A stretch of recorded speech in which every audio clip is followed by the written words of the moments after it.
Get ready to match the stars. Avery Schreiber, Brett Sommer, Charles Nelson Wright, Joanne Flew, Richard Dawson, and Fanny Flagg as we play the star-studded Big Money Match Game 76. And now here's the star of Match Game 76, Gene Rivers.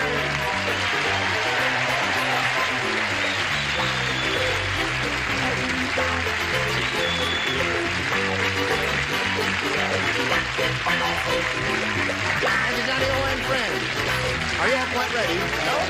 All right, now this is the grand finale for this session. Yes, sir. All right, shall we say hello to our two players, Greg Todd and Kathy Mell? How do you feel? Did you tell me what you're going to do with that $4,050?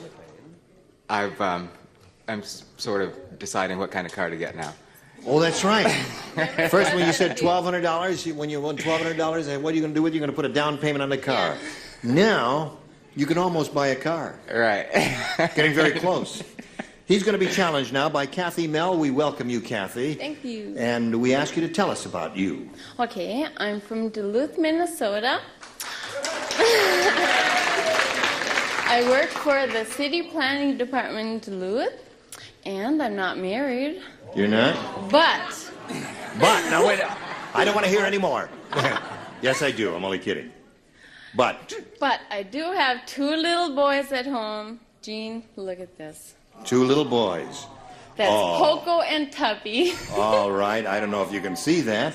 What kind are they? A long-haired guinea pig and a little mutt. But he's so lovable. Yes. I'd like to offer you hospitality while you're here in L.A., just a roof over your head, That's enough of that. somewhere to put your bicycle. No.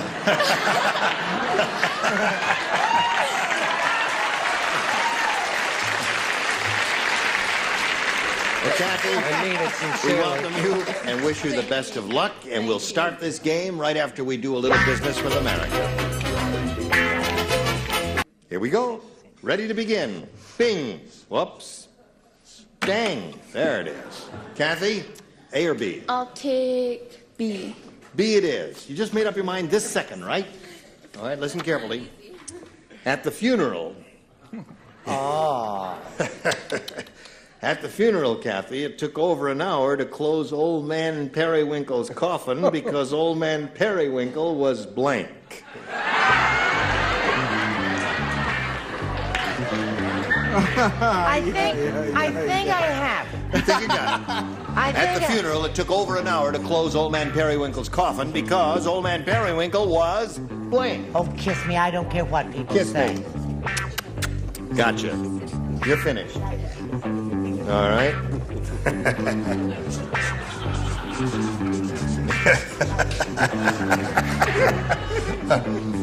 That's good. Very good. Yeah.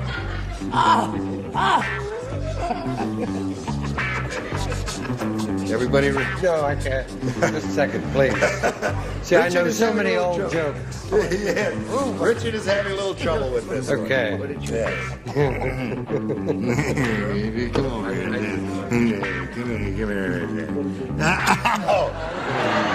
come on now. Hey, don't get cross. That's it. There. Ziggy hasn't finished. Okay. Now he's finished. And we come to Kathy Mell. At the funeral, Kathy, it took over an hour to close Old Man Periwinkle's coffin because Old Man Periwinkle was... He had to be alive. He was alive. Yeah. All right. Now, you know how that goes? You see, he was down there, and they see, and they close the cover. Just wait, Bunk, wait, no, not yet, not yet. I'll tell you when. Avery. Well, I had a very... he was fat. He was fat.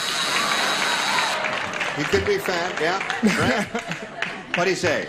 Drawing from his own personal past, no doubt. I said, this may be a match, I'm not too sure. I said he was sitting up. Sitting up. That does not match alive.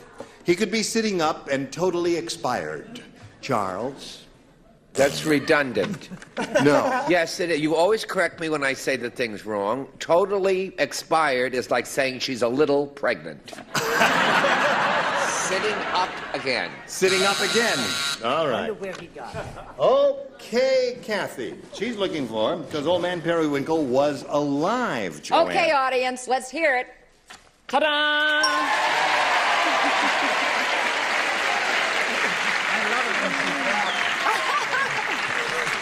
Now, Richard, it took over an hour to close old man Periwinkle's coffin because old man Periwinkle was alive. I was going to say was slightly pregnant.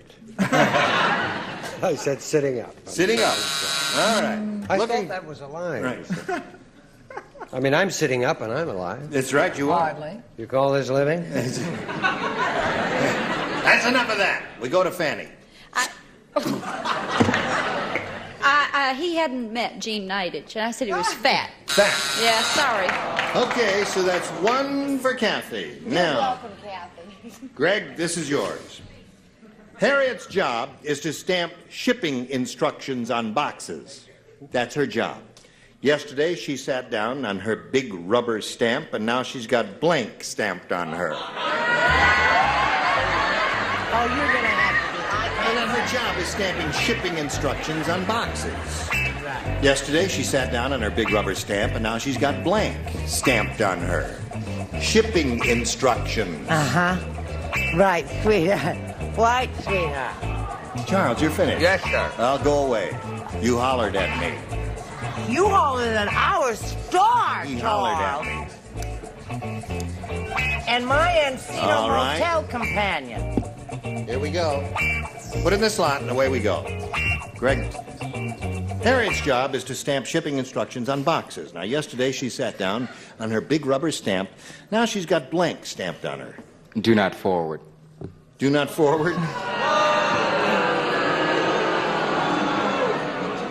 Would you put that on a box? That would be on a letter, wouldn't it? All right. I guess it could be on a box, too. All right. Avery, what'd you say?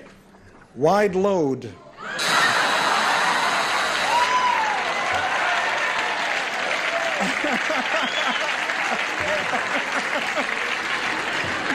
All right. It's a tough act to follow, but you have to show us yours, too.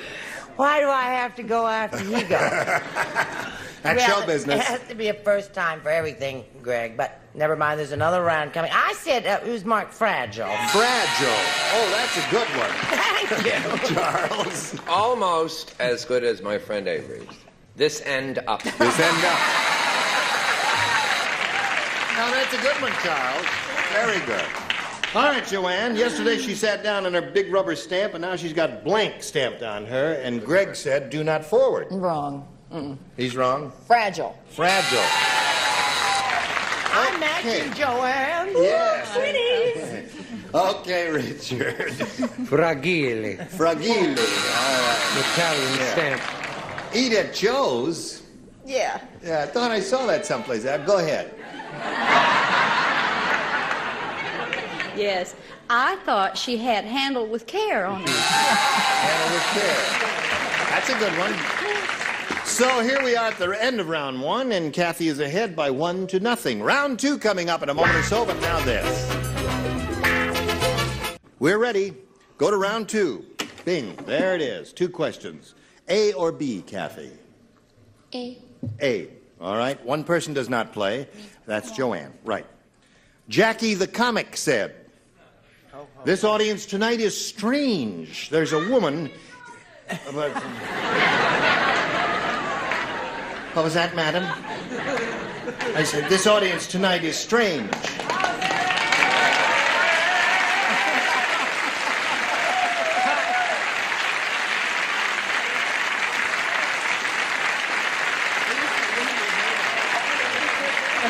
What is that?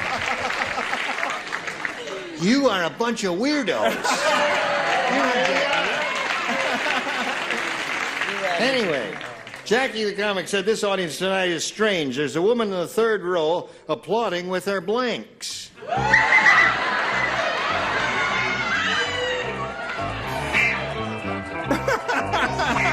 You must do something about this. Well, it's a little tricky.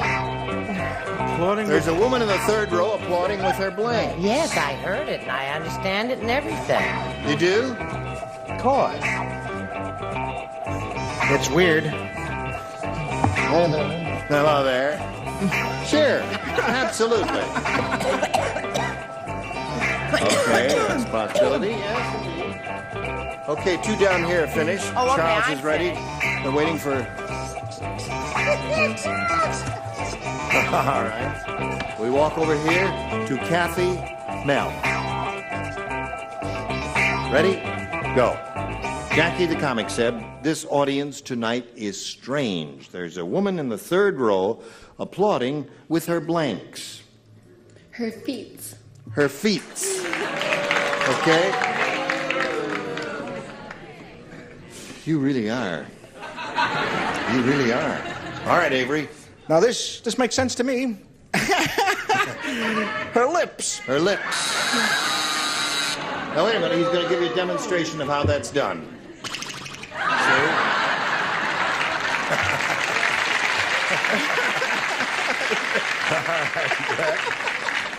This lady Yes. was a stripper. Yeah. And she had a special gift, and she was billed as the applauder. Right. And she applauded with her fanny flags or bosoms. Bosom. All right. Her bosoms. Charles. Not only is Kathy correct, but this woman was the founder of the first standing ovation. Feet. Feet. Okay, Kathy. Pick up one there. Strange audience, a woman in the third row applauding with her feet. Feet and legs. Feet and legs. There it is. There's another one for Kathy. Clang! What are you waiting for over there? Get on the ball. Well, last time I remember sitting up. They Yes. wouldn't buy that for a live, so I covered the whole part. Right, okay. Still welcome to stay at my place, sir. Yes, ma'am, Fanny, honey. Yes, I looked in the audience and I said ears. If you look on the third row to the left. No. Impossible. So that's 3 for you. Now, Greg, 3 to tie, 4 to win. Here we go. Harvey said to the hotel manager, the room you gave me is too close to the ocean. Every time I open the window, a blank comes in. Every time I open the window, a blank comes in, because the room is too close to the ocean. The room is too close to the ocean. Every time I open the window, hey, got it. All right. Brett, are you just... Yes. I'm finished. It's finished, and I will go back and turn around and talk to Greg. Harvey said to the hotel manager, the room you gave me is too close to the ocean. Every time I open the window, a blank comes in. A wave. A wave. A wave it is, Avery. He says a wave. He says a wave. He says a It'd wave. be nice if it was close to a naval base. A A wave. wave. One for Greg. Brett? She had this little white hat, with Right. little brass buttons. And she was said, called- hooray for the red, white, and blue. That's 2 for you, Greg. 3 to 2 the score. Charles? Avery. Tie score. One more wave will win the game. Joanne. I'm sorry. A wave wins the game. What the rest of you have? Okay. So you've done it again. Congratulations. You stand by for a moment. Kathy, it was a very short but a very pleasant meeting for us. And, what's that? Me too. Oh, good for you, Kathy. We've got some gifts for you. I'm very happy about that. And we thank you and we wish you well. Goodbye. While she's spinning off, we'll spin these messages for you. How do you feel? Today's consolation prizes are an assortment of Sarah Coventry jewelry that you buy from a friend at home. Touch your wardrobe with the many looks of Sarah Coventry fashion jewelry. And an electric knife and a supply of Unicap iron vitamins, 100% of the government's recommended daily allowance of iron, plus 10 essential vitamins. And a hot tray and rice-a-roni, the big flavor side dishes. So quick, so easy. Saute and simmer to flavor perfection. Rice-a-roni, the San Francisco treat. What's a nice girl like you doing in a blank like this? Well, maybe we'll find out when Gene Rayburn returns with Match Game 76 in a minute. This fella's up here for the third time. He's got $4,150. And he's very happy about that. Very good. Now he could win over $5,000 here. If he does, that'll push him very close to the $10,000 mark. And we'll see how it turns out. You ready? Ready. All right. We polled a recent studio audience, Greg, and we got their best response to this. American blank. Now, the answer they gave most often is worth $500, remember, if you match it. If you match the second most frequently given response, you get $250. The third gets you $100. Now, whom do you call on for a little help over here? Of course, Brett. What about the American flag? American flag is one. And Joanne. The American Legion. American Legion. And Richard. American graffiti. American graffiti. So, Greg, you think it over. Have you got an idea of your own? No. Do you like one of those? I'll go with the American flag. American flag. All right. That's the patriotic answer, and we hope it pays off for you, Greg. Let's find out if the American flag is indeed up there, and if so, where. May we see the $100 response? American Beauty. It's my story exactly. That's right. Reminds me of Brett. Now, American flag, let's see if it's under the $250 response. It is indeed. Congratulations, you got it. Now you're up to $4,400. Now, let's, what do you think is under the big one? All right, graffiti. Let's see it, Earl. Graffiti is right. That was his answer. Richard gave it to you. Now, Greg, you're going to play for 10 times $250 or $2,500. But remember to collect, as you have before. You've got to match one celebrity exactly. Which one will it be? Brett. Okay, Brett, you get ready to write as he faces me, and I will get the $2,500 question out, and it goes like this. Blank oats, O-A-T-S. Blank Blank oats, O-A-T-S.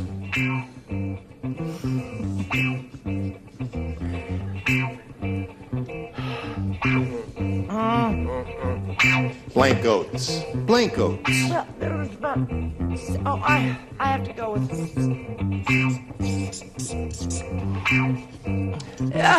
My pen's run out. You've got a spare there. All right, now she's finished. Now, Greg, we call on you for your answer, which you think will match hers. You got your ESP going? Right. All right, think hard. Get that electrical energy slipping up there between you and Brett, and give us an answer. Blank oats. Quaker. Quaker oats. Quaker oats is what he says, Brett, for $2,500. And we had the best time. Of course. And aren't we the two cutest people in the whole world? And would I ever let you down?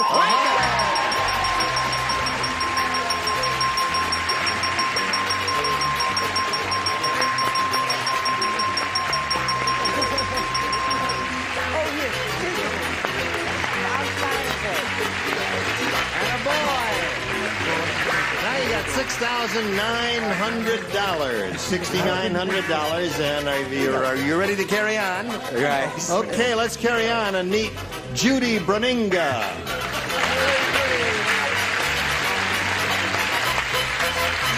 Hello, Judy. Hello.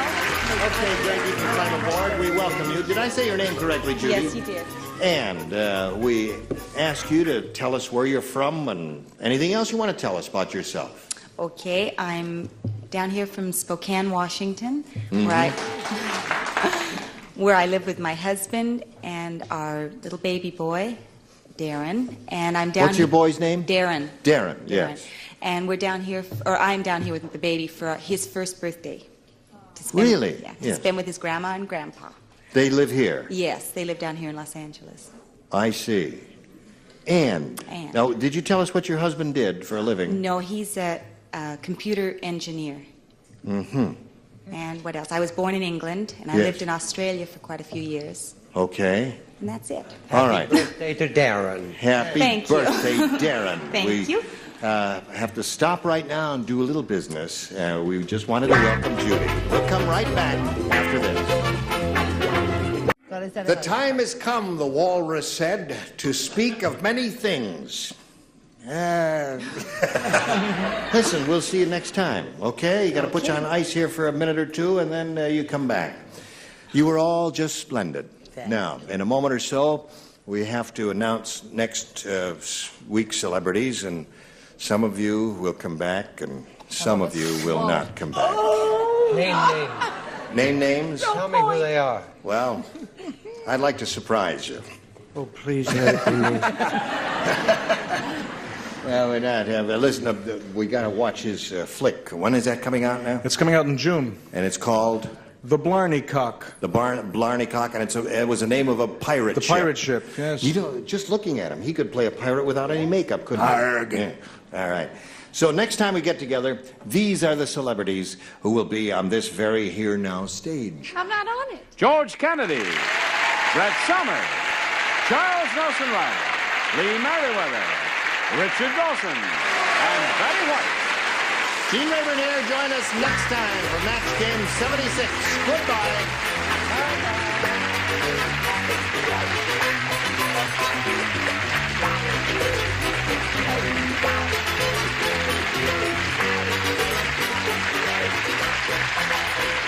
This is Johnny Olson speaking for Match Game 76, a Mark Goodson, Bill Todman production.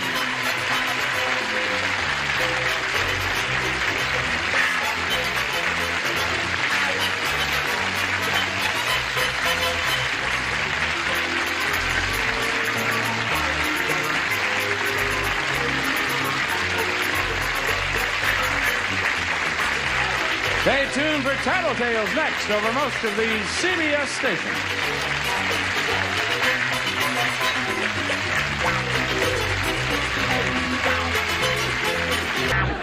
Get ready to match the stars.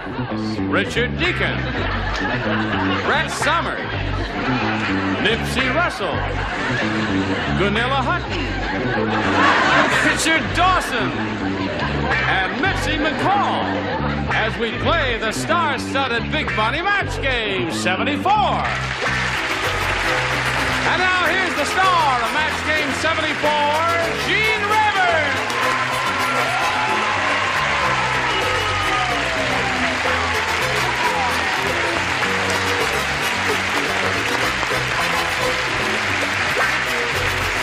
Thank you, Johnny Olson. Thank you, dear friends and televiewers.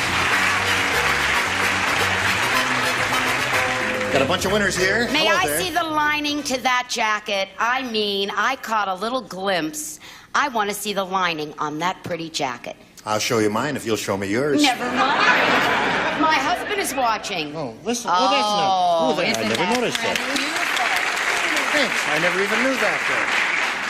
Yes, I'm wearing a suit, Brett. Oh, there. Yes. Goodness, I thought you were wearing a sweater. Are you all? Could I see the inside of your jacket? No. please? No. No. But you may see the back or the front. All right. Okay. That means skull. That means cheers. Cheers. That's Oh, why I skull. went to show it. Oh, I didn't realize that. It's. Can we get a shot of this? That's like Swedish. Yes. You got a shot of it. You got a shot of it at the beginning. The English translation, you know, that's a toast. The English translation, of course, is bottoms up. Yes. That is true. Is that what you did when they were saying when they introduced you? That's right. It's also a very popular brand of snuff, which I didn't know until I started doing all the rodeos. So now I'm a snuff queen. What do you do at a rodeo? Don't answer I that sing. question. Oh, all right. No, believe it or not, I sing. I bet you do. What do you Is say she we welcome our wearing a current champ jacket? here, Tony Singman. Hello, Tony. How are you? Tony's won one game. When we were together last time, you just won, right? Right. And we didn't have time for the audience match. We've got plenty of time for it today. You could win over $5,000. You ready for that? That's terrific. Okay, Tony, we'll get to it right after we get to this message for one and all. Here we are with Tony Singman, who is our current champion. She's won one game. She's got $100. And if you weren't with us when we were together last time, how pregnant are you? 7 months. Okay. I wish you're I safe. never looked like that at 7 months. Yes. Yeah, that's Don't worry terrific. about a thing. Gonna win a lot of money. Okay. Tony, we pulled a... Don't come out until I tell you to.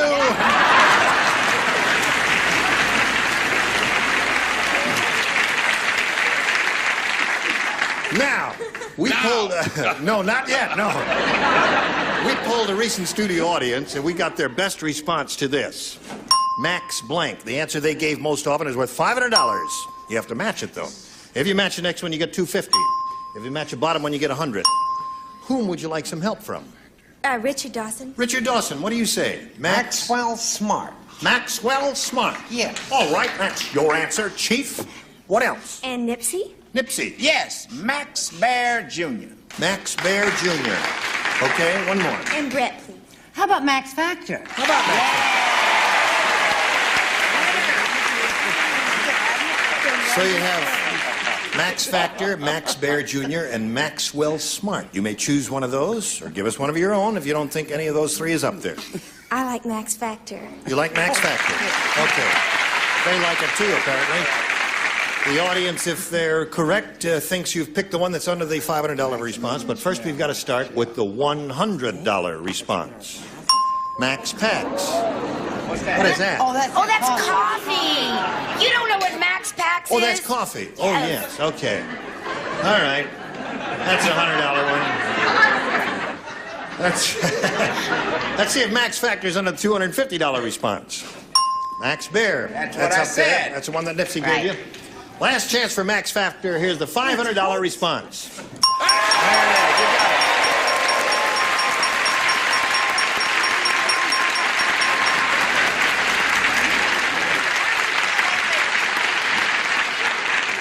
Listen, are you sure you want to run up down the stairs that way? Now, Tony, you've got $600. You've just won $500, and that means you're now going to play for 10 times $500 or $5,000. But before you can collect that, you got to match one, and it's time to choose that one. Oh, Brett, please. Brett, it is. Oh, you know I'm an old person. Well, Don't give your right age, Brett. No, I wouldn't give my right age. You face me if you would, please. And here we go with the $5,000 question. Thunder blank. Thunder blank. I'll give you both accents. You think about it while Brett's writing. Well, she's finished. Okay, now we need an answer from you which you think will match Brett Summers' answer. Thunder blank. Thunderbolt. Thunderbolt. Okay. The audience is I do that to a mother. I've never For been so upset. $5,000? I said Thunderbird. Thunderbird. Bird. Okay, so Thunderbird and Thunder... Well, they're both good answers, Thunderbird and Thunderbolt. About half the audience thought Thunderbolt, and about the other half thought Thunderbird. Now, Tony, you've still got the 600, and you're going to meet another player right now. Shall we do that? Yes. Okay, here comes Janice Larry. Hello, Janice. You want to step back up there? Janice, you know Tony, don't you?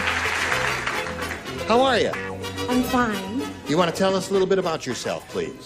I teach first grade. I have 2 children, Gina and David, and I'm a single parent, but I'm getting married in December. How nice. Good. I bet your first grade kids love you. Where do you teach? Around here somewhere? East L.A. In where? East L.A. East L.A. All right, good luck to you, Janice. Thank you. Now, shall we begin? We ask you as a challenger to make a selection. B, please. B.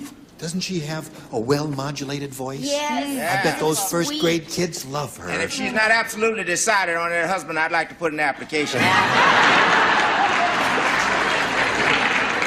Too late, she's spoken for. Let's try this now, friends. Susan said, "My boyfriend just graduated from the police academy. Last night, he read me my rights, then he blanked me." Honey, you read it with You some did? other intonations. All right. I understood it, I think. Susan said, Yes. "My boyfriend just graduated from the police academy. Last night, he read me my rights, then he blanked me." Oh, I got it. You know when a policeman says, Yes, I know that. "These are your rights," and Yeah, anything you say will be held The against only you. police and thing you're allowed anyone one has phone ever call said and well, we can't go. borrow a dime from the cop. Okay, they're all set. Janice?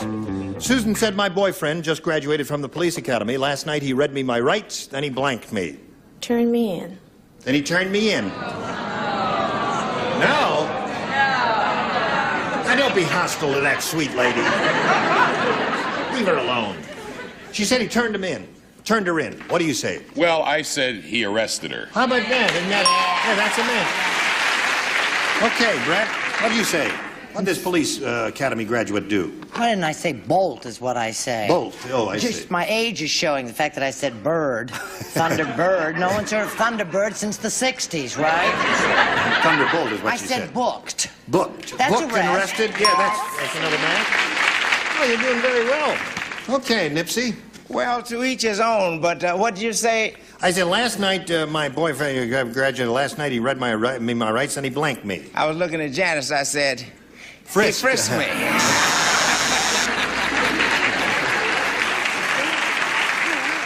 You rascal, you. Hello, darling. Hello there. What do you have written on that card? I have written arrested. Arrested. That's 3 for you. Surprises me. How about you, Larry E. Whipsnade? I was looking at Nipsey, looking at Janice, and also wrote Frisk. I see. Okay. So it's up to you, Mitzi. I'm sure she would have liked to have been frisked, but she got booked. Booked. Another match? 4 for you. She likes being booked better. You know, you thought that was a rotten answer, didn't you? And you were ooh and ah and hurt her feelings and all that. Now give her a round of applause because you treated her mean. There you go. 4 for you. Your question coming up, but right now this message for you. Here we go. Tony, this is your question. Janice scored 4 in her first round. Let's see how you do. The Eskimos said, we need more women at the North Pole. I just went to a stag party where a blank popped out of the cake. The Eskimos said, we need more women at the North Pole. I just went to a stag party where a blank popped out of the cake. Hi, Jane. Hello there, darling. I don't like it.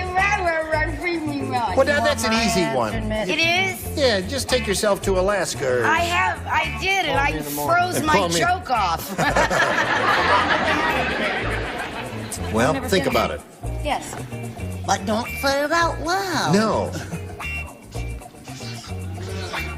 You got the idea. You got the idea, too. Okay. Now we come over here to Tony Singman, and we ask her. The Eskimo said we need more women at the North Pole. I just went to a stag party where a blank popped out of the cake. A penguin. A penguin, see? Why are you holding your head? I was trying to take a little rest from you. Penguin. Penguin. There's one for you, Tony. Crap. She's looking for a penguin. You know what that means? What? That means... You can't get the guy. Penguin. Okay, there's 2 for you. Nipsey? An Eskimo sleeps in a polar bear skin. So I have been told. Last night I slept in my bear skin, caught a heck of a cold. I'll see you. Seals are up there in the cold, too. Danila, what's up there in the frigid climate? I haven't been up there in some time, but I keep thinking polar bears. Polar bear, they're up there. Penguins, polar bears. What else? Because I have been up there. Yes. That's what it was, a polar bear. A polar bear. Disguised as a penguin, cleverly enough. Yes, Mitzi, what's up there in the North Pole? A dog. A dog. That happens here sometimes. Watch me, dear. No, leave her alone. Help me, Brad. Don't leave me now. Okay, so it's 4-2 at the end of round 1. We go to round 2 and ask Janice to make her selection. B, please. B. All right, here we go. Yes. We don't write. Don't write? It says don't Ready? write. If it says don't write, don't write. Okay. Because that means Richard, write. Mitzi, and Canilla have matched. And, And Brett. I beg your pardon, Brett. I so seldom Brett. do it. The least you can do is include me in. Nipsey and I. You know? Nipsey and Richard are the only 2 who participate in this. The only 2. Right. All right, are you ready, gentlemen? I am ready. The cannibal said to the eye doctor, Don't start that. I think I need glasses, Doc. Last night I almost ate my own blank. Cannibal. I wish I would write it. The cannibal said to the eye doctor, oh, you're finished. There's Yes, no... we're not allowed. Yeah. All right, they're all ready. So we come over here to Janice, and we ask her to respond. The cannibal said to the eye doctor, I think I need new glasses, Doc. Last night I almost ate my own blank. That's at the cannibal, whose name was Lawrence E. Whipsnades. What do you say? Last night, I almost ate my own blank. Wife. You say wife? You think she's right? She said that in such a tentative, hesitating manner, as if it's a rotten answer. We'll find out right now if it's a rotten answer or a good answer. By the way, did you hear about the cannibal who said to his wife, "I don't like your mother"? She said, "Well, just eat the vegetable." There's one for you. See? Okay, all right, we go from Nipsey to Richard. What do you say, sir? You remember we didn't match on frisk. If I match you this time, can I frisk you? Ate his wife for dinner. Ate his wife for dinner. Okay. Now, Tony, you've got to get 2 to stay in the game. The best you can achieve here is a tie. And the 2 who are playing... Four has to play 4. Oh, I beg your pardon, 4. You need 2 to stay in the Man has game. single As it vision. means 4 play. That's all. Nipsey and all the dingbits on the first floor here. I resemble Myrtle. Myrtle. Myrtle always wanted her slob husband to look distinguished, so when he was sleeping, she painted a blank on him. Myrtle always wanted her slob husband to look distinguished, so when he was sleeping, she painted a blank on him. You're not playing, so don't say ha, Brett. But I like to know, because it's the first time I've come up with the right answer all week. 4 people are playing. Am I allowed to go over And you've got to whisper it match to all her? 4 of them to stay in the game. Now, they're all finished, and we come to you, Tony. Myrtle always wanted her slob husband to look distinguished, so when he was sleeping, she painted a blank on him. A mustache. A mustache. Need 4 painted mustaches to stay in the game. Nipsey. I was thinking the same category, but I said a beard. Does that match? No, it doesn't. So Janice Larry wins the game. What do you got there? Beard, mustache. Come on down, Janice. Congratulations. Okay. Now, Tony, you're going to be leaving us now, but you'll be leaving richer, and we wish you the very best of luck 2 months from now when your baby is born. Tony Singman goes with $600. Goodbye. Now, you got to... You did. Well, I'm telling you, you won it. You're going to have a go at over $5,000 now. You get yourself composed and get set for that, while we get set for this message. Oh, okay. You ready? Yes. All right, shall we do it? Let's. Okay. No, we should play. Think he's looking? All right. The phrase is, shall we get on? Right, okay, all right. We polled a recent studio audience. We got their best response to this. Mouth blank. The answer they gave most often was worth $500 and then $250 and $100. Whom do you want to help whom from? Nipsey. Nipsey, what do you say? Well, so I'll be pleasant when we kiss. I'll say mouthwash. Mouthwash. Okay, there's one. Richard? Thing that a fighter uses, or a shyster lawyer, a mouthpiece. Mouthpiece. Yeah. There's 2 for you. Brett. What do you say, Brett? You got one? I heard her. Mouth. Come on, mouth. Big mouth? No. All right, Brett drew a blank on that one. The buzzer is sounded. It's too late to give us an answer, so you have to go with these 2, mouthwash and mouthpiece. Now, you can take one of those or reject both of them and dream up one of your own and give us that as your selection. Mouthwash. You want to say mouthwash? Okay. That's the one we're looking for, and that's the one she hopes is under the $500 response, but we'll start down at the bottom there and look for mouthwash under the $100 response. Mouthpiece is the one that Richard Dawson gave you. We're my still pleasure. looking for mouthwash. May we see the $250 response? Mouth to mouth. Oh. Yes. Something provocative about that, isn't there? Well, thank you. Okay, here's the last chance for mouthwash. May we see the $500 response? Mouthwash, you got it. Congratulations. There's another $500. You now have $600.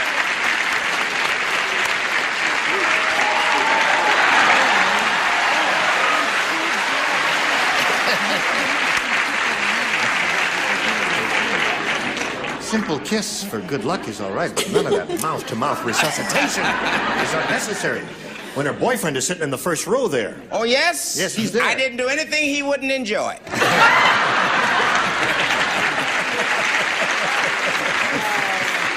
Now, Janice, you got the $500. You're up to $600. You're going to try for $5,000 now. You have to match one celebrity head-to-head to collect it. Which one will it be? Nipsey. Nipsey, okay. You face me. Nipsey will write his answer to this. Are you ready, Nipsey? I really wasn't ready for that, but I'll try. Here we go. Blank pot. P-O-T. Blank pot. Blank pot. Pot.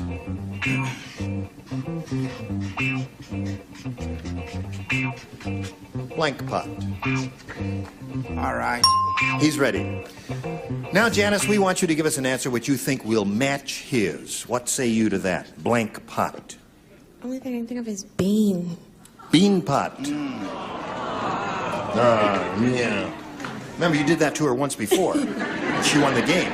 All right, Nipsey, for $5,000, she says bean pot to match you. What do you say? I would like to have gone along with it, but the first thing I think of when I wake up is the... Coffee pot. Didn't you think of that? Coffee pot. I couldn't think of anything but coffee pot. Are there other good ones? Flower pot. Flower pot's good. Jackpot. Jackpot. I Oh, thought yeah. teapot. Teapot, yeah. There's Well, I so- guess there are a lot of good ones, but sometimes you draw a blank. Okay, now, Janice, you got the $600. You're going to play another game. You ready? Ready. All right, then let's meet another player. Here comes Jack Steck. Hello, Jack. Hi, Briggs. You want to get up there? Jack, you know Janice, don't you? Okay, Jack, please tell us a little bit about yourself. Well, I'm from Dallas, Texas, and I'm in the motorhome business. Texas? Yep. I almost didn't get here. Why? I was on the plane, and one of the stewardesses recognized me, and she said, "Hi, Jack," and we wound up going to Cuba.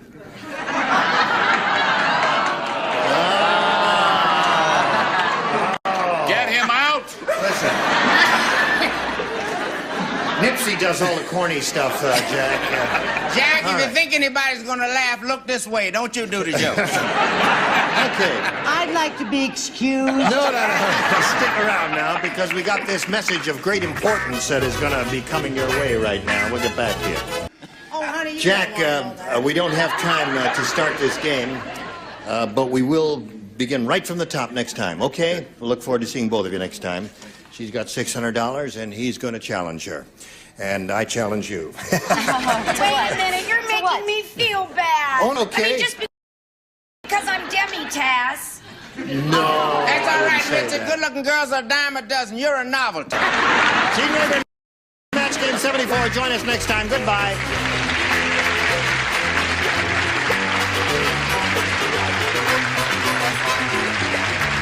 This is Johnny Olson speaking for Match Game 74. I'm Mark Goodsonville. Stay tuned for Tattletales next over most of the CBS stations.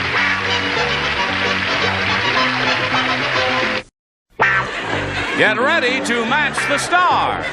Avery Schreiber, Brett Summers, Charles Nelson Riley, Lana Wood, Richard Dawson, and Joyce Beulah-Fox as we play the star-studded Big Money Match Game 75. And now here's the star of Match Game 75, Gene Rayburn.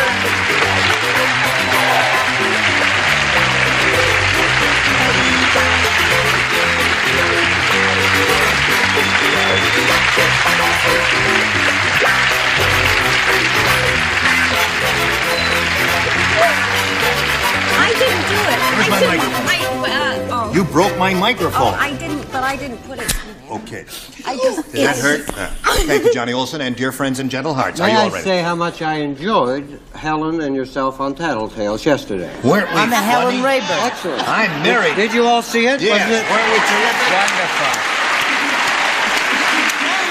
We're on right after this show, aren't we? You're on again today. Oh, we're on again today. You have to keep going back till you get it right. Okay, we'll do that. Now, what do you say we get this right? Let's say hello to our two players over here, Ginny McClinton and Deonza Brock.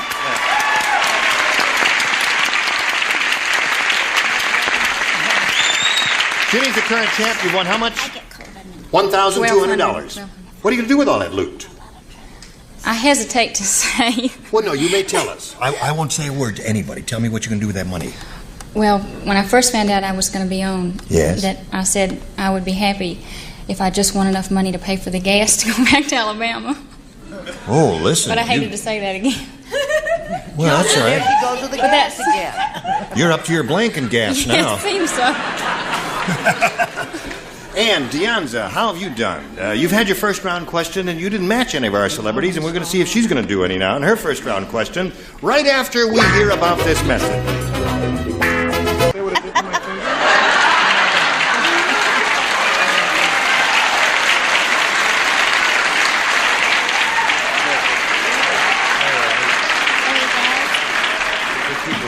Doesn't he look natural?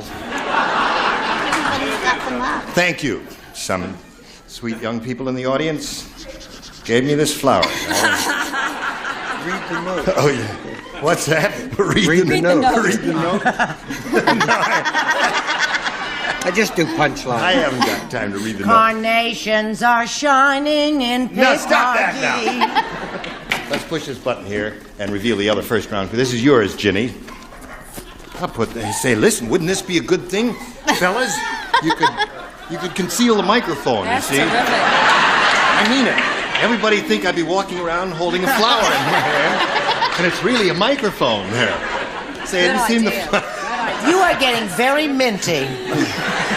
What do you got there? I think the enemy are out there. Now listen to this. Okay. Yes, yes. This is for Ginny. Long John Silver said, "Aw, never again will I go to a party with Chief White Cloud. Why? Long John That Silver. Indian got so drunk he carved me wooden leg into a blank. Chief White Cloud." What, honey? Once more. More. Long John Silver said, never again will I go to a party with Chief White Cloud. That Indian got so drunk he carved me wooden leg into a blank. Got it. Okay.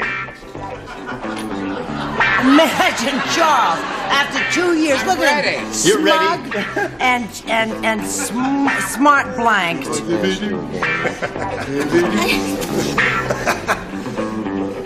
Leave that girl alone. She has a slow mind naturally, and you're slowing her up any of that. Trying to get it moving. All right. All right, now we're ready. Over here to Ginny. Long, would you like to smell my microphone? Isn't that a sweet-smelling microphone? Long John Silver says, "Aye, never again will I go to a party with Chief White Cloud. That Indian got so drunk he carved me wooden leg into a blank. Arrow. Into an arrow." Okay. She say into an arrow. Wrong. Wrong? Wait till it comes your turn. You're only wrong when it comes to your turn. Avery's You know, it's on. funny. I put on my tie hoping I'd get a match. Yeah. I said into a totem. Into a totem pole, yeah. You look pretty snappy. Yeah, well, thank you. Yes. Is that what you Now show us your wrong answer. I want you to know that Avery Schreiber, I take back every mean thing I ever said about him. He is smart as a whip. Yes. Aren't you? He can't play this game, but he's smart. Totem pole. Totem pole. You look like a funeral director. Yeah, I wonder, could you direct me to a funeral? Are you knocking funeral directors? Don't send us any mail. She's only funning. Wait a minute. Stand up for a second. The giggling mortician. Now he looks natural. Yes, Andy? He's the star Is of the prom over so soon? He carved me wooden leg into an arrow. I heard the acting. Totem pole is too big, arrow is too small. The nearest thing to a wooden leg would be, and let's hear it, audience, and no standing ovations, a peace pipe. That's not as good as totem pole. That's a sitting ovation, and they didn't have. Now, he carved me wooden leg into an arrow, according to Ginny. What do you say? Long John Silver was such a great, huge fellow, and he carved it into a huge totem pole. Totem pole? I wondered why I couldn't Madam, read your that. pole is upside down. A lot of people have said that, but never Now. on television. Richard, the girl is looking for an arrow. Well, she's come to the wrong place. Oh, it has to be. What? Totem. A totem pole. Or totem check. Well, that's Right. the thing. Now, we would naturally expect Joyce, you don't use who's the the right perfect Spanish. person, to say totem pole because that's the best answer. Right, Joyce? Right. On second thought. That's the right answer. Well, let's go on. No, come on. Now, I said papoose. I don't know why.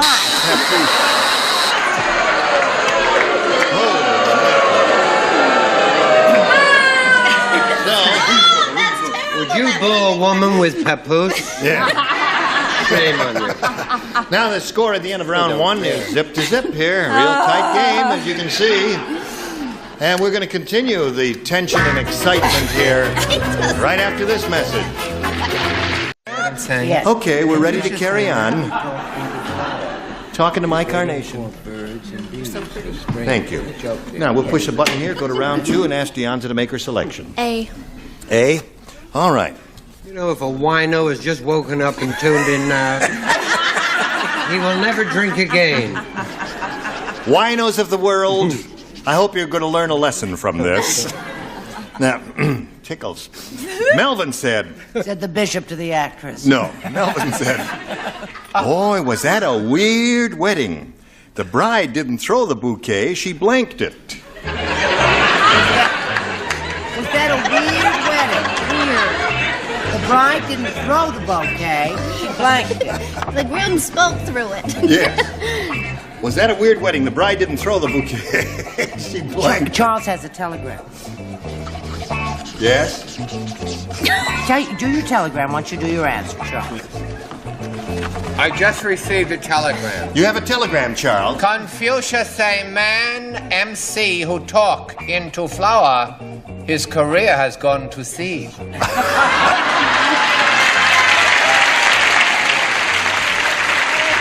I have one. Almost right. Wait a minute, Western Union just rang up again, yes?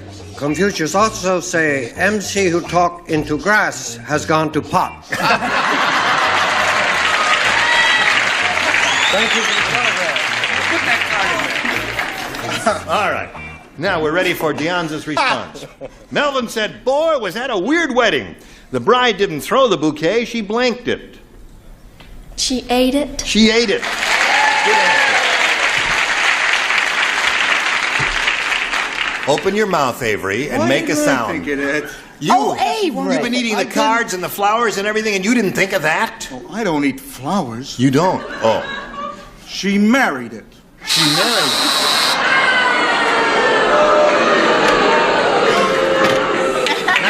No, I wouldn't do it. All right, Brett. I'm sulking. You're sulking. Why? Is it something... Because Avery is just gone too far. Really? Why would that girl say 8? I don't know. Why? When she could have had a wonderful answer like married. But I said 8. You said 8. You're in the flower. Charles? I said planted it. The bride didn't throw the bouquet, she planted it. Okay, Deonza, that's 1 for you so far. Now we come to Lana Wood. My bride wore her bouquet. She wore her bouquet. That was not a weird bride. I think that's weird. Oh, really? Okay. Richard, give us a weird answer. Well, Deonza, 8. Yeah, that's right. That's 2 for you, Deonza. Joyce? I just hate this. Speaking of weirdos, here's Joyce. I said she sat on it. Could be worse. Yeah. She could be related to you, folks. Yeah. Why did you say that, Joyce? I sat on all mine. Oh, all right. Oh, there have been many, let me tell you. Now we come to Ginny Clinton, the Clinton who has to match 2 to stay in the game. 3 will win your 3rd game, Ginny. Dr. Hackham, the surgeon, lost his mask. So he put his nurse's blank over his face.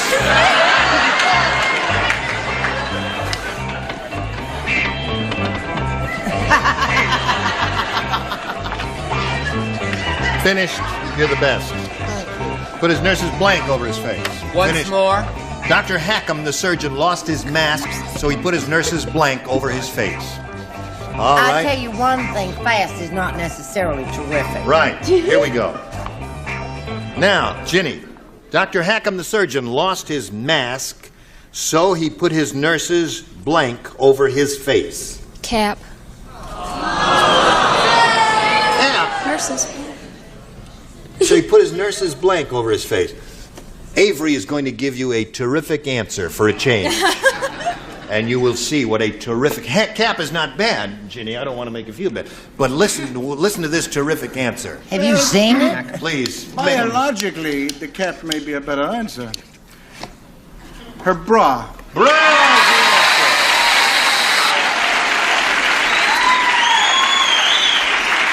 If you think about it for a moment, Ginny, you see, it looks like two attached face masks. Sure. We just made eye all holes. tied together. That's right. Make a couple of eye. Yes. What do you say? You know, I knew she wasn't going to say bra because she's a nurse, right? Yes. So I thought, I'm going to match because that's my job. Right. Right? So I thought, I know what she's going for. Being a nurse, she would whip off her entire uniform. And she said, Cap, you betrayed me, Jenny. I'm finished. You expected that sweet, innocent-looking little girl to say she's going to rip off all her uniform? She's a dedicated medical person. Oh, I see. She would just open up that thing and fling it over. Oh, pardon me. Charles. For a minute, I thought you had flowers on your mic. Yes. No, it's true. Bra is the answer, but why? Why? Because Dr. Hackham chose a bra. Why? Why did he Why choose... does everyone say what Dr. Hackham is in the hospital? He's two-faced. Oh.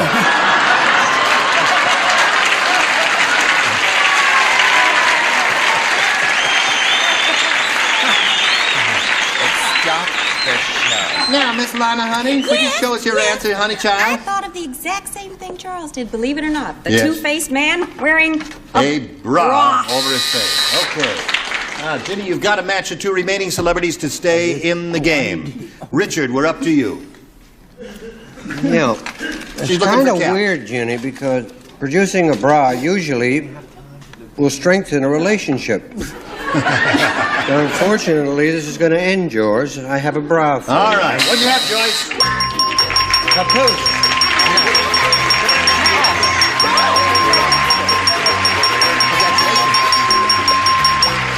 Stand by here for a moment. What? Oh, listen, Miss Weirdo finally came up with a great answer. Hat. Look at that, Ginny.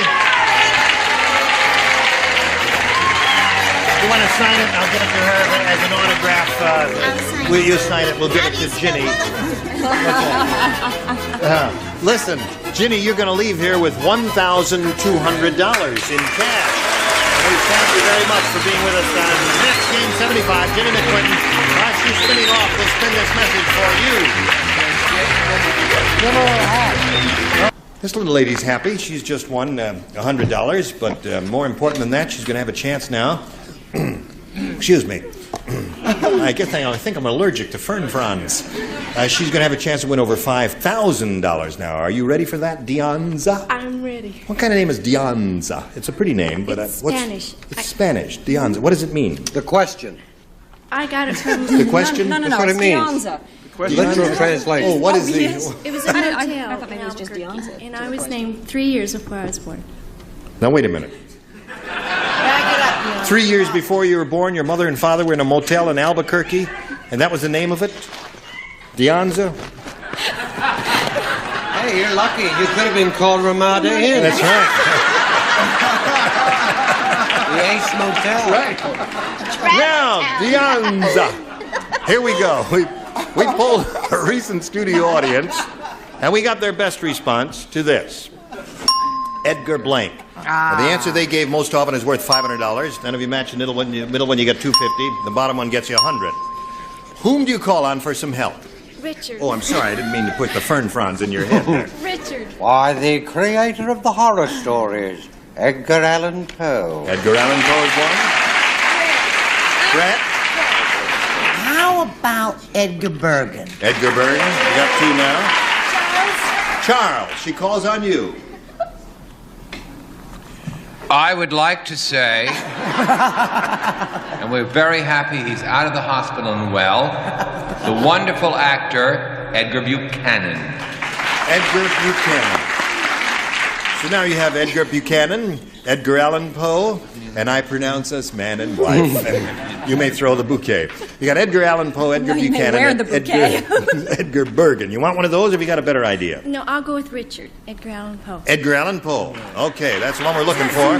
Let's find out if it's up there, Deonza. Let's examine, shall we, all together now, the $100 response. Yeah. Edgar Winter. Who is Edgar Winter?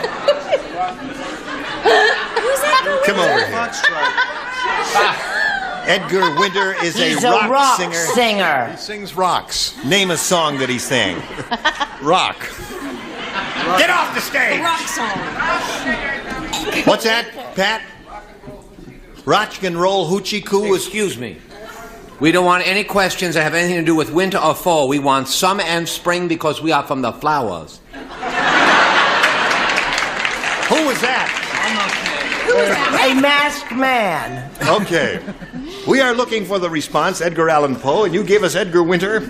Now, let's find out what's under the $250 response. Edgar Summer. Edgar Bergen. All right, that's the one that Brett gave you. You're getting close to Edgar Allan Poe, Deonza. Let's find out what's under the $500 response. Edgar Allan Poe.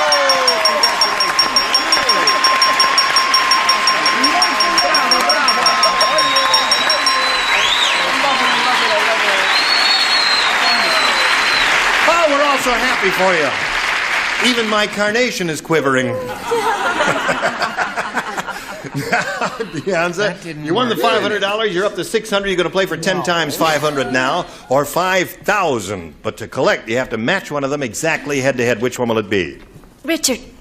Talking to the carnation now. Okay, Richard, you get ready to write, and Deonza will face me. And here it is. It's worth $5,000. Liberty blank. Liberty blank. That was quick, Richard. Now we'll see what Deonza comes up with in an attempt to match you. What do you say, Deonza? Liberty blank. Bell. Bell. Liberty Bell? That's the first thing that came to your mind? Yes. Okay, she says Liberty Bell was the first thing that came to her mind. Richard, what do you say? Give me liberty. Yes? Or give me a bell.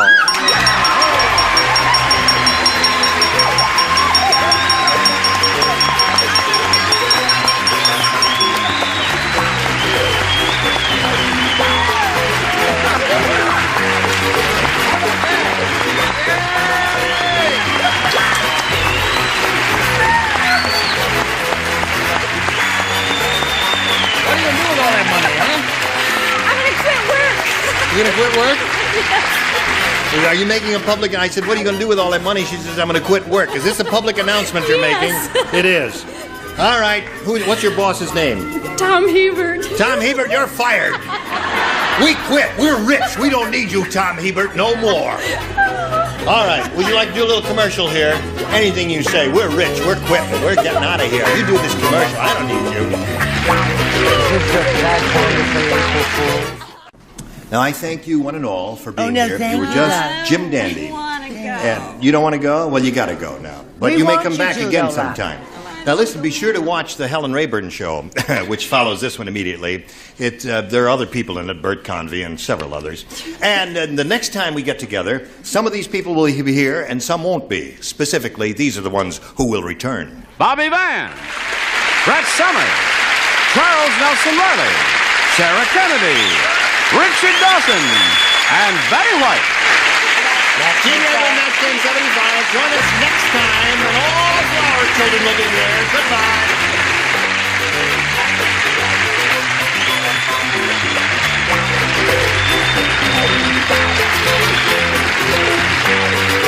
This is Johnny Olson speaking for Match Game 75, a Mark Goodson, Bill Todman production.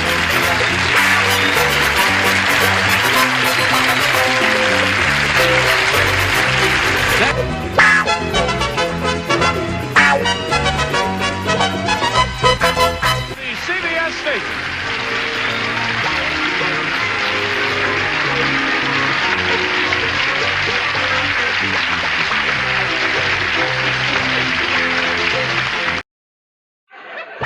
Get ready to match the stars. Jimmy Walker, Brett Summers, Charles Nelson Riley, Kate Jackson, Richard Dawson, and Patty Deutsch as we play the star-studded Big Money Match Game 76. And now here's the star of Match Game 76, Gene Rayburn.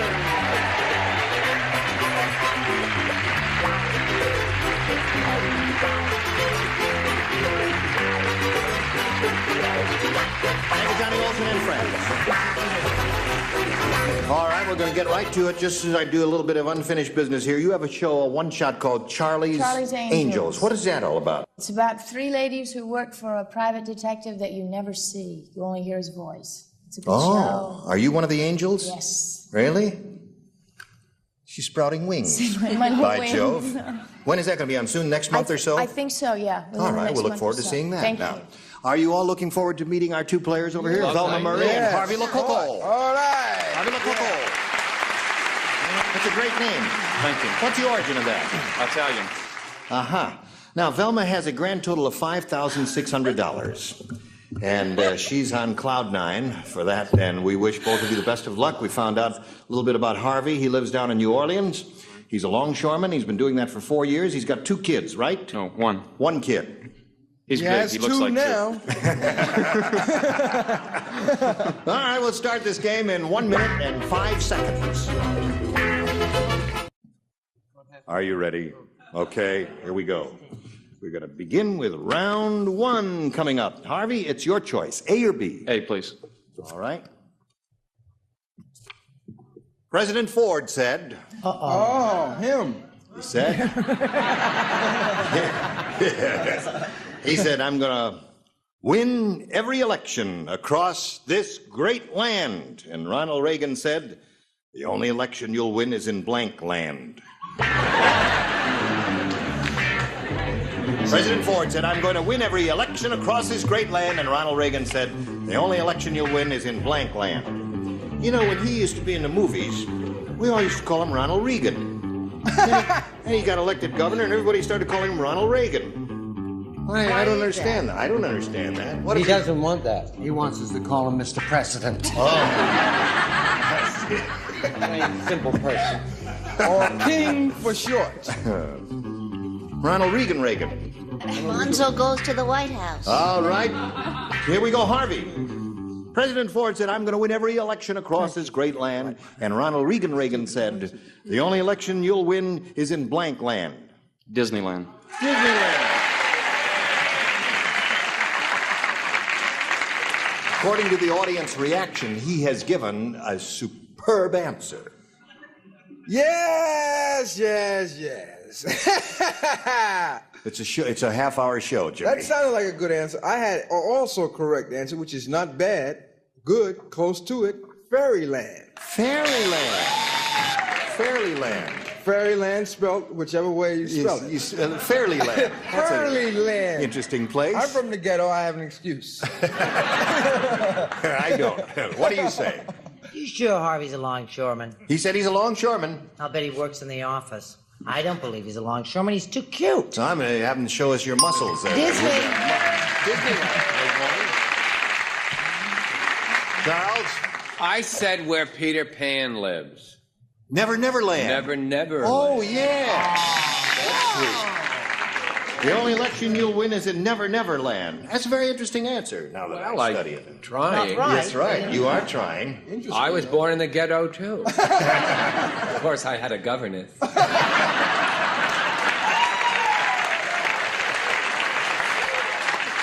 right, Kate. I said Dreamland. Dreamland. Dream, I want you feeling blue. Yes, sir, Richard. Ronald Reagan said, the only election you'll win is in blank land. Well, it could be Stumbleland, but I'm sure. Disney. That's 2 for Harvey. Now we're going to find out if Patty Deutsch makes it 3 for Harvey. Yeah, it's the land where Goofy lives, Disney. Right. Okay. 3 for Harvey. He's starting out pretty strong. That's the way you started out. That game you won. Yeah. You ready, Velma?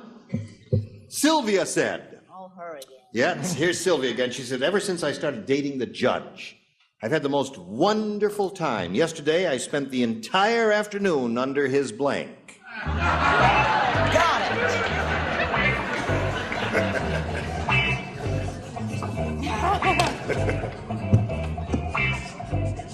I have the correct answer.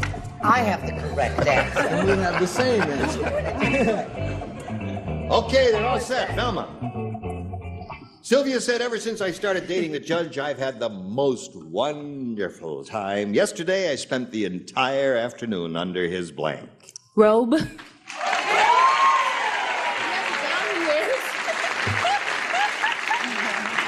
Here comes the judge. Here comes the judge.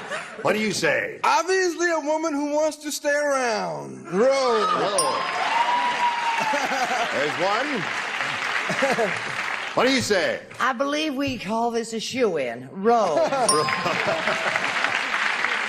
So far? She might be back to making her own clothes because I said bench, I'm sorry. Bench? Bench is another good choice. Judge's bench. The judge's bench. Bench and robe, that's a good You one. remember when you went to prison, you went before that man, they had a bench? All right, Kate Jackson, she's looking for a robe. Well, she got bench from me. I'm So sorry. far, 2 benches and 2 robes. Is there anything else? Other than robes and benches? There's gavel. Gavel would be good, yes. During the entire afternoon. I said robe. Robes. That's 3 for her. 3-3 is the score right now. Now, Patty, it's up to you. Read the question. I should read the question. I had the most wonderful time yesterday. I spent the entire afternoon under the judge's blank. Under his honor. Under his honor.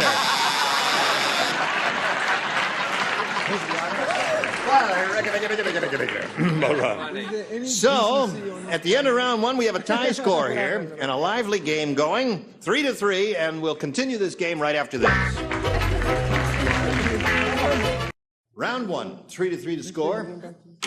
2 good players here, going at each other. Harvey, it's your choice, A or B. Second and final round. A, please. A it is. 3 people do not play. Brett does not play. Patty and Richard do not play. Sheila said, my boyfriend is always making fun of my looks. Yesterday, he used my nose to open a blank. Oh, I've got a good answer for that. My boyfriend's always making fun of my looks. Yesterday, he used my nose to open a blank. Okay. Very nice, darling. Check that out. Right. Very Right. good. Wait a minute. Okay. Very good. Sweet. Finish. All right. Wonderful. Your answer's in there, right, Charles? All right. Yo! Yo. Harvey I love Lococo. him when he's match up. Sheila said, my boyfriend is always making fun of my looks. Yesterday, he used my nose to open a blank. A bottle? A bottle, he says.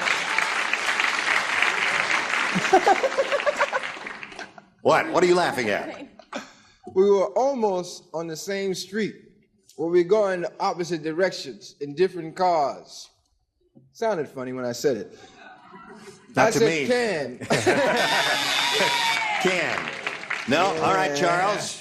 He's looking I for... said can. It was either can or bottle. All right, it was a toss-up. Can or bottle? Harvey said bottle, which I think is good. Can is not bad. What about you? This is the first correct answer I've gotten.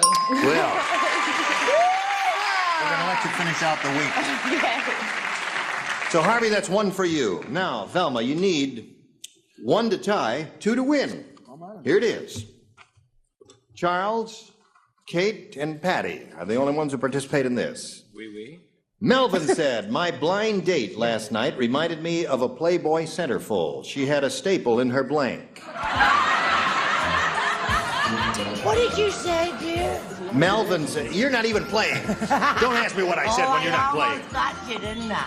Melvin said, my blind date last night reminded me of a Playboy centerfold. She had a staple in her blank. All right. You're not finished. Okay. Patty is finishing up her answer, putting it in the slot, and we come to you. Melvin said, my blind date last night reminded me of a Playboy centerfold. Have you ever seen one of those? Yeah. Okay. Well, it reminded me of a play. You rascal, you. Who, me? She had a staple in her blank. Navel. All right. Navel it is. Charles, she said navel. What do you say to that? And it was the November '72 issue. So at this moment, the score is tied 4-4. One more, Naval, will win the game. Naval. Naval wins the game. Right here. Belly button.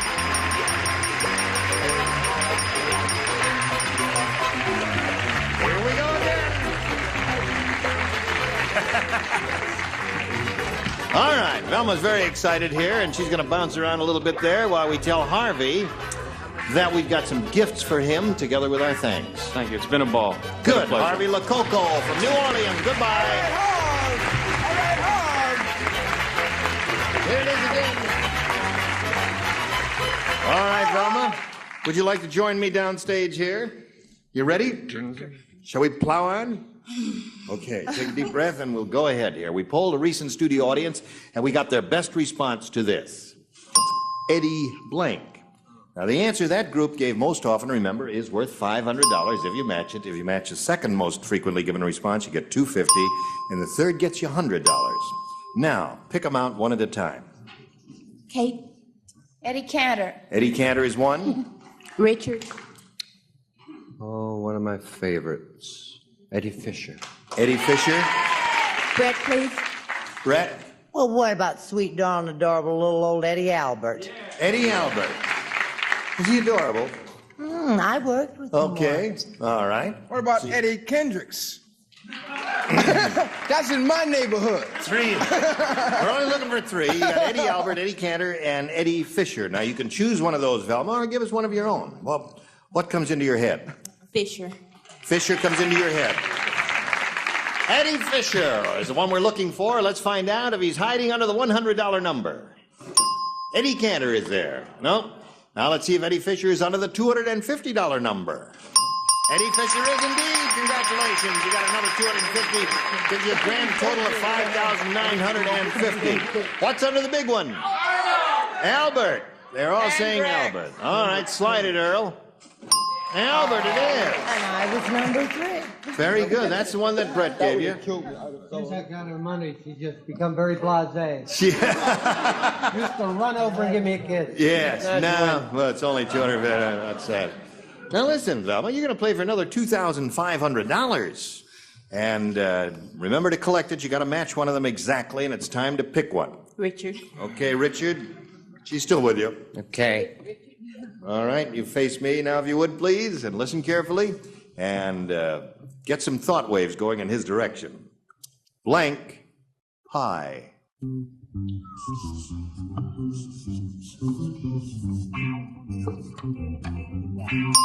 All right. What answer comes into your head that you think is in Richard's head, one that he wrote down on that card? Blank pie. Apple. Apple pie. All right, Richard, she says that'll match you for the $5,000. Well, this is a bicentennial year. Yes. This is the bicentennial It's a famous year. pie that goes with this year. What is that?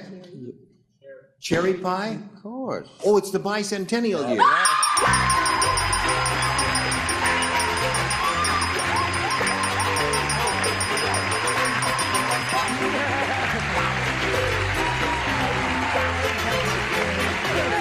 Scream in his ear the way you scream in mine.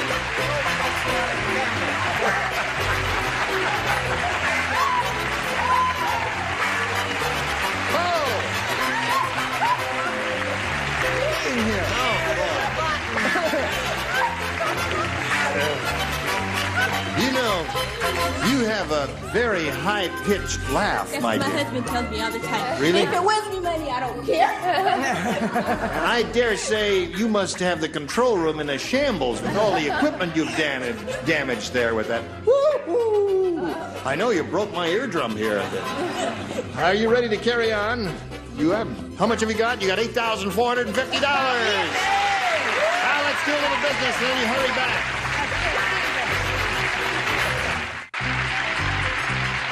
Today's consolation prizes are a True Test Supreme Interior Latex Paint, lasting beauty in house and garden decorator colors exclusively from True Value Hardware stores. And a Timex electric watch for man or woman, the easy-to-read electric watch that never needs winding. Timex Electric, beautifully styled. And an electric knife and a supply of Unicap iron vitamins, 100% of the government's recommended daily allowance of iron, plus 10 essential vitamins. As the song goes, 1, 2, button your blank. And match game 76 will continue in a minute. Now we're ready to carry on. And to do that, we have a new player. And we very happily present Macarena Gandarillas. How about that? Macarena Gandarillas. That's a very intriguing name. What does Macarena mean? Does that mean anything? Is it a noun? It's a Spanish name. It It's comes a from Spanish- Spain. It's very pretty. Thank you. And where do you come from? I was born in Chile, South America, Yes? and that's where I'm from, but I've been out here. You live here now. Yes, I travel quite a bit. I'm a jazz dancer, and I... A jazz dancer? Mhm. You can hardly find those anymore, can you? I've I really looked all jazzy over. when she dances. I think in 3 years, you're the first jazz dancer we've had. Now, where do you do your jazz dancing? Where do I do it? Yes. In different shows. Oh. Well, what is a jazz dancer opposed to a ballet dancer? Musical comedy is my line. I do Oh, a I lot of see. musicals, and Yes. I went to school for that in San Diego, at a Mm. private university. I have an audition in my house tonight at 8. I have a new jazz show opening shortly. Get your own show, fellas. Would you? Okay, good luck to Macarena. Here we go. Round 1 coming up. And I ask you to make your selection. A, please. A it is. Here we go. A reads as follows. Nobody ever escapes from the jungle prison because instead of chaining you to an iron ball, they chain you to a blank. Why? I hate that question. Well, now the round 1 questions are usually a little more obtuse and difficult than the round 2 questions. I'll give it to you one more time. Nobody ever escapes from the jungle prison because instead of chaining you to an iron ball, they chain you to a blank. To a blank? To a blank. I didn't even know there was a prison in the jungle. I thought Well, there was it's just... a little mythical say prison. it again? I'm We sorry. made up this prison. The jungle. The jungle prison. No one ever Oh. escapes from the jungle. Jungle prison. Because instead of chaining you to an iron ball, they chain you to a blank. I told you there's going to be a 20-minute answer period here and there. All right, that's good. That is okay. Charles has got his, so we'll come over here to Macarena. Nobody ever escapes from the jungle prison because instead of chaining you to an iron ball, they chain you to a Cage. cage. This is hard. Round 1 questions are hard. Very difficult. That is a tough question. Well, some good answers may come up here. Now, I thought of one that wasn't too bad. What did you say, Jim? Jazz dancer, huh? Yeah. Oh, no. I almost said a cave. Cave. Close. Crowd, what's happening? You're losing them. That's what's happening. They were about to ask you the same thing. What did you say? Well, actually, my answer, when you think about it, makes perfect sense. Because I said tiger, because he done et you all out. Tiger is good. It is? Tiger is one of the good ones. Yes, Charles. Io rispondo di Hispania. Yes. Per signorita I dito crocodillos. Crocodillo. They chain you to a crocodillo. It was just All a little right. He's rabbi making in that that up. Spanish accent. No one ever escapes from the jungle prison because instead of chaining you to a ball, they chain you to a cage, according to Macarena. What do you say? I said an ape. An ape. Okay. That would be difficult. An ape. And now, what finally came into your head, if anything? Nothing. So you got to show us your blank Just card. how I could get Macarena back to my place. That's the only thing that came into my head.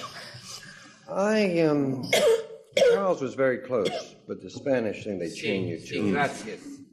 Alligator. Alligator. Well, then when you pass on, they make shoes out of both of you. But it's definitely... Patty, give us an answer. I said they chain you to the cannibal warden. They chain you to a cannibal warden. That'd be okay. All right. Do we have time? We don't have time for another question. Do we have time for another commercial? We have time for another commercial? Do we? Do we have time for another commercial? Well, let's try and get it in anyway. Yeah. Little commercial. Watch it. Oh, this is one of those terrible things. We don't have time to do a full question. Let's do a It's half really, a it's really too much time to stand here and chit-chat, so, Macarena, we got any music, any jazz music? Oh, no. No.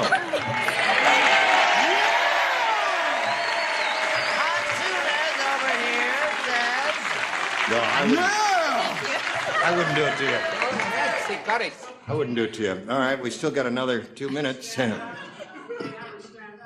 up. Should we see model All her right, stand up clothes here. for us now? Just stand up. They want to see all of Macarena.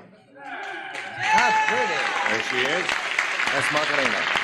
His face. Macarena Gandarillas. Now, what are you going to do with all your money, Velma? What? Oh, Velma's speechless now. Go to Hawaii. You going to Hawaii? Buy a car.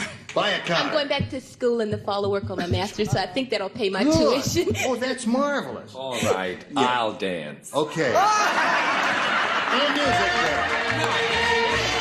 Where's the music? Get out there and dance. You get out there and dance. No dancers? Is your card filled? Yes, thank you. All right, join us next time. How much time now, Sid? Just time to say 1 minute. All right, I'll dance. Bye-bye. Get out of here.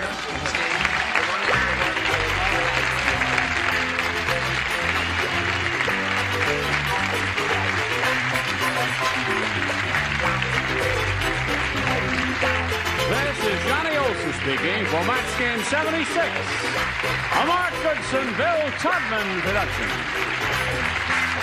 Stay tuned for Tattletales next over most of the CBS stations. Now we have Match Game 74, production number 0279. Take one. Get ready to match the stars.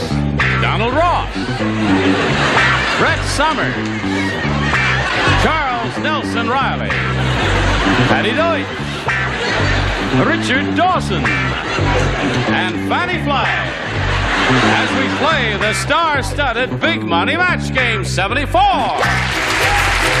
And now, here's the star of Match Game 74, Gene Rivers.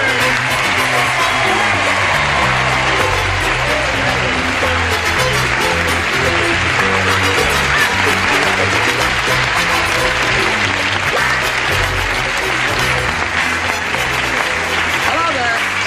Thank you, Johnny Olson. Thank you, friends. Got a bunch of live ones against John? Right. Good. Nice to have you with us. Oh, they were here last time, weren't they? Yes. Will you please look at this pen? What Brett pen? is having a. She gave me this ugly pen. Brett gave you that as a gift? It's a picture of her. Actually. I see. It can be worn with anything. Who is it, actually? It's actually Charles Nelson Riley. Yeah, bye-bye birdie. No. Who is it? I don't know. It's just made in Taiwan. Who do we know in Taiwan? I don't know anybody in I Taiwan. wanted her to have nice things, so I gave her that nice pen. Instead. It can be. All right, that's enough about pins. Let's say hello to our two players here, Janet Finn and Pat Davenport.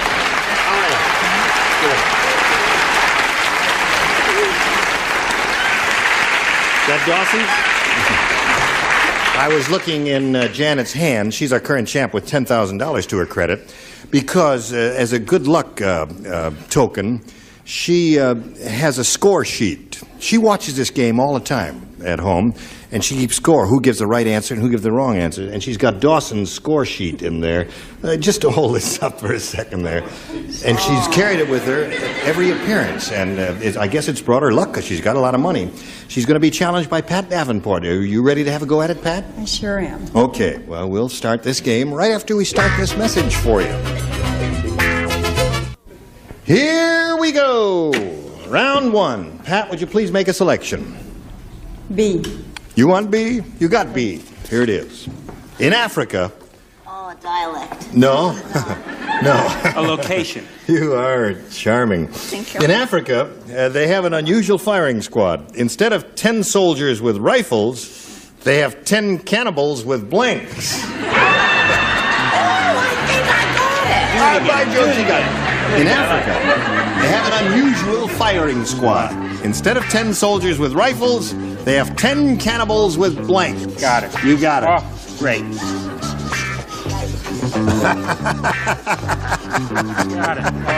Okay. All right. I Ready down love here, this ready show. up there. Charles, you were very quick that time. Thank you so much. Yes. The first time in a year, That's why right. not? You've been on over a year. All right, Pat, this is for you. In Africa, they have an unusual firing squad. Instead of 10 soldiers with rifles, they have 10 cannibals with blanks. Elephants.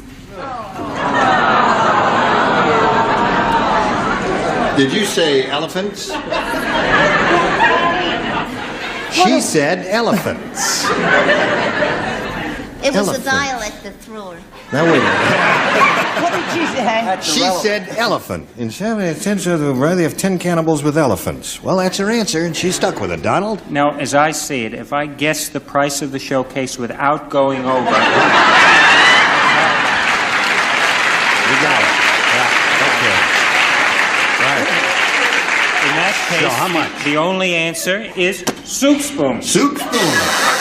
Right. Well, they're not as expensive as elephants, are they? You got the smaller. idea, soup spoons, Pat? You see, they're cannibals, you see. And it's, okay. Brett, what do you say? I say if you can wear that color and look good in it, you don't have to be smart. Well, she looks good in it. She really does. I said knives and forks. Knives and forks. Okay, no man, no Oh, elephant. don't zip me. That was a terrific answer. Yes, Charles. I'll get you. Yeah. Yes, dear. Are you finished? Why does he wear a hot sweater in the middle of July? I don't know. Forks, yeah. Is the buzzer louder or am I getting very sensitive? Did you switch buzzers or put a new battery in the thing? It's the same old rotten buzzer we've always had, huh? Okay. Did you put a new battery in the thing? Said the bishop to the actress? Okay. Would you show us your card, Yes. please? So we I also said knives and forks. You said knives and forks there. All right. So we have a Ann. setting for two. That's right. Now, she's looking for the answer in elephants. 10 soldiers with rifles, they have 10 cannibals with elephants, she says. What do you say? I'd say she's certainly one of the prettiest Davenports I've seen in a long time. Yeah. In fact, I have a sofa and I'd like to get together. Cannibals don't use knives or forks. What do they use? They don't. I didn't They just go straight, and all you'll see, they have 10 cannibals and 10 napkins. Napkins. Okay. With a little paprika. All right. Okay. What do you say, Fanny? Bachelor number one. No, wrong. I said knives and forks. Knives and forks. So, Question. you misunderstood the question. Yeah. Well, I'm sorry about that, my Right. dear. You gotta really pay attention here. All right, are you ready, Janet? Yes. Okay. Now, try I this. still would be interested to know what questions she was answering elephants to. Yeah. Might be this one. What did you think I'd said, Pat? Fire extinguishers? Did you say that? Just a second. No. Guard? No. No, she thought hoses, yeah. I said firing squads. Oh. Fire. Oh, okay. Oh, now I understand Yeah, firing yours. an elephant squirting water, Yeah, right? yeah. I'm going to lend we're out that of girl their my trunks, hearing yeah. aid. That's very good. If we ever had that question, That'd be a good you're response. going to get a great That'd be match. terrific if we All ever right, elephant. write that question there, Joe. Now try this. The psychiatrist said, Mrs. Golden, let me explain. Yeah. My last patient thought he was a dog. That's why there's a blank on the couch. Oh, I'm getting smart as a whip. Did you hear that, Janet? The psychiatrist said, Mrs. Golden, let me explain. My last patient thought he was a dog. That's why there's a blank on the couch. Look, I'm finished. Very good. More ways than one. Cost me every penny I have. That's a lot better than Okay, finished up there and finished down there. Put it in the slot there, and we go to Janet Finn. The psychiatrist said, Mrs. Golden, let me explain. My last patient thought he was a dog. That's why there's a blank on the couch. Puddle? A what? Speak up, young lady. A puddle. A puddle. She said a puddle. Thank goodness it wasn't an elephant on the couch. Oh, boy. All right. She says, that's why there's a puddle on the couch. What do you say, Don? I said that's why there's a little yellow spot. A little yellow spot. Stanley. That's a puddle. Okay. There's one for her. Brett? We have perfect rapport. Really? I liked her from the beginning. I think we should choose furniture, but you're going to have to get rid of those kids. I said puddle. Puddle. There it is. A natural match. Charles? I didn't go that route. You didn't? Because I have 3 dogs, and that would never happen in my house. But that's what or nothing can happen in your house. But I got a backyard you wouldn't believe. Bone. That's why there's a bone on the couch. Another logical answer. Okay, Patty. I said a spot. That comes from a puddle. No. You got that rotten buzzer. No. All right, Richard. All right, Gene. All right, Richard. Antipasta. No. We don't have an That's why there's a stain. Stain? On the couch. What about that? Is that a match? Of course, because I'm being genteel. Yeah, of course. One of your puddle. Yeah. All right, Fanny. Puddle is the answer, Libby. That's why there's a puddle on the couch, is what she says. Do you work for a profit-making organization? No, that's Spot. Spot. Stain. I had a little yellow spot. What is hold wrong on. with a spot? They are asking if you matched Donald, who said a little yellow spot, and if she says spot, how come that doesn't match? What's that? Would you like to come on camera and explain it? There's only one kind of a spot. I'm the one out here who's going to get lynched. Come out here. Speak up. No, I don't want you to explain it during the commercial. I want you to explain it to America here. Get out here. When I say get out here, get out here.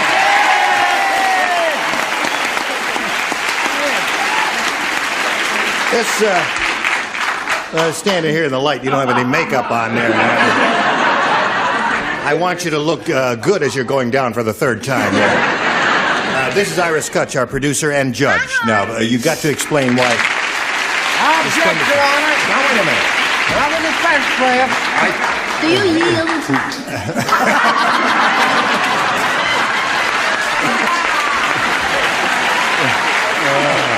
All we want to know is why a little yellow spot is a match and why a spot is not a match. That's all. Well, a spot can be any kind of a spot. Yellow spot is a specific kind of a spot. The only kind of spot a dog can leave is a little yellow spot. Oh,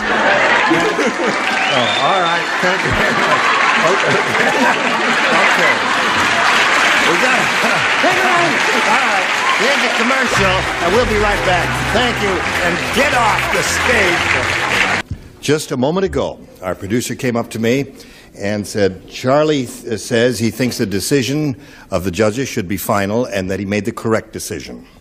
I don't know who Charlie is, but let's go on with the show.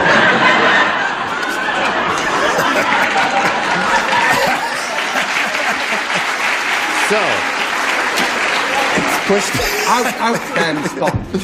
Are you ready, Pat, to have a go at second and final round? Would you make a selection, please? A. A. Here we go. King Kong is so big. How big is he? Oh, I'm so He's so big he uses a helicopter as a blank. King Kong is so big he uses a helicopter as a blank. Now think of what a helicopter is and think of King Kong and write your answers. Mr. Rayburn? Yes, ma'am? I think we need another inspection. Yeah, there have been fleas here all week. Maybe they can fumigate. Really? I don't understand the question. King Kong is so big. How big is he, Gene? How big is he? So big he uses a helicopter as a blank. Don't tell me, tell her. That's the dummy that didn't answer. You haven't written anything yet. Has Charles written something? Yeah. Yes, he has. You wrote Go Home Yank. That's no. You're going to go with that. Oh, okay. Okay. All right. Do Huckleberry? Everybody ready up there? Huckleberry. Now, Pat Davenport. King Kong is so big, he uses a helicopter as a blank. Beanie cap? As a beanie cap.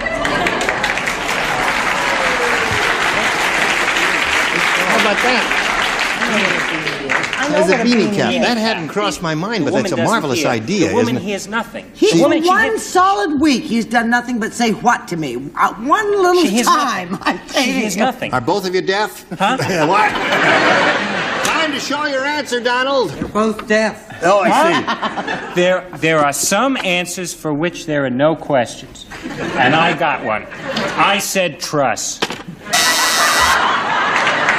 The question makes no sense, the answer makes no sense. No, there's some perfectly good answers to that question, and they may come up. With this crowd, I'm not sure, but we'll try. Brett? I thought that beanie was probably the best answer. Beanie was good. I thought it was terrific. I said bike. It's a bike. Don't you travel by helicopter? Yes, you do. Oh, go home and take your false eyelashes off. Charles? Do you have any vacancies on a lower floor? I said a little yellow spot. No, I didn't. I said a hairdryer. Hairdryer is a good answer. Hairdryer. There's another good one. Have you got it? I doubt it. Really? Well, I don't know. I said Got to that- match everybody now. I know. To stay in the game. I said that he had to use it as an egg beater. An egg beater is another good one. What did you have? An electric razor? What did you have?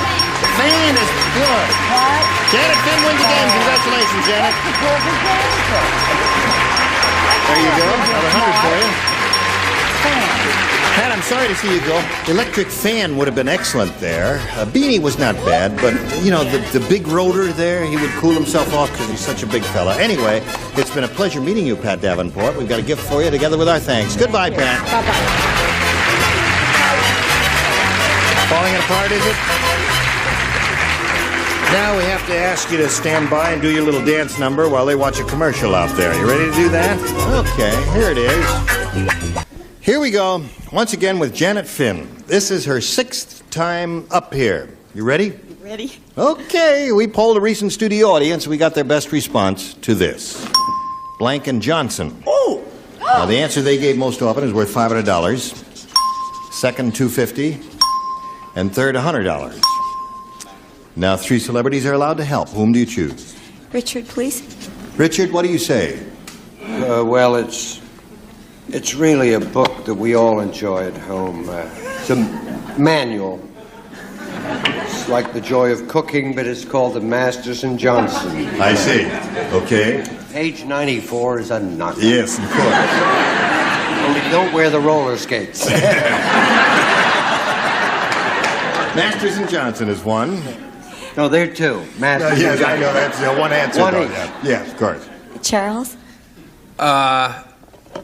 Johnson and Johnson. Johnson and Johnson is up there. Okay. Brett, please. Brett? I'll have to say, I will be forced by the person on my left to say Olsen and Johnson. Who were they? Johnny Olsen. They were a comedy team that you well remember. Oh, really? An old-time comedy team, I never were they? saw them. They were I never way heard of them. Did before you ever I was hear? I never heard. No one ever heard of Olsen. You never heard of Olsen and Johnson? Say no. No. You blew it, audience. Okay, now you've got Olsen and Johnson, Johnson and Johnson, and Masters and Johnson. You may choose one of those, Janet, or give us one of your own. Masters and Johnson. Masters and Johnson? Don't knock it. 94 is a great She's got pay. 9 kids. She had to say that. No, 5. Oh, 5. Okay. Yeah. Don't knock it till you've tried it. Yes, right. We're looking for Masters and Johnson. Come out wherever you are. Now let's find out if they're under the $100 response. Olsen and Johnson. Yeah. All right. That's Brett's answer. Number 3 you will keep in mind. Explain to me who they were after the show. We are looking for Masters and Johnson. Let's take a look at the $250 response. Masters and Johnson it is. I'm glad. You're losing your score sheet there? Okay. Listen, what do you think is under the $500? Johnson and Johnson, they said as one voice. Dance team. Here it is. No, it isn't. No. No, it isn't. White and Johnson. Yo.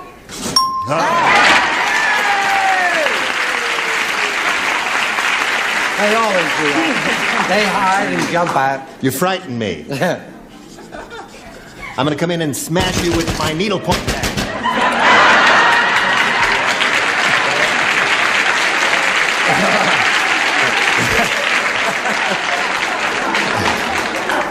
Okay. Some of those stagehands are so aggressive. Does Janet want the building on a first or second mortgage? I don't know, but she's got $10,350. Now she's going to try and increase her earnings by $2,500, and to do that, remember, you have to match one celebrity, and it's time to choose one. Richard, please. Okay, Richard, get ready to write. Janet faces me and does a little two-step. And here is the $2,500 question. Blank Ranger. Blank Ranger.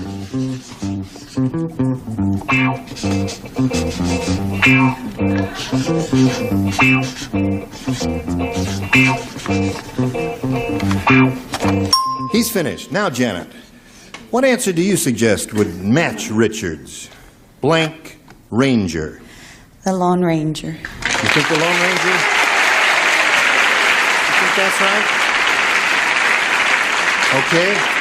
There are a number of good choices here. Richard, for $2,500. May we see your response, please? Who looks after Smokey the Bear Dog?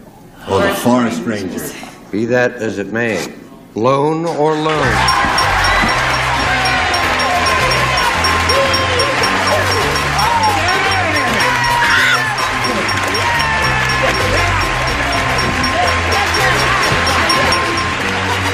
Congratulations, my dear. All right, we have a message for you now, and then we're going to come right back to Janet Finn. The additional $2,500, Janet Finn is now up to $12,850, and we'll look forward to seeing her next time, as we will to all of you. Aren't you all happy for her? I am. She's got all those kids and all the good places to put that money. Gene Rayburn for Match Game 74. Join us next time.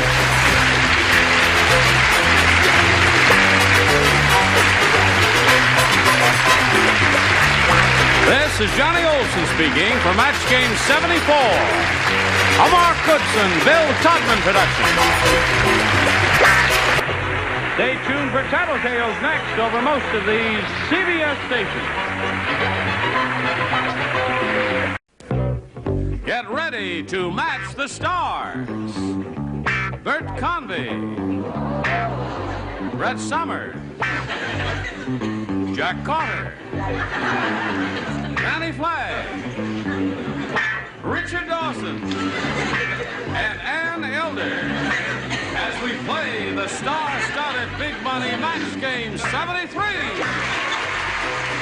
And now here's the host of Match Game 73, Gene Rayburn.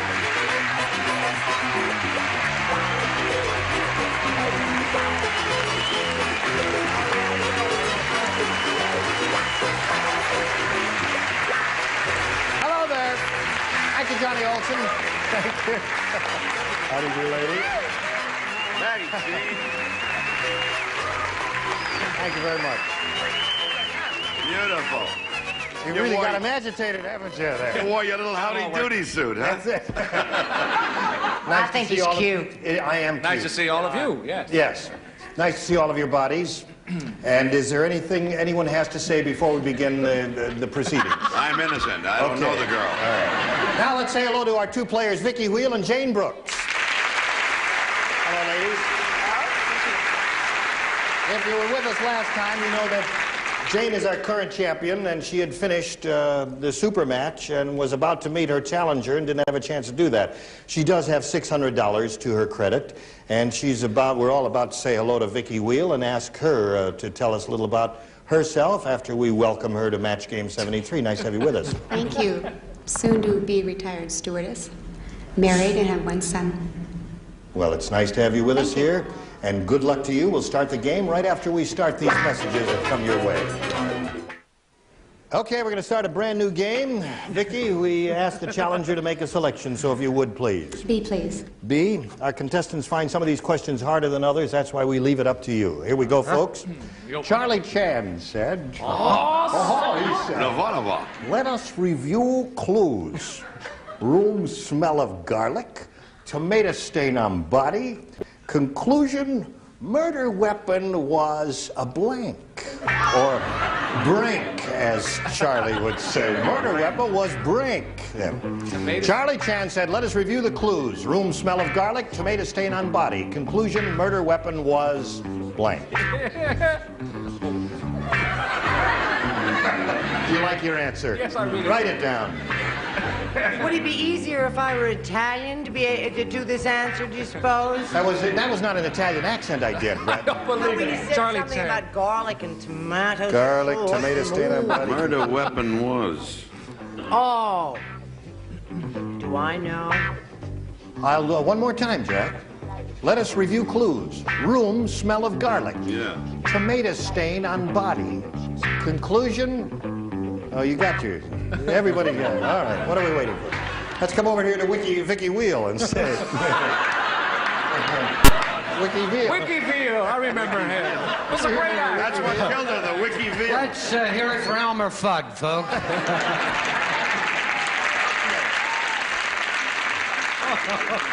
Would you like to read your own question, Vicky, and tell us what blank you want to... How do you fill in that blank? Tomato stain on body, conclusion, murder weapon was... Knife, I don't know.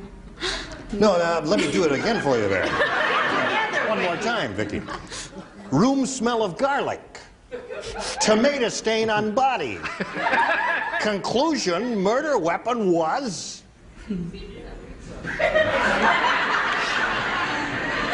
I don't know. Knife. I don't. You want to say knife? Okay, her answer is knife. Bert, what do you say? I said the garlic in the room, tomato sauce. I said the murder weapon was a pizza. Yeah! Filling with a pizza. Okay. What do you say, Brett? Her Well, answer there's is knife. going to be a lot of consternation and discussion about my answer because... Stop peeking. I didn't. Because actually what I said was it was a pizza wheel. Now, a pizza wheel, as everyone knows, is... Watch that. It's a Vicky wheel, guessing a pizza. Is a knife. A pizza wheel is a knife. That you cut pizza, right? Augustus Caesar just gave it the buzz. That you go Oh, really? inside. It's a pizza, I know. actually a pizza knife. We who are Italian call it a pizza wheelo. Okay. A wheelo. All right. The judge felt differently. Jack, what do you say? Following longest answer in world. Murderer very smart. Take meatball, wrap in spaghetti, whip it to death with hot yo-yo. Spaghetti. Murder weapon spaghetti. Let's come down here to the sane one in the group. No, actually, I wouldn't thought the say murder that. weapon was an Al Martino record album. But it was a meatball. Meatball. All right. Same thing. Vicky is still looking for a knife. What can you offer? I can offer a hard pizza. Hard pizza. Soft one, no good. Soft one, no good, right. I said it first. What do you say, soft lady? Thank you. I thought that perhaps he might have been hungry, so he had a salad fork. Salad fork. That's as close to a knife as you're going to get, I guess. Okay. Now, Jane, we've got this for you. Everyone plays again. Melanie lost her blank on the roller coaster. Melody lost her blank on the roller who? Melanie. Oh, that's Melanie, dear. Melanie is a girl. Lost her blank. Lost her blank on the roller coaster. Yeah. Bottom tier is ready. Ta-da! So is the top tier. Come along, Jack. I certainly will. Okay, now we'll go over to Jane Brooks and ask her what she says about this. Melanie lost her blank on the roller coaster. Her meal. Her meal.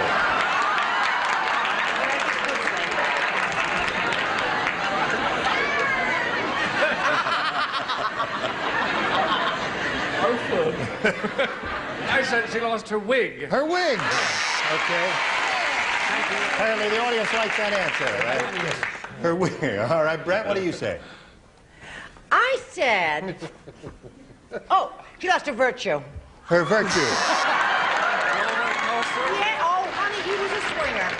Boy, I'll say. On a roller coaster. I just can't visualize that in my wildest dreams. Well, if you were No. Let's call her. Well, I was Carter. there when Brett was there, and after she lost her virtue, she lost her bloomers. Lost her bloomers. I would think it would be the other way around, You Jack. don't know Melanie. Or Melanie's What do boyfriend. you say there? Could I pass? No, I said she. I really should. I said she lost her baby. Her baby fell right out. Okay, let's go over to Mr. Dawson here. This is the saddest series of answers I've ever... No, actually, you're quite right. She lost her supper. There's a man. So, let's come to Ann Elder here. Well, I hate to throw this up, but I said she lost her lunch. Okay, there's another one. Well, that's 2 for you and none for you. That's the end of round 1, and we'll go to round 2. But first, we've got to go to this, and then you come back. Okay. All right, let's start round 2, ladies, if you're ready. Vicki, would you make your selection? I better go with A after B. You better go with A, because last time B wasn't very good to you. Are you ready, folks? Yes. Barbara said... I wish I could tell you what Bert Convy just said to Barbara said, my husband has nothing but good luck. Maybe it's because his blank looks like a rabbit's foot. Let's hear that again. Barbara said that. Barbara said, my husband has nothing but good luck. Maybe it's because his blank looks like a rabbit's foot. Says that right there. yeah, Did you finish? Wrote on his Finish. Splendid. You finished. Why are the upper tiers so slow? Is there less oxygen up there? Oh, the altitude is getting to you. 10. Hello. Could I hear the question just one more time? All right. One more time. Barbara said, Listen to that one more time. my husband has nothing but good luck. Maybe it's because his blank looks like a rabbit's foot. that's treacherous. Have you got it? Would you like me to write it down for you? I certainly hope so. Say this again. Anytime you're ready, Brett. Okay. Now we'll go to Vicki Wheel and ask her how she fills in that blank. Maybe it's because his blank looks like a rabbit's foot. What do you say, Vicki? Rear. He's what? Rear.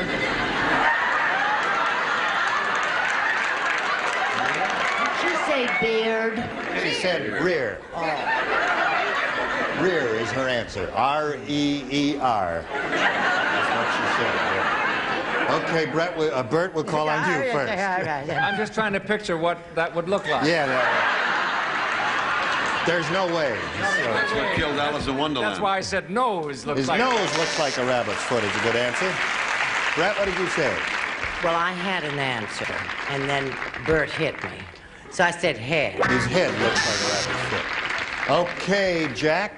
I wiggled my ears and I scratched and I came up with nose. Nose. I'm a bird nose. Okay, you're going to have to score twice here before we finish this round in order to stay in the running. Let's see what your answer is, Fanny. I thought his mother looked like a rabbit. That's right next to baby. Okay, now you must match the 2 remaining celebrities or the game is over. All right, Richard. Did Vicki say his rear? That's what she said. That'd explain why he kept shoving lettuce down his trousers. I said no. So, Jane wins another game. Congratulations, Jane. Would you come down, please? No. Okay. So there's another $100 for you, and we're going to have to say goodbye to Vicki. We've got a gift for you, waiting for you backstage, Vicki. Many thanks for being with us on Match Game 73. Vicki Wheel.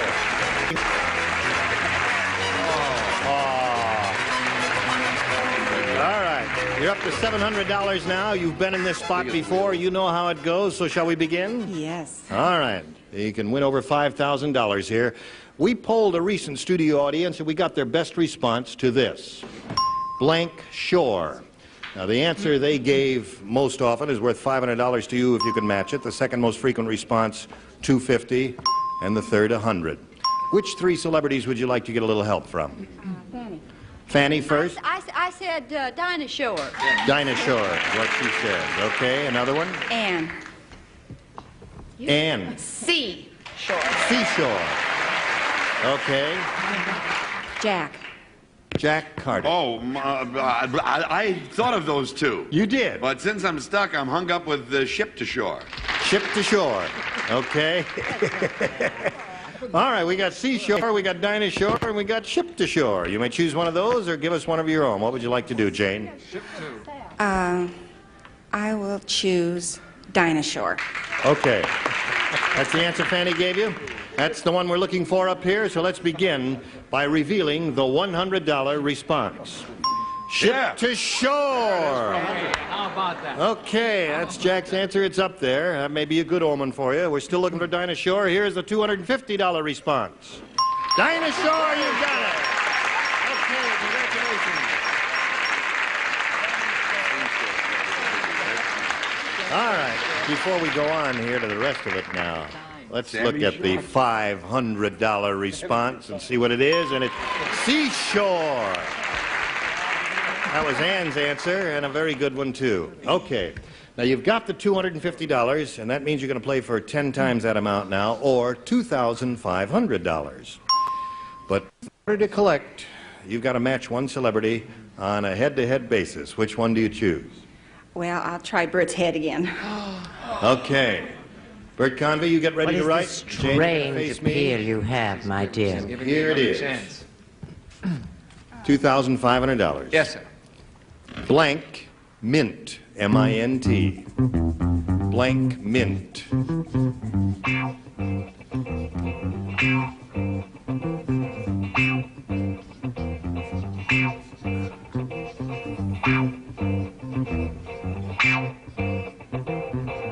Finished, Bert? Yes. There he is. Okay, now, Jane, you give us your response to that. How do you fill in the blank? Blank mint. After dinner. I'm sorry. It's the only thing I could think of. The only thing you can think of is an after-dinner mint.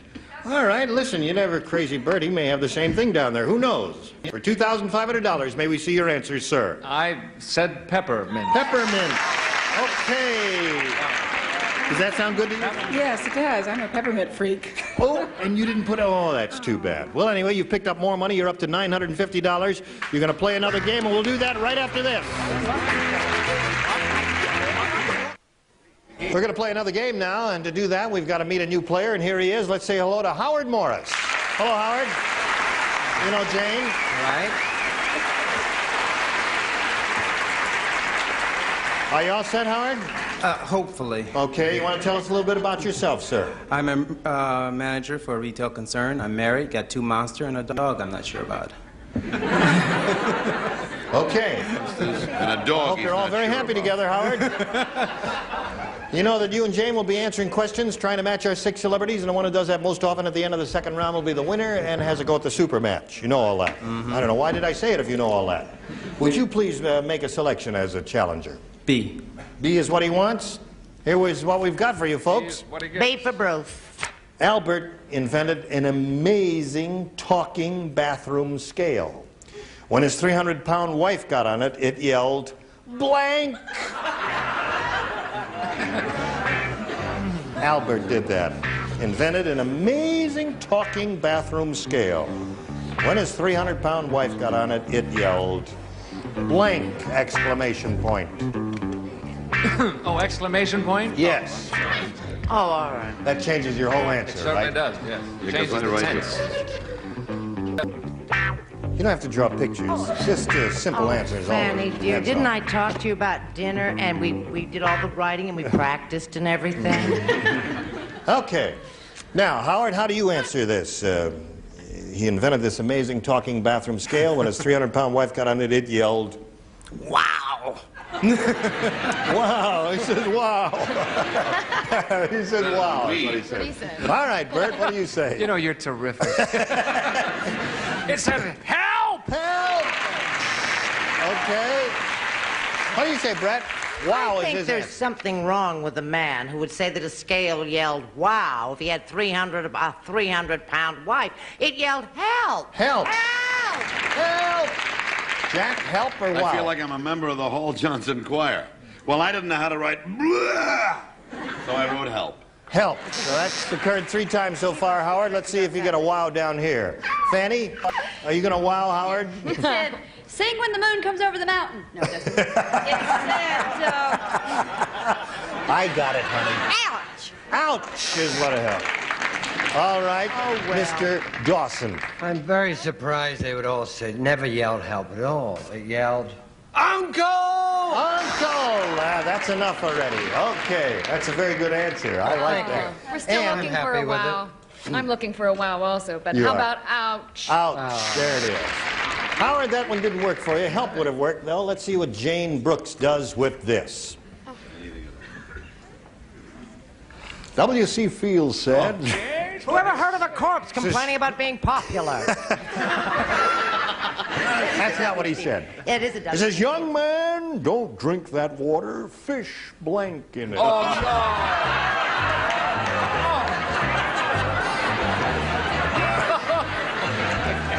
Right. Got to write something.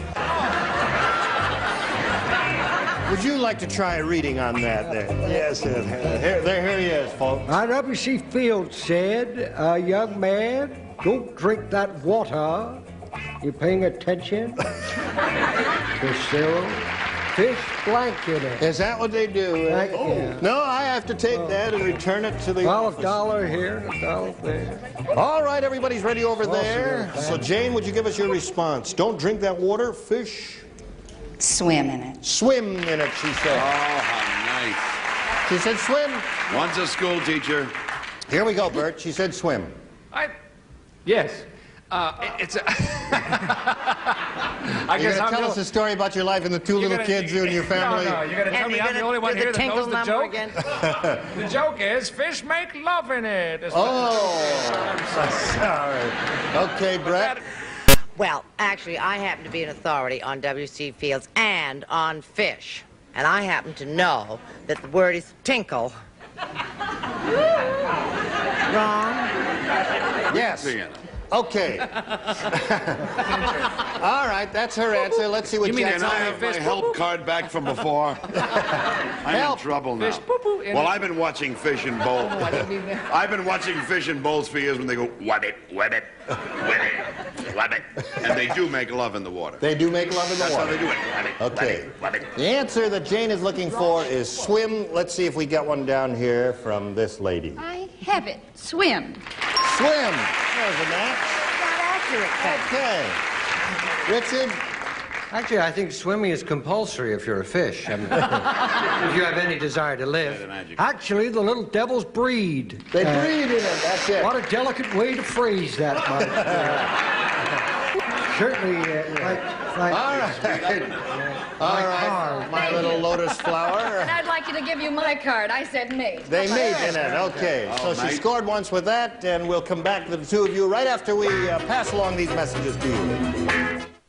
Time is up. Hope you'll join us next time. Bye. Today's consolation prizes are Charm Glow-Wet, the completely portable gas grill that goes anywhere, instant flame without starter fluids or charcoal, Charm Glow products of Antioch, Illinois. And from Montgomery Ward's fall catalog, a luxurious plushy mushroom stew. Use it as an extra seat or accent piece from the Montgomery Ward catalog. And from the Chapstick people, Chap-Ann's Cream, specially formulated for problem hands. An effective cream you can use to soothe and soften rough, dry hands. And Rice-A-Roni, the big flavor side dish is so quick, so easy, saute and simmer to flavor perfection. Rice-A-Roni, the San Francisco treat. This is Johnny Olson speaking for Match Game 73, a Mark Goodson, Bill Todman production.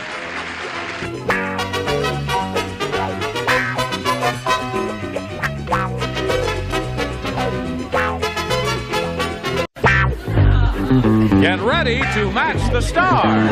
Charlie Brill, Brett Somers, Richard Deacon, Joanne Fluke, Richard Dawson, and Patty Deutsch as we play the star-studded Big Money Match Game 74.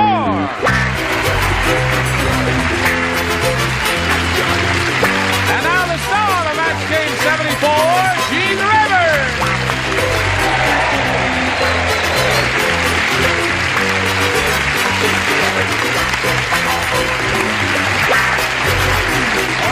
Thank you, Johnny Olson and friends. Whoever does your ensembles is terrific. You always look so chic every day. Thank you, my dear. Don't get too close. Benita, my darling. That's very perceptive of you. Yes. For those who did not see me do my bare shoulder number yesterday, should I do it again? No, they were fortunate ones that didn't see it. Oh, They, I just once- wanted to check it out. Once is more than enough. That's not what you said in the motel this morning.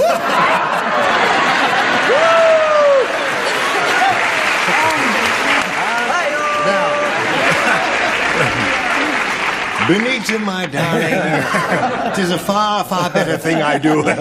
No, she's just funning, folks. She's just funning there. Stop that. What are you, that's very neat there. What's that? Isn't that a nice shirt he's wearing? Clean and neat and well-pressed and Well, no it's wrinkles? white, if that's what you mean. Yes, it is. Brett, I think when you're attractive, it doesn't matter what you wear. Okay.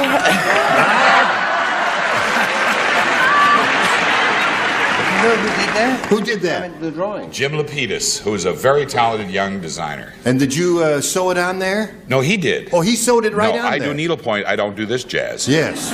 Yeah. And he does windows. He does windows. Good. Now, you're Move talking along. about Jim or me? No. Here we go. Now let's say hello to our two players, Major Goolsby and Sheila Windman. How are you? Very good. How you doing? Okay. Major's our current champ. He has a total of $5,950 to his credit. He's happy about that. And we started this game last time we were together.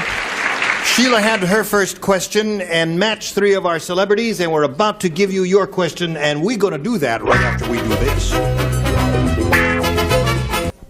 Oh, you are there, aren't you, you rascals? You snuck up on us. Okay, I'll push this button. Major, you ready? Yes, I am. This is for you. Your first round question. Everyone participates. What? We're saying don't Why write. is it flashing at us? That's all right. Would you turn these don't write signs off, please? Well, I'll turn Thank them you. off. Okay, are I yours hate off? you. Yes, Ours mine are is off. Everyone plays because this is his first round question. Gee, I wish I could imitate Howard Cosell, but I can't. It says here. Oh, it's Richard. Yeah, I'll do that. You do Howard No, I Cosell? can't. You can't? No. I'll do a little Cosell. You do Cosell? Oh, a little Cosell. Howard Cosell. No, we can do a little I do his It starts mother. with, it says doctor. Howard Cosell said to the psychiatrist, Doctor, I think I need help. You see, I've fallen in love with my blank. That's right, he does little Cosell. Very damn little. All right, you'll understand. Howard Cosell said to the psychiatrist, Doctor, I think I need help. You see, I've fallen in love with my blank. Oh, honey, I got it. Oh, there's some good ones here. That's one. Well, I mean, it's obvious. That's okay. So, That's okay. thanks. Okay. Now, as soon as The Richard little Deacon girl's got his got slide, the he's all name. set. I'm ready. Major Goolsby. Daddy. Howard Cosell, you know who he is, said to the psychiatrist, Doctor, I think I need help. You see, I've Hold it. fallen... She just put her. They were all having hysterics over there. Why? Because she didn't have her settle her yourself. thing in her. Let You in her forgot slot. to put the card in the slot? I saw No, you I- write an answer a long time ago. Yes. All right. I had to clarify it. Everybody was getting nervous, Gene. Howard Cosell said to the psychiatrist, Doctor, I think I need help. You see, I've fallen in love with my blank. I just have to say self. Myself. Don't be ashamed of that. The audience agrees with you, Major. They think you're right. Good answer. And that's, you know, I mean, he has been in love with himself for many years, Yes. so nothing to be, I mean, it's a fact. I mean, you've got to face the facts here, Charlie. But you know that he really is nuts when he falls in love with his own body. With his body. Cosell's body. That matches. Okay. You're right, Charlie. Right, Brett? What? What I want to know is why would he fall in love with himself? That's a good question. Okay, Major. It's you and me. Okay. What is a Howard Cosell? Howard Cosell. Well, he's a man. He's the mouth that roared. He's the mouth that roared. Yeah, that's a pretty good description of him. Aha. Well, then I'd have to say self. Self. Okay, 3 for you. You know Howard Cosell, don't Yes, I knew Howard Cosell. And we already knew he was in love with himself. Oh, you knew that? Yes, and you just said so. That's right. Didn't you say so? So I said the next most obvious thing was his voice. Fell in love with my voice. He likes his voice. Yes. Yeah. Richard, what'd you say? There it went. Yeah. Howard Cosell. I know because he did Laugh-In with Patty and I, didn't he? Yeah. And he's not only in love with himself, he's been engaged to himself twice. Oh, really? But broke it off. He is in love now with his hairpiece. He's love.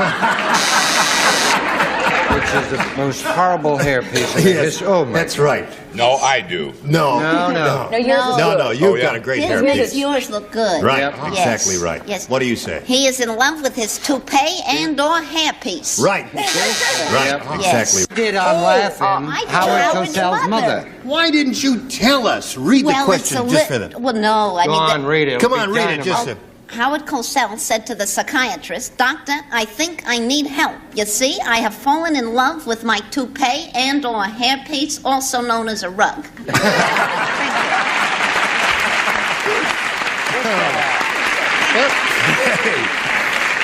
So we got a tie score at the end of round one. Let's see if we break the tie now with round two. Sheila? B, please. B. Who plays? Well, Top row. obviously the ding-dong. All right. Yes. And This is only for the ding-dongs of the top row. Hello, top row. You Hi, ready? honey. Yes. Okay, now listen to the. Now hear this. Yeah, we're ready. The policeman said, "That mugger we brought in is weird. We caught him mugging a Cocker Spaniel and trying to take his blank." Oh, golly, another one of those. That's an easy one, isn't it? No. The policeman said. insane to me. Now listen carefully now. Watch my lips. I am speaking to you, Brett. Are you listening? Watch my lips. The policeman said that mugger we brought in is weird. We caught him mugging a Cocker Spaniel and trying to take his blank. Oh, kiss me, you fool. Okay? Okay, now write an answer and be a good girl. While Sit you're up straight. doing that, Gene, Yep. have you had any of the diseases on this list? Oh, honey, don't tell about that one. No. I've had I hear that one's rampant. No, yes. I've had 1, 3, 5, 9. I've had all the odd ones. God, you're sick. You've now gotten all the even ones, now that you've kissed Brett. We're ad-libbing while you're fiddling around I'm here. done, Mike. Will you I'm get it together? This is it. I'm ready. Okay. Oh, heavens. Cool it now. Okay. All right. Sheila, you ready? I'll do it one more time for you. The policeman said, that mugger we brought in is weird. We caught him mugging a Cocker Spaniel and trying to take his Collar. collar. Well, what would you say? Bone. Okay. They said, she said collar. They said, They said bone. Come on, Charlie. I didn't say collar. I said he'd try to take his ears off. It's such a...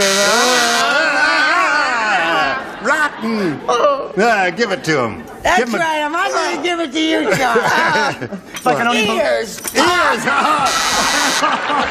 Oh, rotten. Audience, let's give it to him, shall we? That's okay. Thank you. Save something for me. Have you got ears too? No, I have license, which is on a collar. No, sorry. Okay, I'll take that from them, not from you. Sheila, Not much. you didn't do too good with that one. Where'd you get all them ears at there? Okay, now we're in the middle of round two. We got to stop right here. We got 3 to 3. All you need is 1 to win the game. Let's see if it happens after this. We're ready to carry on here. Let's see what happens. Major Goolsby, you need 1 match to win the game. New version here of an old Barbara Streisand song. Oh, are you going to sing for us? Do Well- you see? Now you see how Dickie Dawson is always picking on the upper It's the tier? dummies I on the would like- bottom now. Oh, yeah, right. dummies on the bottom, right. That's right. Okay. No, the alert 3. We wanted to be on camera again. At least we don't have to wear Why? glasses, That's do we? right. And false hair pieces. Are you ready? No.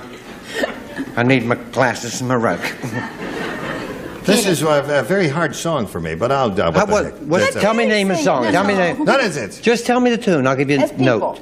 I'll give you a People. Let it What's it? People? Yeah. People who look. There's more.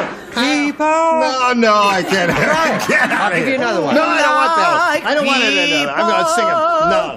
No, I don't want it. I'll go all by myself and do it. In the Lipton Hello, Spotlight, Charlie. ladies and I'm gentlemen. going to do it right here. All right. No, wrong. Stop that. I'm just giving you the note. Guess. Quiet. Garlic. Quiet. Garlic. Garlic. People who eat garlic are the blankiest people in the world.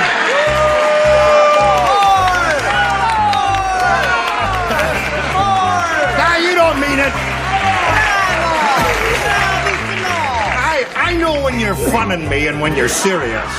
I think you're funning me. He will now sing On a Clear Day You Can See Claire Trevor. Come on, give us another one. All right. Sing the question again. Major Goolsby. Now, well, Barbara Streisand. Garlic. People who eat garlic are the blankiest people in the world. Talkingest people. I think you just blew it, Major. Are the talkiest people in the world, he said. Did you understand it? Garlic. People who eat garlic are the blankiest people in the world. No, I said talkiest. That's his answer. Okay, my dear, go. Smelliest. Okay, Richard. Would you repeat the question? Go on, I'd like to hear it.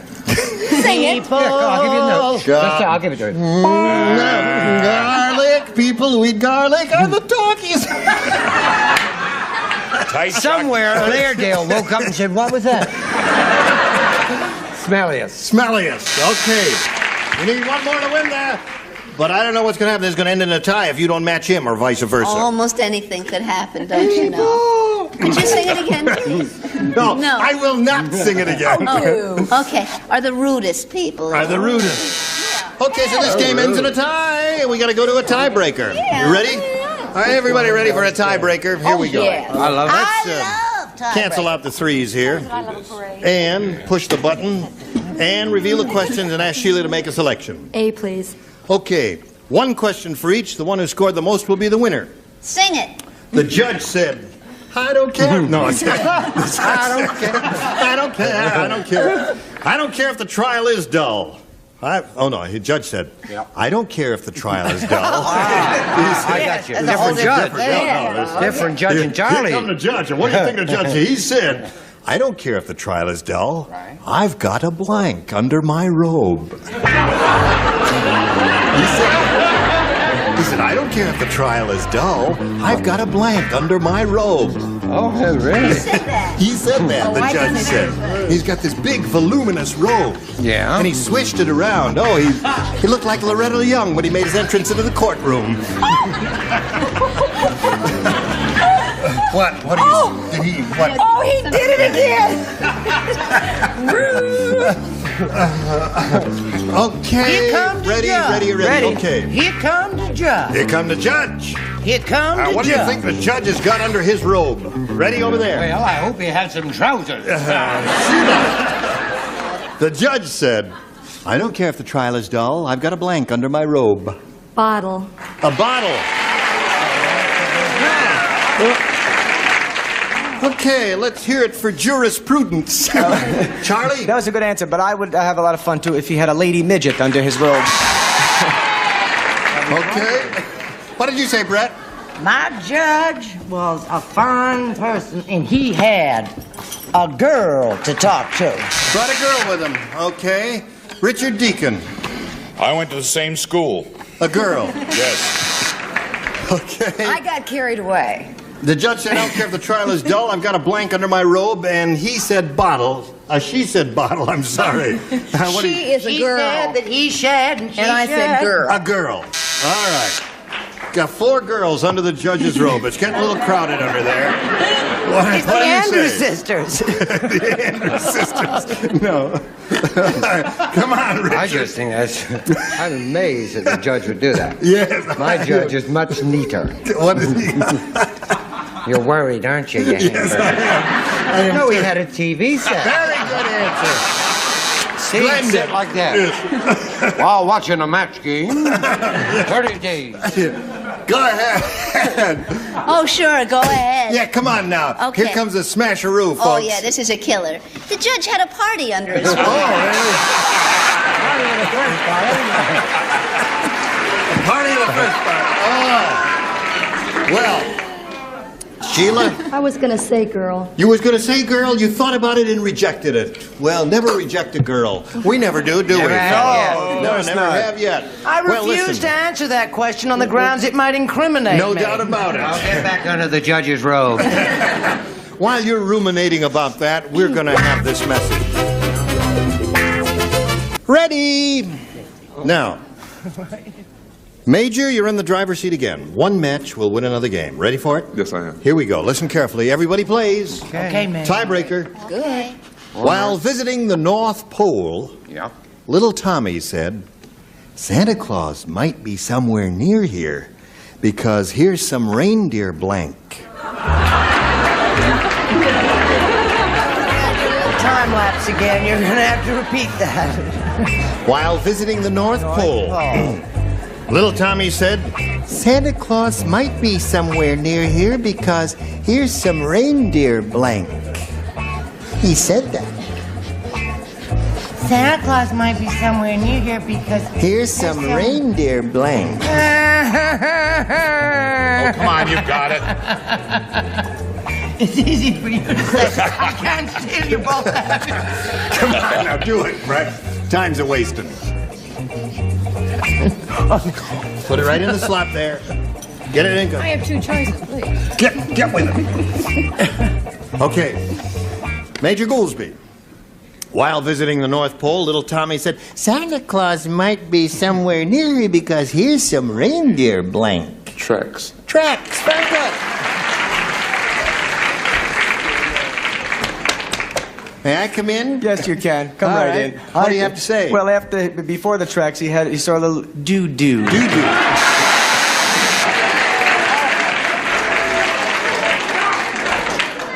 I like his answer better.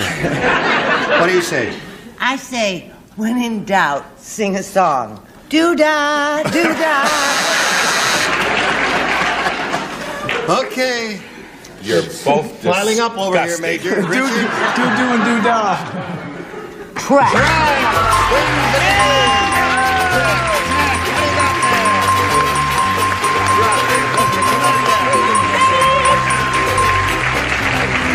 Okay, you're over $6,000 now. Stand by for a moment or so, Major. And Sheila, we thank you for being with us. We've enjoyed meeting you. We've got a gift for you, together with our thanks for being with us on Match Game 74. Goodbye, Sheila Windham. Now. Okay, you got your fan club out there, eh? Yes. You got friends there in addition to your wife and your mother-in-law, right? Row there. Half that row. They're all friends and neighbors, are they? Yes, they are. And Okay, mothers. they're rooting for you here. Now in the Big Money Super Match, we polled a recent studio audience and we got their best response to this. Blank climber. The answer they gave, is worth $5, $250, and $100. And 3 celebrities are allowed to help. Whom do you choose? Charlie again. Charlie Brill. I would say mountain climber. Mountain climber's one. Joanne. Joanne Fluke. Social. Social climber. And Brett. Brett, have you got one in the Give third? me a minute, sweetheart. Okay. Easy, social climber, mountain climber. Huh? Rose climber. Rose climber. I'm glad the buzzer sounded. 'Cause I didn't Nobody wanna- else had a third one. I'm glad he didn't clutter up his mind. Okay, you got those two. You can choose one of those or give us one of your own. I would say mountain climber. Mountain climber's one you want, one we're looking for. We're going to find out if it's up there right now, and if so, where. First, may we see the $100 response? Tree climber. There's said one. tree climber. Looking for mountain climber. Charlie Brill's answer. Here's the $250 response. Social climber, the one Joanne gave you. Last chance for mountain climber, the $500 response. Ah, you got it. Congratulations. Oh, boy. Ho, ho. Now, you're up to $6,550. Let's see if you're going to go all the way here. You're going to play for 10 times that amount. Whom do you choose? Charlie again. Okay, Charlie gets set to right. Here's the $5,000 question. Basic blank. Basic blank.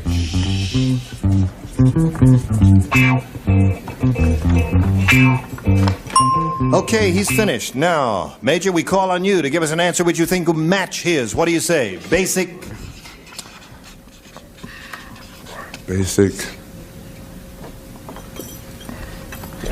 I would have to say mathematics. Basic mathematics. You were blank on that one. Okay, he says basic mathematics, Charlie. May we see your answer? I put down basic black. Basic black. Yeah. That's a phrase in women's clothing, basic black. They wear basic black dresses with their pearls, as many of us do sometimes. All right, here we go with this little message, and we'll come right back. Goodbye.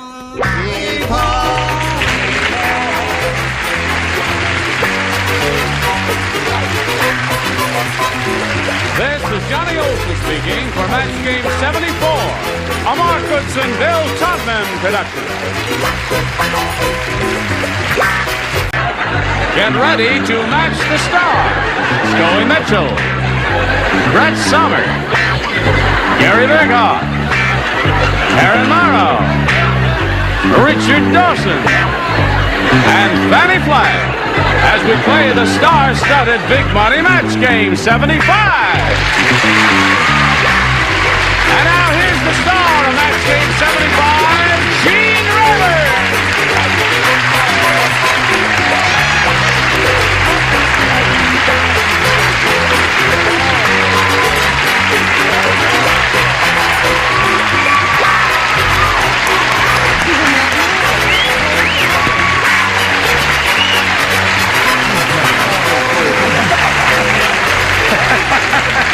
I'm Johnny Olson and friends, and I guess you are our friends. Do you feel friendly toward this bunch? Yes. Good. Yes. You feel friendly toward this bunch? No, you feel hostile Friends today? like No, to don't go be to a hostile. motel? What? I'm trying to get 3 female friends to come to a motel with me. You gotta stop that. Well, if we're going to be friendly, let's really be friendly. Not that friendly. Oh, all right, all right. We've got a new kid on the block. Shall we give her a polite round of applause? Why not? That's me. You're the That's one me. He's a very dear friend of mine. You're not applauding, Scully.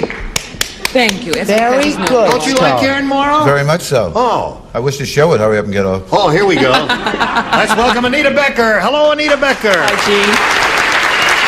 How much money have you won?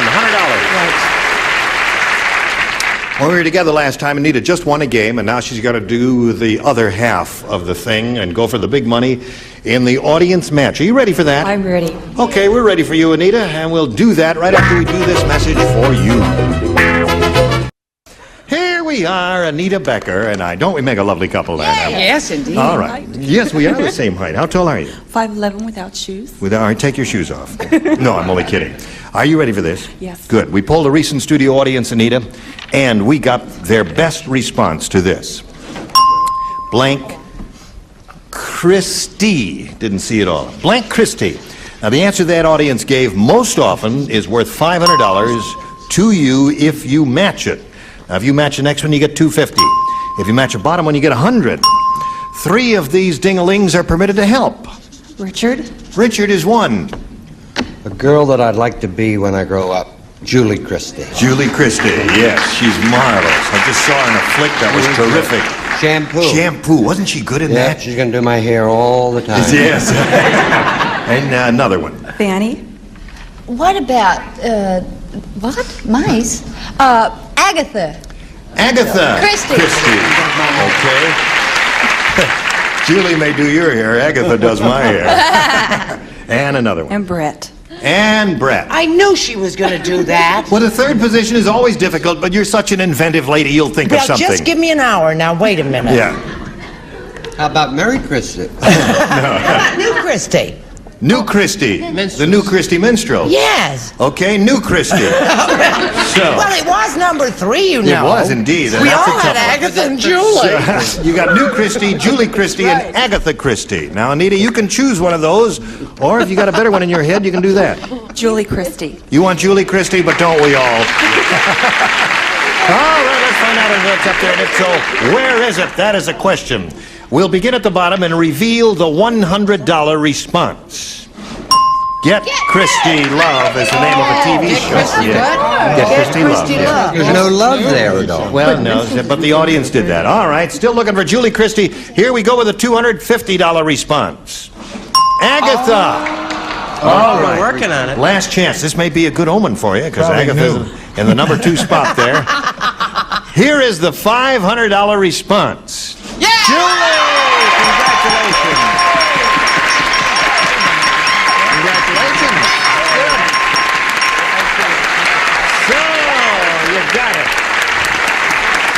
Now, Anita, that means you got $600 altogether, and that also means you're going to play for 10 times 500 or 5,000. Now, whom do you want to play with over there? Richard. Okay. My place or yours? All right, now, if you'll face me, please, Anita. Here's the $5,000 question. It goes as follows. Forbidden blank.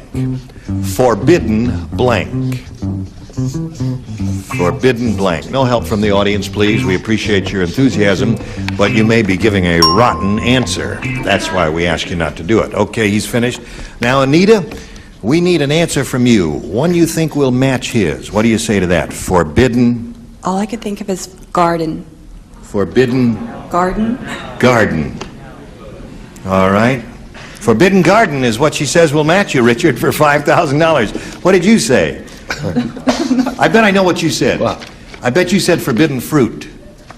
How'd you guess? Listen, you know, I bet that's what you were thinking of. I know. You were thinking of forbidden fruit, and you said forbidden garden, because the forbidden fruit is in the forbidden garden. What do you say we all go over to the forbidden garden? No. Anita, I'm sorry that you didn't get the $5,000, but that was really a superb answer that he gave you, and you win some and you lose some. Now you're going to play another game, and who knows, you may win that. So let's meet your new challenger, Bruce Anderson. What do you say? Hi. Okay. Bruce, you know Anita Becker? Yeah. Now, Bruce, if you would, please. Gee, he's a good-looking guy, isn't he? Tell us the Bruce Anderson story. I'm from the Diana Richfield area in Minnesota.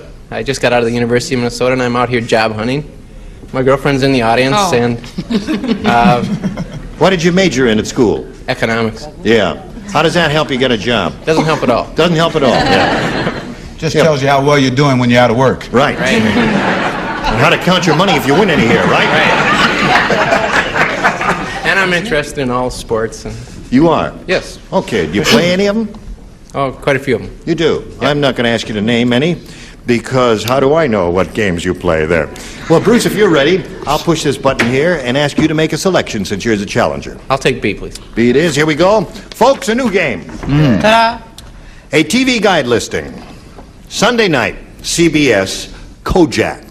And then the little summary says, Kojak is kidnapped by the Weirdo Gang. The Weirdos polish Kojak's head and use it as a blank. Got it? Yeah. You got it? Oh, yeah, I got it. Kojak is kidnapped by the Weirdo Gang. The Weirdos polish Kojak's head and use it as a blank. Yes, the bigger you write, the easier it is for them to see when it's on camera. All right? Hi there. Hello there. Having a little trouble, Gary, are you? No. No. Oh, that's a nice answer. Having a little party after the show. Are you really? Hi, Karen. Hi, Brad. Isn't it nice to have Karen with us? Yes. I don't know how we've missed you. We've been on 2 years. Where have you been hiding? In jail. Grocery store. I see. Now, Bruce Anderson. True. The TV guide listing for Sunday night reads as follows. CBS Kojak. Kojak is kidnapped by the Weirdo Gang. The Weirdos polish Kojak's head and use it as a blank. As a bowling ball. As a bowling ball.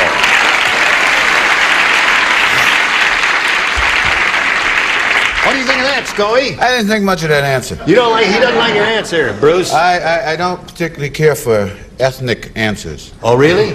Had Kojak been black, then they could have used it as a bowling ball. Oh, yeah. But as Kojak stands today, it was used as a cue ball. A cue ball, that's right. You don't see any blonde. Have you ever seen a blonde bowling ball? Have you ever seen a blonde bowling ball, Bruce? Sure. Yeah.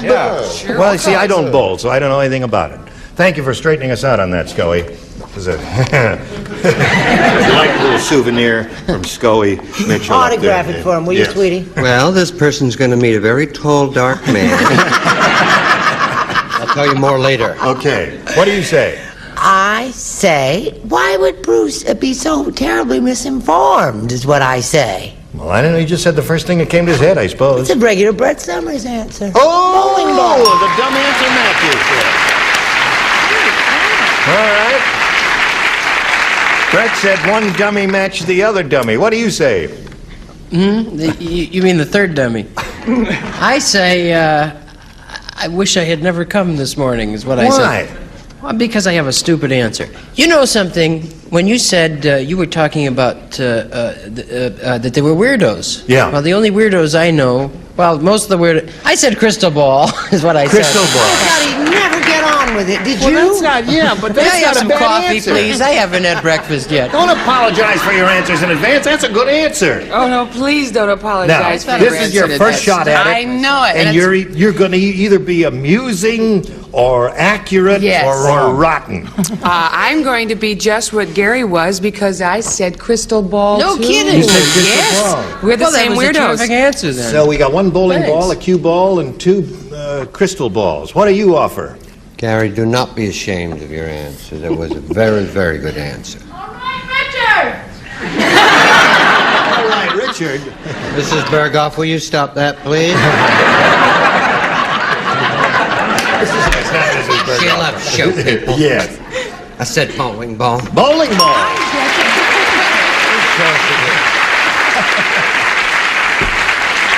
You know, Fanny, I've been able to figure out everything. I finally figured that one out. I was just looking at your chest, and I didn't. It's Dumbo, Dumbo. isn't it? Oh, There's two. Oh yes. Why do you think I was pushing those peanuts up her jumper? Now leave her alone. She's going to give a terrific answer. No, it isn't. I said crystal ball. Crystal ball. So we had some crystal balls and some bowling balls, and that was two for you, Bruce. Anita, your question comes along later. Right now, this is coming your way, so pay heed. We are ready to finish round one. Anita, this is for you. Say, believe it or not, at the North Pole, wife-swapping parties are very popular. How popular are they? I'll tell you, you probably haven't heard about Doo-dah. this. But here it is. Nanook went to a wife-swapping party and swapped his wife for a blank. That's how popular they are. What, dear? I was thinking about something else. I'm sorry. At the North Pole, wife-swapping parties are very popular. And, you know, popular are they? Nanook of the North, he went to one and swapped his wife for a blank. That's what he did. Now, you all know Nanook of the North. I know Nanook. Subject of that famous documentary that was done in the early 30s by that famous... Grapes of Wrath? No, that's not it. Well, what was it? Ready. You All think right, of the everybody. Sure, that's easy for you to do. Yeah, that's it. Anita. At the North Pole, wife-swapping parties are very popular, and Nanook of the North went to one of those wife-swapping parties and swapped his wife for a... Polar bear. For a polar bear. See? That's not bad. What do you say to that, Scully? At first, I thought my answer was so ridiculous at first. Yeah. You know, until I heard what she said. And I'm not even going to try to qualify my answer. I just said sheep. Which they don't even have in the North Pole. That's what made it such a great deal. Yes, I see. Stay out of the sun, would you please? Now, Brett, what do you say? There'll be a simple mugging in the parking lot later. What on earth would make him say sheep? I don't know. I went into a more humorous vein, a little play on words. Yes. I said he swapped his wife for an Eskimo pie. An Eskimo pie. Very good. Yeah. She'd have got a bigger lamb if she'd have said sheep. What did you say? And then his newly acquired seal ate it. A seal. All right, so we have divergent answers. I beg your pardon. Yes. Now you, Karen. I am so glad. If this hadn't happened, I would have left and gone home. Polar bear. Polar bear. There's one for Anita. All right, Richard. I know that's the answer you gave, darling, but you would never swap your wife. It's murder getting their fur coat off. I swear. Oh, yeah. It's just platonic. It's Yeah. just silly. If you really want to get involved, and I happen to know he swapped his wife for a very pretty walrus. Pretty walrus. And they're happy as can be. They are. Time just flies away. Now, my dear. Yes. Well, I was trying to be logical, and I was thinking about those pretty little things with their big eyes, the little seals with their long lashes. Wouldn't you rather have a little seal They're than a polar very bear? pretty. You know, we had we have 6 different answers there. Yeah, we did have 6. Well, we had 2 seals. 2 seals, right. Granted, Nevertheless, 6 it was a different gallimaphry of answers. What would you have said? A gallimaphry. Polar bear was the first thought that came to my head. Really? I know it's Sure. implausible. Why don't you two just flat and cut us out? All right. We're going to round 2, Bruce. What do you want? I'll take A, please. A. Score is 2-1 in Bruce's favor. Here we go. 2 of you do not participate. They are Richard and Brett. I've done this show before. How come I always participate? Because you always get it wrong. You never get them right. That's right. Here we go. Josephine the plumber is ready for any emergency. Night and day, Josephine keeps a blank in her stocking.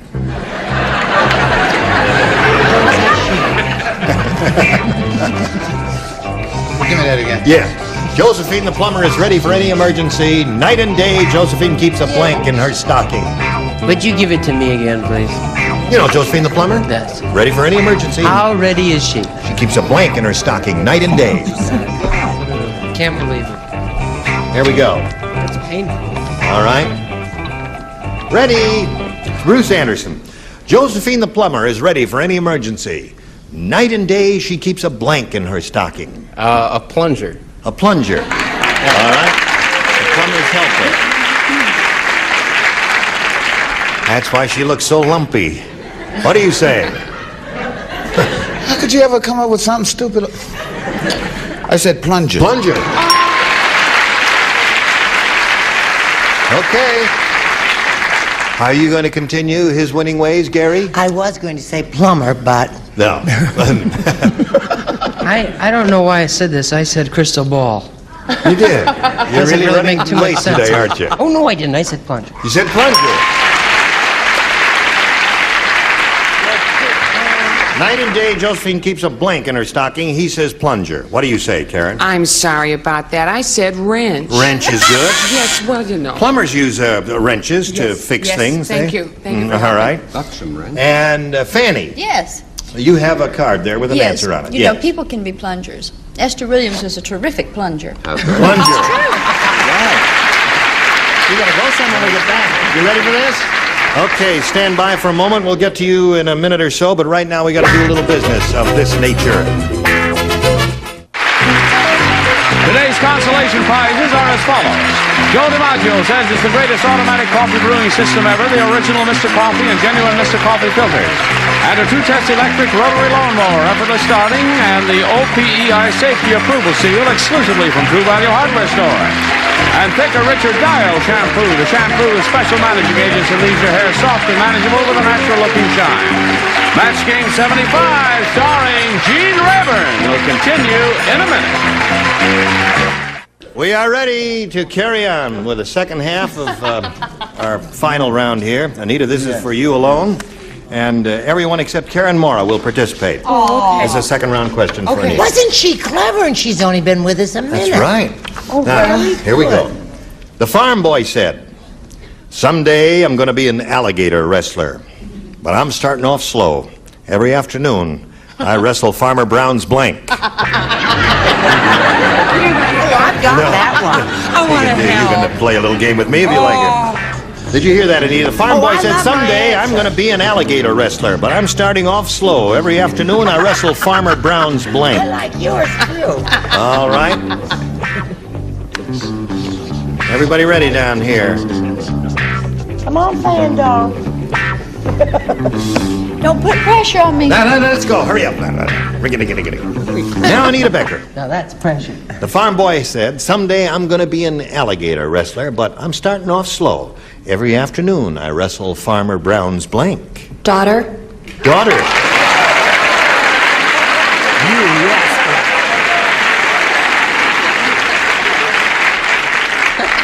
Isn't she a devil? She is a devil. What'd you say, Scully? Oh, that's starting off too slow. Oh, it is? Yeah. Well, you don't know Farmer Brown's daughter. But I know his wife. Oh, his wife. Oh. Well, Boy, you had she the an same alligator, idea, huh? yeah. Now, I guess you've got to match all the remaining celebrities to stay in the game, Anita. Let's see if that happens. Does she have to match all the remaining Everyone. celebrities? Everyone, In the game. including you. Bye, Anita. I said lizard. Lizard. So Bruce wins the game. Chicken, daughter, pig. Only got one daughter out of it. Congratulations. Just stand by for a moment. Fanny had daughter, and we had pig over there, and we had chicken up there, but only one daughter. But daughter was an absolutely inspired answer, and we thank you. And I'm glad you won some money. You got $600. That's right. Thank you. Goodbye, Anita Becker. Isn't she sweet? All right, now you know what this all means, don't you? This means you're going to have a go at over $5,000 now in the big money super match. You ready? I'm ready. We polled a recent studio audience, Bruce, and we got their best response to this. Simon Blank. The answer they gave most often, you know, is worth $5, $250, and $100. 3 people are permitted to help. Richard, please. What do you say? Simon Says. Simon Says. There's one. Scoey. Scoey, have you got one? Simon and Garfunkel. Simon and Garfunkel. And Gary. Gary, have you got one? Simon Legree. Simon Legree, Simon Says, and Simon and Garfunkel. Do you want one of those, or do you want to give us one of your own? I'll go Simon Says. Simon Says. That's the one that Richard gave you. Let's find out if it's up there, and if it's there, where is it? Is it under the $100 response I ask you in all fairness? Go. Simon and Garfunkel is there. Not there yet. Simon Says. Let's find out if it's hiding under the $250 response. Simon Legree. That's Gary's answer. Last chance for Simon Says. Earl, slide off that $500 response there. There it is.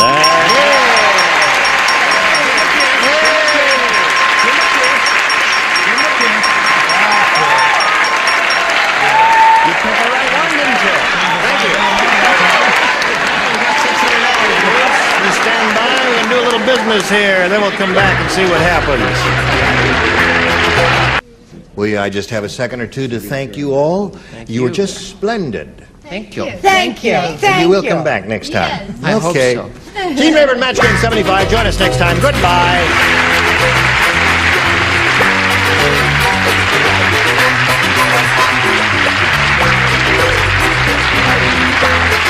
This is Johnny Olson speaking for Match Game 75, a Mark Goodson, Bill Todman production.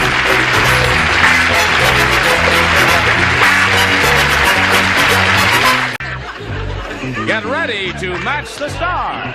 Robert Morris, Brett Somers, Charles Nelson Riley, Adrienne Barbeau, Richard Dawson, and Fanny Flagg as we play the star-studded Big Money Match Game 74. And now, here's the star of Match Game 74, Gene Rayburn.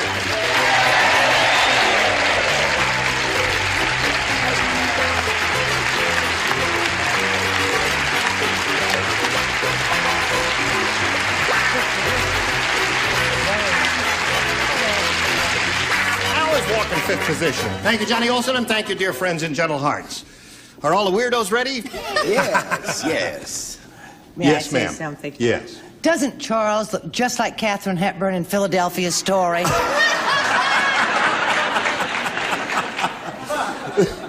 Well, not exactly. She didn't smoke a pipe, as I remember. That's Well, right. take the pipe away, Take- Katie. You look splendid, Charles. May I Splendid. see Dr. Farnsworth immediately? Listen, Charles, when are you leaving? I hate to bring this up because I'm we're not going to leaving. I'm going away for a little while, and I'm returning. And we know where he's I'm going. going to play on Now, Broadway you got to tell for him a what you're little going to do. while. What's the name of that thing? God's Favorite. And who wrote it? Neil Simon. I think that. Back to Broadway. They wanted a Katharine Hepburn type who smoked a pipe, and I'm... Okay. Well, you will be sorely It missed. opens December 11th at the Eugene O'Neill Theater. I'll be there. Thank you. We have a date already. Okay. Perfect. We have a date. I'll be there. What'll my wife say? 11:50 for you. All right. We'll all be there. Okay, let's say hello to our two players, Phil Perrell and Marva Farmer. How are you? How are you? Okay. Phil is our current champion. He has $9,650. And when we were together last time, we got to the beginning of round 2. Marva scored 2 matches in her first round question, so it's 2-0 at this moment. 2 questions to go, and we'll have a go at that in a moment or so. But right now, friends, please pay attention to this. Okay, I'll push this button and reveal our second round questions and ask Marva to make a selection. I think I'll try A again. A. All right, here it is. Got it. A is what Marva wants. The mattress salesman said to the young couple, "Just a minute there. You don't test a mattress by blanking on it."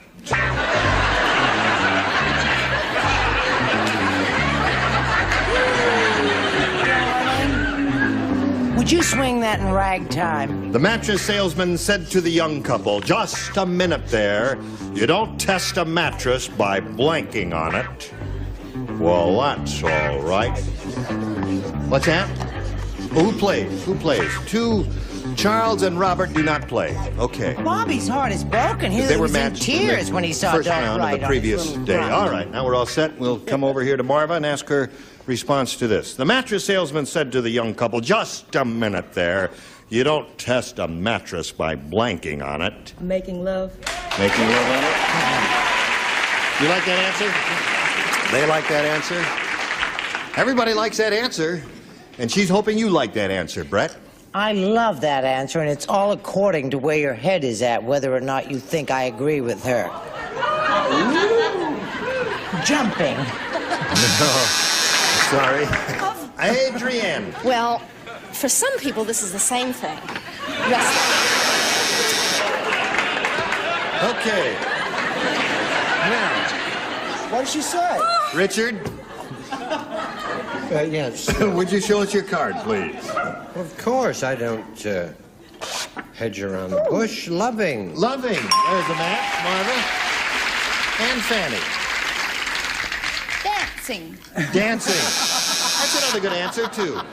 Okay, so that's 3 for you. And now, Phil, we come to your question here. Everybody plays now because Phil didn't match anybody on his first round question. Joyce said, "I think Dr. Harris is really a horse doctor. After I took off my clothes, he put a blank on my back." This girl, Joyce, said, "I think Dr. Harris is really a horse doctor. After I took off my clothes, he put a blank on my back." He put a blank on my back. You heard that, Phil. Okay. See? Now that I finished, he started. All right. Everybody's ready up in the upper tier and the lower tier, and we come over to Phil Perrell. Joyce said, "I think Dr. Harris is really a horse doctor.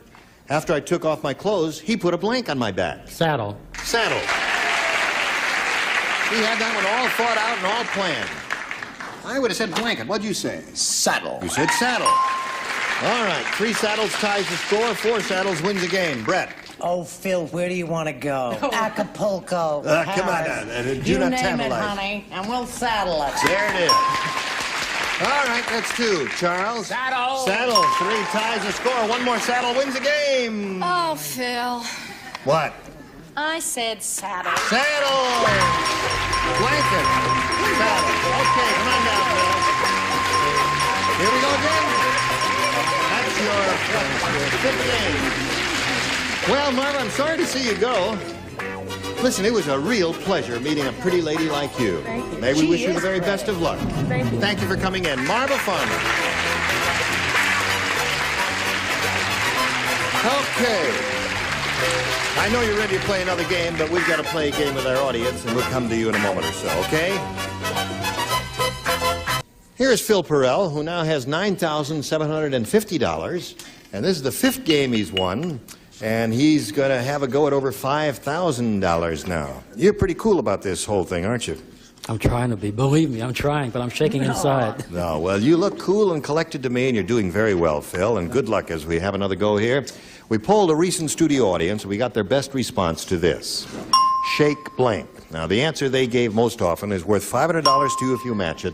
Then if you match their next answer, it's $250. And the 3rd most frequent response is worth $100. Which celebrities are you going to call on for an assist here? Richard? Something that Charles and I use is face powder. Shake and bake. Shake and bake. Okay, there's one. Brett? How about shake a leg? Shake a leg. Okay. You got 2 now. Fanny? What about shake, got- rattle, and roll? Shake, rattle, and roll. So you got shake, rattle, and roll, shake a leg, and shake and bake. You want one of those, or do you want to give us one of your own? I'll go commercial. Shake and bake. Shake and bake. That's the one he's looking for. That's one he hopes is under the $500 response. We'll begin at the bottom and find out first, what is there under that $100 response? Shake and bake. He got it. Right off the bat. Shake and bake. Shake and bake. I thought that'd be up there a little bit higher, because that's a pretty popular phrase. What's under the $250 one? Shake well. Oh, yeah. Before taking medicine. What do you think's under the Shake 500? up. Shake up. Shake, rattle, and roll?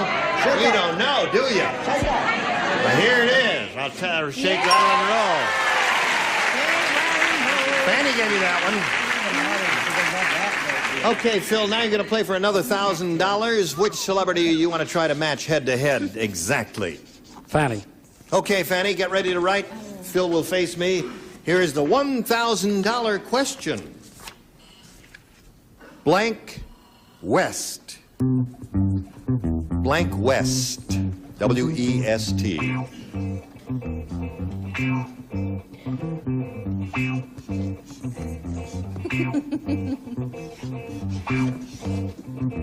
Okay, Fanny's finished, Phil. Now, what answer would you give us that will match hers? Blank West. I think I'll go with Zane Grey's Head West. Did Zane Grey say that? I think so. If not, I just made it. Head West, young man. Not exactly. Yeah. Well, whoever did it, I'll go with Head West. Yeah. Well, it was a guy who said lived... it. Yeah, Horace Greeley, who lived in Brooklyn, said it. He said it to Zane Grey. Yeah, he said it to Zane Grey. And actually, he said, get the heck out of here. Because you're very close. Yeah, all right. He says head west. And remember what we said at the beginning, has to be an exact match. Now, Fanny, may we see yours for $1,000? It was Mae West who said, go west, but I didn't say it. No. Go west. It was Horace Greeley who said go west. You and she were on the same track, but the rule says it has to be an exact match, so I'm sorry. We can't give you the $1,000. Are you an American? Phil, you've got $9,850, and you're going to play another game. If you're ready, let's bring on another player. Here comes Darlene Panchuk. Hello there. How are you? Good. You know Phil Perrell? How's Darlene, and where's she from and all that? Darlene's from Toronto, Canada. Yep. And my hands are shaking. Really? Really? No one will see that your hands are shaking. Okay. You look very cool and collected to me. You think so? Are you married? No. You're not married? No. Are you will be vacationing in a here? minute. No, you really live in Toronto. No, I live here. Oh, you live here? No. But you were from I Toronto. was from Toronto. Okay. Nice to have you with us, Darlene. Thank you. Nice Good to luck be to here. you. Thank you. Bing. Bing. What would you like there? A, please. You want A? Oh. All right. Here we go. Brand new game. This is for Darlene. Right. Fanny Flagg is wanted by the FBI for streaking. On the wall of every post office in the country is a wanted poster with a picture of her blank on it.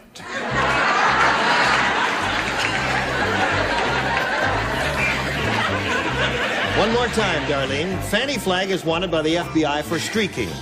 On the wall of every post office in this great land of ours is a wanted poster with a picture of her blank on it. Oh. Everybody is ready but Fanny Flagg. I can't figure it out.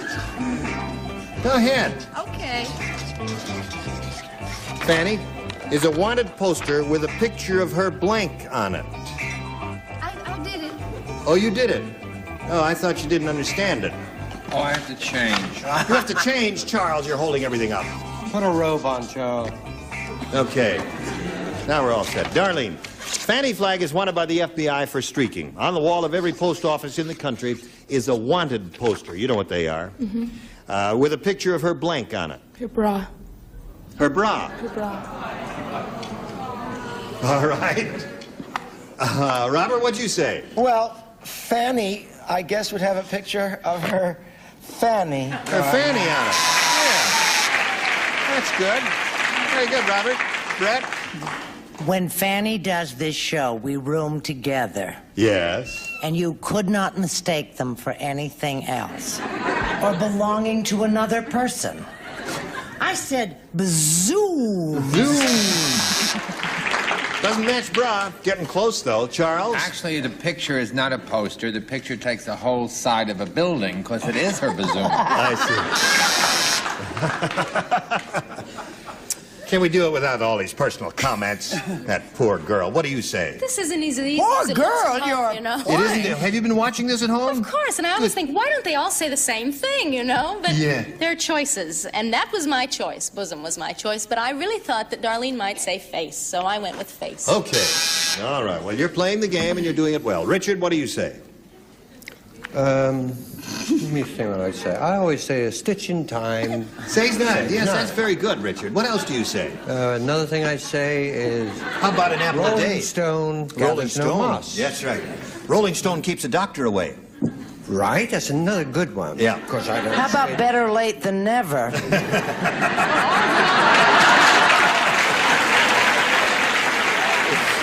Here. Nice to hear from King Kong again, isn't it? I said bazoom. Bazoom. No problem. All right, Fanny. Well, I got very nervous thinking about me streaking. You know, my mother streaked the VFW bingo game. She did. She won the jackpot. I said picture. I don't know why I said Is a wanted poster with a picture of her picture on it. that. I know. See, I don't think Darlene... I saw you write that. That's why I asked. Did you really understand the question? But you didn't. Well, I don't think Darlene did, because when you streak, you don't have That's right, you don't have a bra. See, you wouldn't wear. That's right. Okay. Now, let's see. Well, you're going to have to stand by for a moment here, and we'll come to you in a moment or so. But right now, we've got to do this for you. Here we go. Okay. Now we're in the middle of round one. You ready, Phil? I'm ready. Let's see how you do with your first round question. Rose phoned the psychiatrist. Doctor, come quick. My husband's up on the roof and he won't come down. He thinks he's a blank. She panics easily.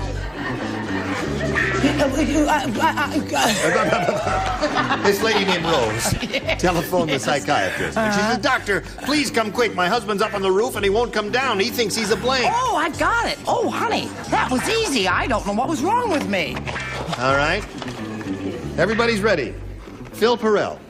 Rose phoned the psychiatrist and said, Doctor, come quick. My husband's up on the roof and he won't come down. He thinks he's a blank. He thinks it's a cat. He thinks he's a cat.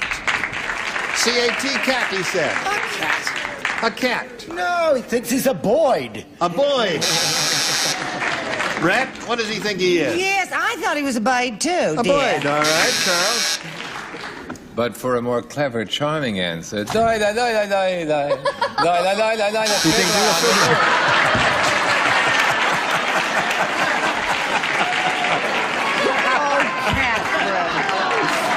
I think that was wonderful.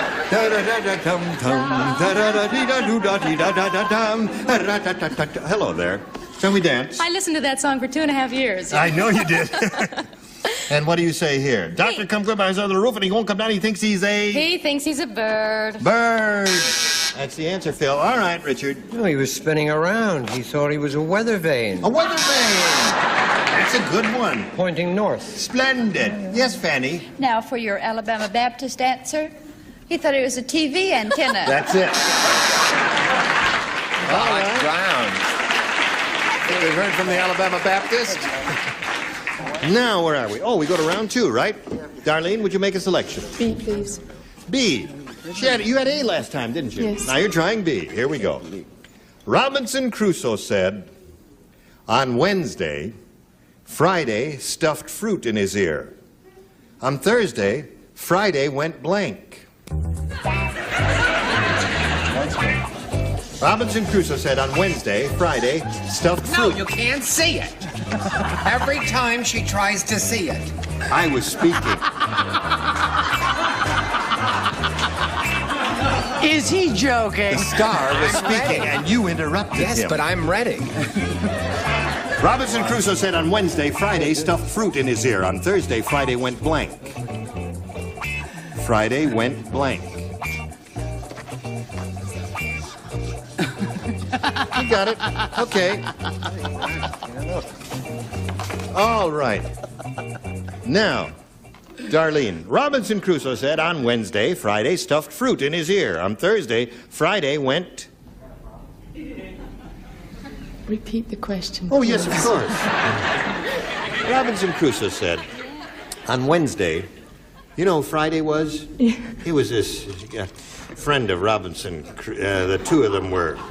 Well, I don't know. Robinson Crusoe said on Wednesday, Friday stuffed fruit in his ear. He could have done it on Thursday, but he said on Wednesday, Friday stuffed fruit in his ear. On Thursday, Friday went... You see, it's on Wednesday.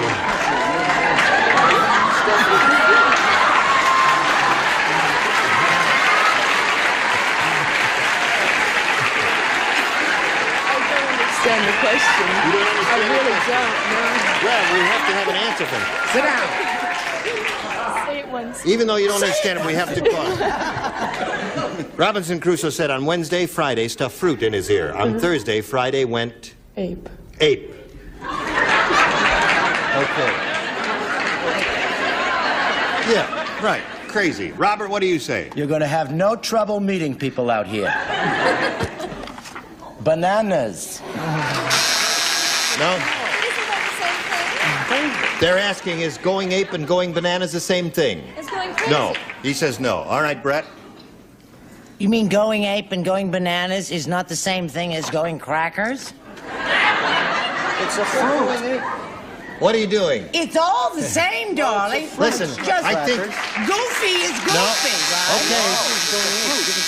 Okay. All right, listen. Would you like to give us your definition of going ape?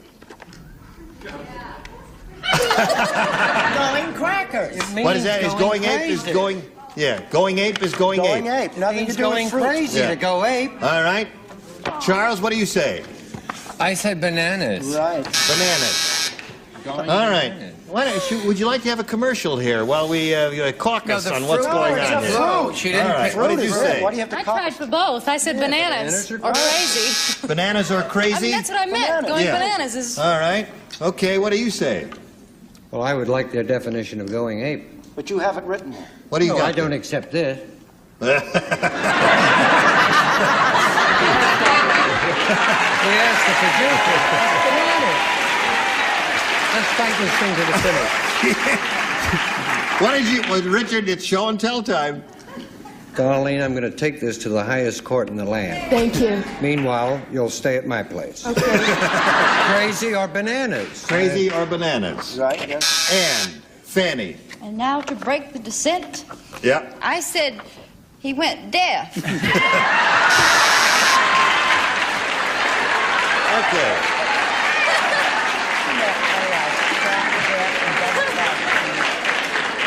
Now, here we are in the middle of round two. We have no score, and we're going to do a little business, and then we shall return, as the man said.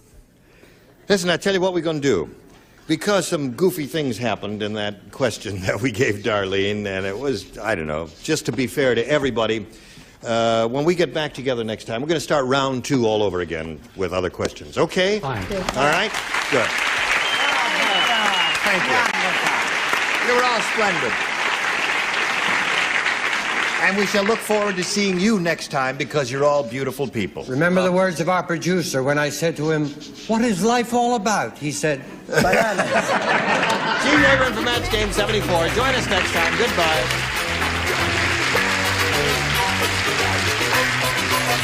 This is Johnny Olson speaking for Match Game 74.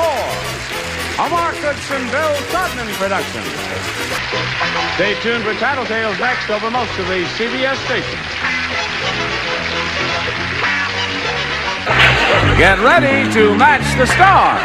Orson Bean, Brett Somers, Charles Nelson Riley, Pat Delaney, Richard Dawson, and Betty White as we play the star-studded Big Money Match Game 76. And now, here's the star of Match Game 76, Gene Rayburn.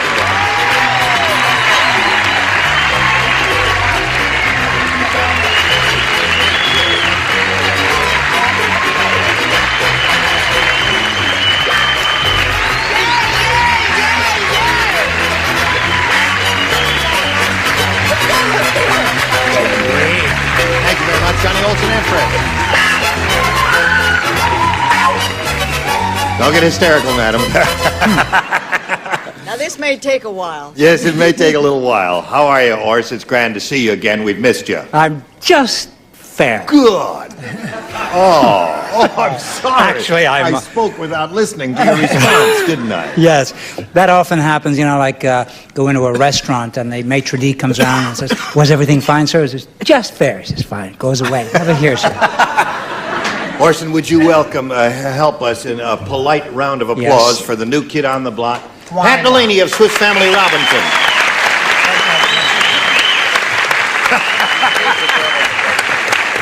Now, since you are the new kid on the block. Do you remember when I said to you there was good news and bad news? Yes. Good news that you were on the show? Yeah. Here comes the bad news. This is the bad news. It's a little tradition we've started around here. To all the new ladies. And a couple of the new fellas. Yeah. No, never do with the new fellas. Oh, welcome. Oh, dear me. Okay. You can stay the whole week. Any of the diseases on this list? Particularly this one. Let's say hello to Sally Westwood and Sharon McNichol.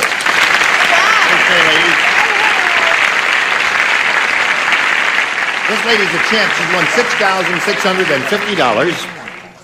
And she's met a real challenger in Sharon McNichol, who scored 6 celebrity matches with her first round question. Now, Sally has had her first round question, matched 3 of our celebrities.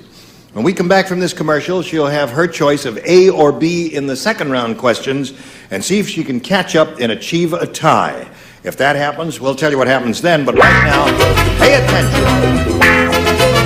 Here we go. Ready? All right. Yes, sirree. Round. Isn't that an interesting noise? Listen to that. Okay, Sally. You have your choice of A or B. A. A it is, and away we go. Everybody plays. Oh, no, 3 people do not play. Charles does not play, Richard does not play, and Betty does not play, because in those positions, I he play. met somebody in the first round. You play. I'd hate to start off not playing. That's right. It's like That's what I original heard about sin. you. I mean, I got to have a chance to do something Here wrong it is. before I don't. Orson? Yes. Tiny Tom Thumb said, Yes. in the morning, I like to pop out of bed, so I sleep in a blank. In the morning, I like to pop out of bed, so I sleep in a blank.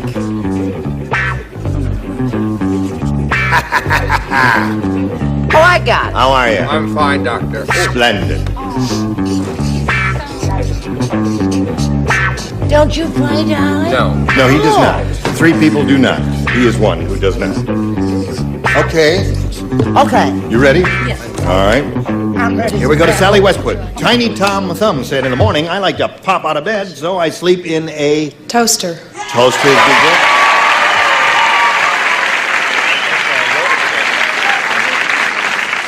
Now, Sally, in order to achieve a tie, you need 3 toaster responses from our celebrities, and we'll begin with Orson Bean. Sally, I think I love you. You're a beautiful thing. You are. Get out of the way so I can see this one. All right, I've seen enough. Hey, toaster. Toaster is 1. Score is now 6-4. She's looking for a toaster, Brett. Did you say you loved her and she thought she was beautiful and all that? Yes. Well, take a good look, because she's not going to be with us much longer. I said a popcorn pop. Popcorn popper! So Sharon wins the game. What do you have here? Okay. SmackDown. Congratulations. Okay. Wait a minute. Hold everything now. We'll get to you in a moment or so. Keep your motor running. While we say goodbye to Sally Westwood, who's going to use her money to further her education, and I'm glad we were able to supply her with some $6,650. Really? Thank you, Sally. Goodbye. Isn't that nice? She's got a little scholarship money there. All right. What are you going to do with your money if you win any? Oh, I'm going to take my family on a super vacation because we work so hard at our family restaurant. Okay. All right. Let's have a go at it now, Sharon. You've got 100. You could win over $5,000 here. And let's see how it goes.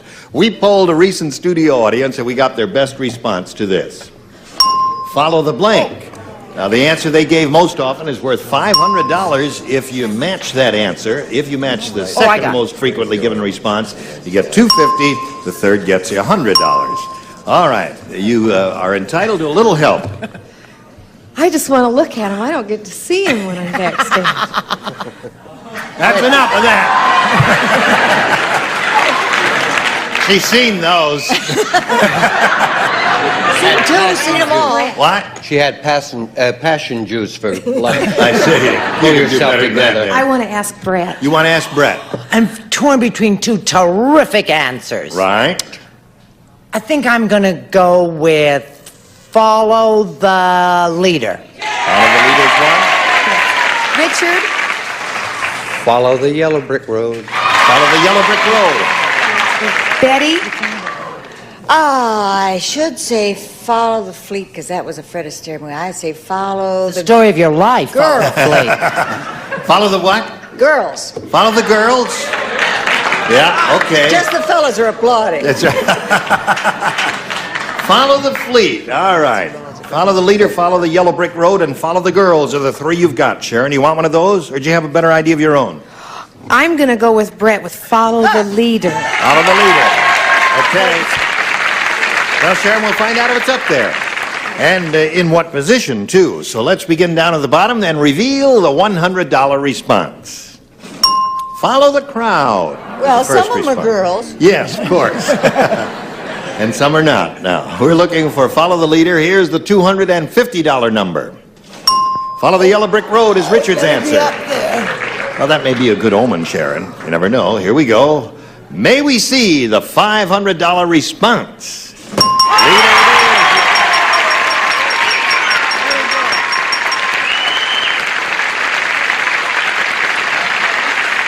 Okay, congratulations to you, Sharon. You got a total of $600 now.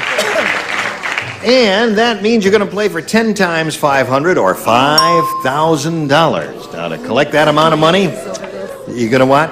Crack my eggs over this. You're going to crack your eggs over this? Is that a Utah expression? I've never heard that. No, I remember I told you yesterday we specialize in eggs. Oh, you said that's right. She's got an egg restaurant. Okay. All right, she's going to crack her eggs over this. Mercy. Okay. Oh, here it is. Now, to collect the $5,000, you got to match one celebrity exactly. It has to be an exact match, and you have to choose one now.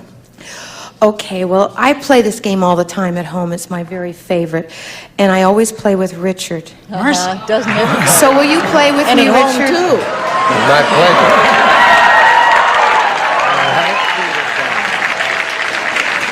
That's it. Stand on the adhesive tape. That's right. The moment And if you send your family on that vacation, we'll get together.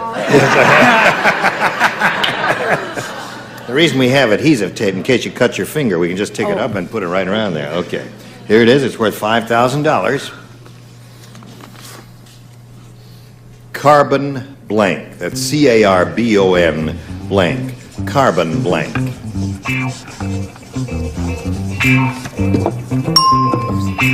All right, he's finished, Sharon. We asked you to give us an answer which you think will match his. Now, what do you say to that? Carbon blank. Oh, I hope you can spell it. Carbon monoxide? Carbon monoxide.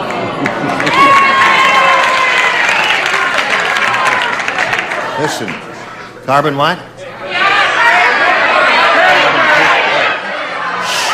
They're all saying carbon paper out there. I don't know. You may want to take some if it doesn't come out that way. We'll find out right now. She says carbon monoxide will match you for $5,000, Richard. See, I think positively, Don. That's deadly carbon monoxide. But there was carbon copy and carbon paper. Yeah, carbon paper. Is that what you say, audience? Carbon paper? Yeah. You type? Do I type? Yes. Not too well. Isn't it funny? That's the first thing that came to my mind, but as Richard pointed out, there are a number of other good answers, too. Okay, now, Sharon, you've got your $600. You're going to meet another player in a moment or so, but right now, we got a little business for America. All right, let's carry on. Are you ready to carry on? Yeah. Would you kindly welcome Marjorie Wofford? Yes. Wofford. Right. They spelled it wrong, so you would say it right. Oh, I see. Where are you from, Marjorie? Los Angeles. What do you do, if anything? I am a domestic engineer. A domestic engineer. Right. Well, there's a lot to that, isn't there? There is, right.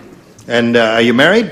I'm married. I have 2 daughters and 3 foster daughters, 16, 15, and 13. Boy, you got to be a domestic engineer to cope with that, don't My you? baby is 4 months, and my oldest one is 10 years. I see. All right. So I'm on the ball, huh? You what? I'm on the ball. You are on the ball. I'm Boy. PTA president. You're a PTA president. Right. You're a very active lady then. Oh, yes. I work with the United High Blood Pressure Foundation. High blood pressure foundation? Right. I don't have high blood You pressure. don't have it? No, not yet. You will. Probably. Wait till you see the first question. You're Oh, gonna my like. God. Shall we carry on? Oh, please. Here we go.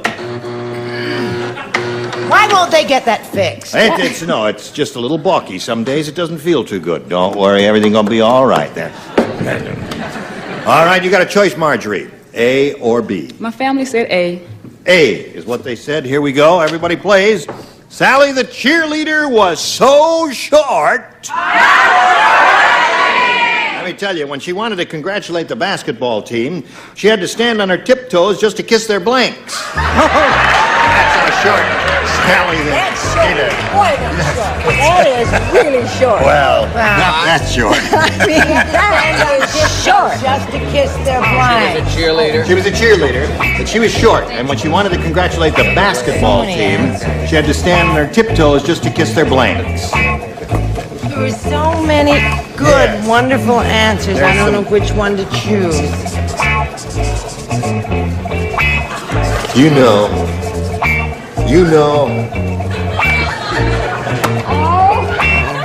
What? Hi. You did that one day to me. You know what you did to me? I'll show you what you did to me. And someone was here one day with a camera, and they took a picture of this. You know, in the New York Daily News, they run this picture every week to advertise. And TV Guide, they run it too. Don't you feel silly? Don't you think you should act Here your I am, age and one grow of up and best behave dressed man yourself? on television, and you're making a mockery of my wardrobe. Joanna did that. Yeah, I wear them that way. Culottes, Oh, it's knickers. Huckleberry Fam. Yes. You ready, Marjorie? Here we go. Sally the cheerleader was so short. Once is enough. When she wanted to congratulate the basketball team, she had to stand on her tiptoes just to kiss their blanks. Knees. Knees. She said knees, Orson. Sally the cheerleader was just a little thing, no bigger than the palm of your hand. A little, Oh, really? slight little slip of a thing, and their knees is the answer. Their knees. So that's one for Marjorie. Thank you. Brett? Sally was so short, she was only as big as a little minute. She had only could kiss the little toes. Oh, that was really short. Tiny. Oh, don't boo me. It's too early in the week to boo me. That's right. Too short. What did you say, Charles? Well, I think it's a match. I really hope it is. But the first few years, she did kiss their knees. Yes. And there was some trouble with rashes and things, and knee pads. Knee pads. Okay.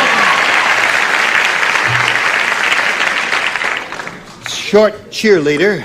In order to congratulate the basketball team, she had to stand on her tiptoes just to kiss their knees, according to Marjorie. What do you say? Well, according to Marjorie, according to me, they have to kiss their belly button. Belly button. I'm sorry, Marjorie. That was a little taller. Kiss the belly button. Okay. Richard? Any lady who has all those children and is so involved, I could do nothing but give you the right answer. That's it. Three for you. She's rolling along, Betty. She really is. While I had you where I had you, I should have kissed your knees.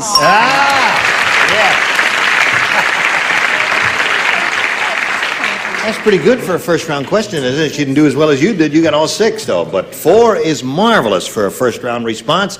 We'll carry on with the end of round number 1 in a moment or so, but right now this. What? Today's consolation prizes are first, the original Mr. Coffee and genuine Mr. Coffee filter. Joe DiMaggio says it's the greatest automatic coffee brewing system ever.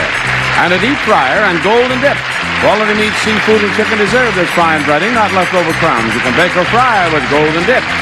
And an electric knife and a supply of Unicap iron vitamins, 100% of the government's recommended daily allowance of iron plus 10 essential vitamins. I diddle diddle, the cat and the fiddle, the cow jumped over the blank. Did she make it? Well, we'll find out when match game 76 continued in a minute. Oh, hello there. Here we go, second half of round one. Sharon, you ready? This is all yours. Hey, did you hear about the absent-minded housewife? No, sweetheart. Well, I'll tell you about her. She kissed the rug and blanked her husband.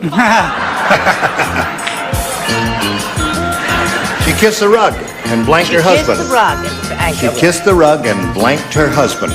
Orson, you are very quick today. Yes, I was. What have you been up to? Is there anything you have to plug or anything I should talk about or anything you've been doing with your life that is terrific? Yes. The reason I have nothing to plug, Gene, is that I'm too rich to work. Oh, isn't that My marvelous? accountant bitterly opposed my taking this job on the grounds it would put me into a higher tax bracket. Well, we need I would like to tell you something about Orson that he never brags about or mentions.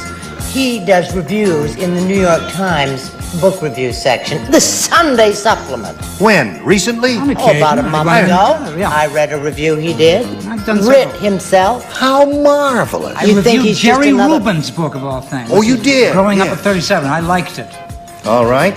You think Are you of all him as finished? just Okay. another old face. I mean, pretty, pardon me. Sharon, are you ready? Here it is. The absent-minded housewife. Did you hear about her? Well, I'll tell you what she did. She kissed the rug and blanked her husband. Vacuumed? She vacuumed her husband. She said kissed the rug and vacuumed her husband.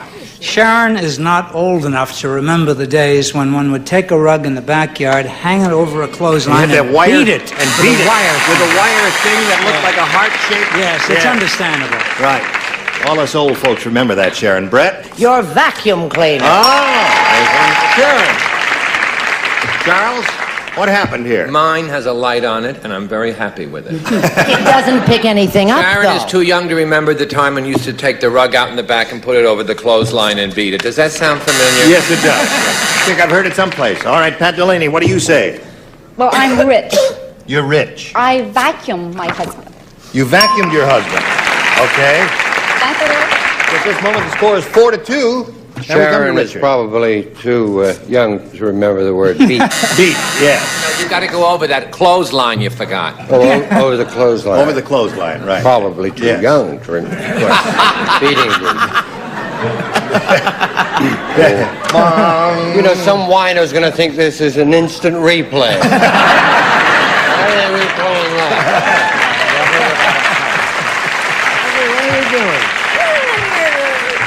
Now, Betty, I know you're too young to remember about beating a rug. You know that. with You the- know that. But there are other answers. She could have hooked her husband. She She could have could have hooked- done a lot of things, but she Right. vacuumed her husband. She vacuumed. Well, that's 3 for you. Well, this is a very interesting game. Very interesting game. 4-3 at the end of round one. We go to round two and ask Marjorie to make a selection. A again. A it is. A again. Here it is. Only 2 people play, Brett and Pat. Shirley just bought the world's largest bra. That was Fanny, dear, not Shirley. No, Shirley. No, Shirley. And she wears it to the supermarket so she can shoplift blanks.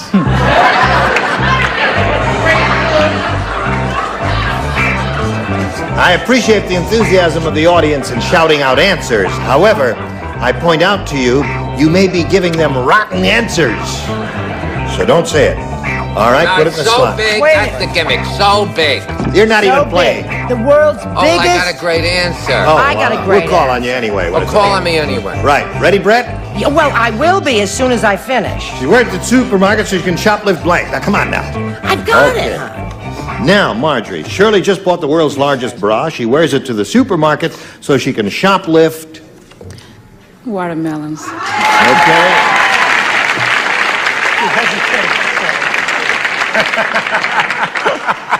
What do you say? You know how I know the answer to this? How? Because Fanny and I do a lot of grocery shopping together. I said watermelon. Watermelon. Okay. She's looking for a Z-cup melon. What do you say? My living broad died. Really? I put grapefruit. Grapefruit. Well, I can see one. No. Okay, so Marjorie, you picked up one more at this moment in the middle of round 2. Scores 5-3. Right now, we've got this message for you. Then you hurry back and see what happens next. I didn't. Got to stop right now, ladies. You'll come back next time, right? Okay, here we go. 5-3, middle of round 2. You were all splendid. How was it on your first time? Well, I think it's fantastic, but I don't think I'm... You were fantastic. Wasn't she fantastic? Good work. Join us tomorrow for fantastic Pat Delaney here in Match Game 76. Gene Rayburn, goodbye.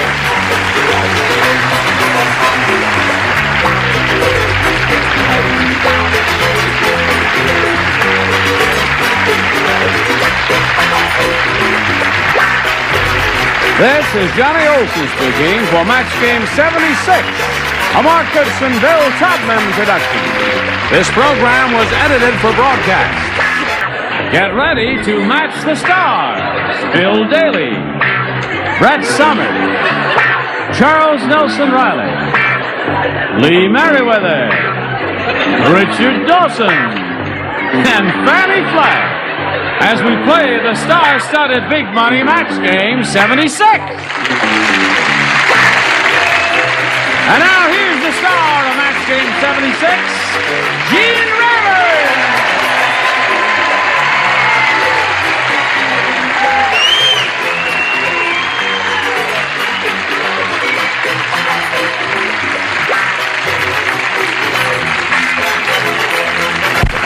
Hello, Johnny Olson, how are you?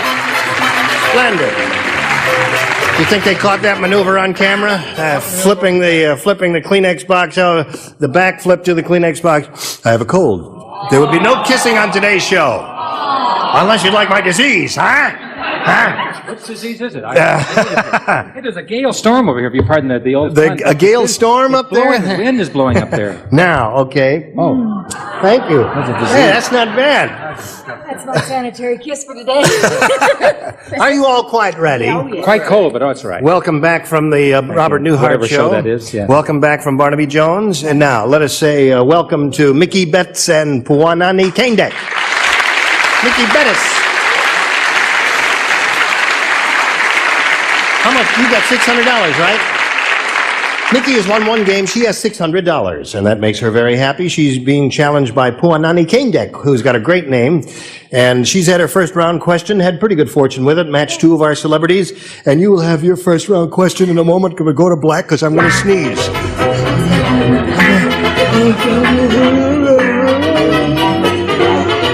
Pow! Hello there.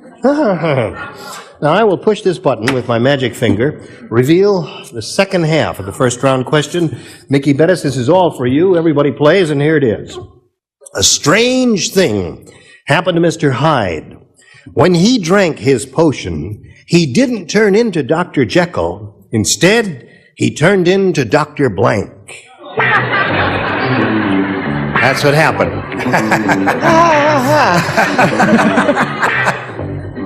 Instead, he turned. Now, there's a very easy. Go ahead, once more. Once more into the bridge, Some of us don't have coal. Some of them. A strange thing happened to Mr. Hyde. When he drank his potion, he drank the potion, he didn't turn into Dr. Jekyll. Instead, he turned into Dr. Blank. You know, I know the answer and I can't think of his name. Really? Shall I come up and you whisper in my ear?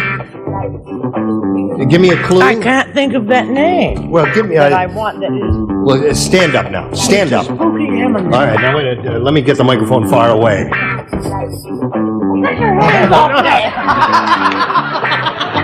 Watch, give me a wide shot so you see where my hands are at all times.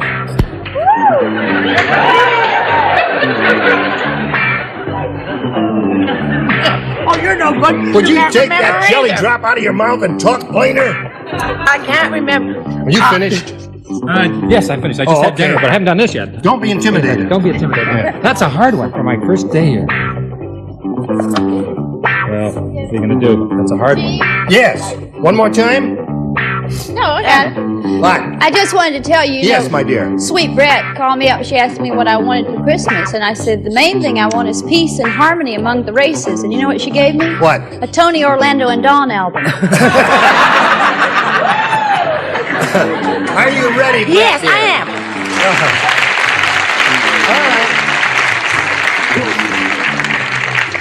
I'm gonna start. Ready or not, Brett? Go ahead. You read all of the rest of the stuff from over there, honestly, because I hate colds. Could just stay over there. Don't You're not mingle gonna with get us. cold. Give it to the contestants. They get money for this. We're not gonna kiss on I this just show. don't want you near me, honestly. Stay over there. You look lovely. Mickey, listen to this. A strange thing to happen to Mr. Hyde. When he drank his potion, he didn't turn into Dr. Jekyll. Instead, he turned into Dr. Blank. Dr. Welby? Dr. Welby is very good. That's very good. I wasn't close. Oh, now that's the first thing that popped into my mind when I read the question. What popped into your mind? Well, I thought if he was very short, he could turn into Dr. Spock. Dr. Spock. Very short drink. Oliver, one short drink. All One right. short batch. All right, I Brett. said Dr. Laos or Dr. Laos, the spooky Emma movie that Tony Randall made. Remember where he played that funny doctor? Dr. Laos, was that it? I do remember the movie. I know that. Had to say goodbye. I just want to. These questions from over here. I just want to talk to Richard.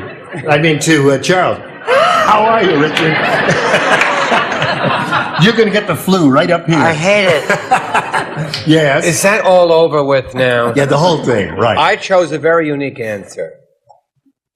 Seek. Who's Dr. C? Hide and seek. Dr. Hyde and Hide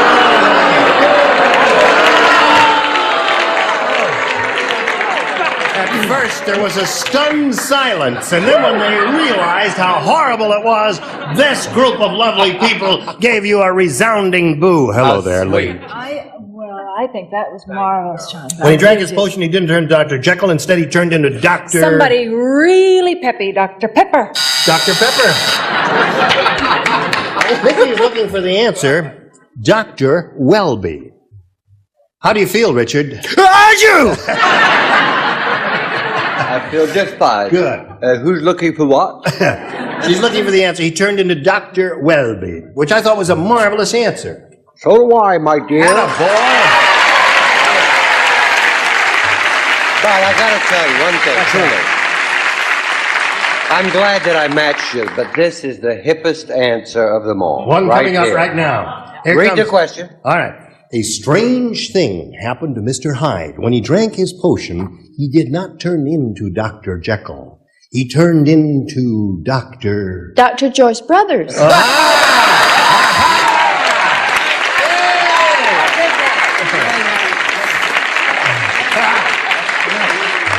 So at the end of round one, score is 2-1 in favor of Puanani Kendek. Now we push the button here, go to round two. Puanani Kendek will now make a selection.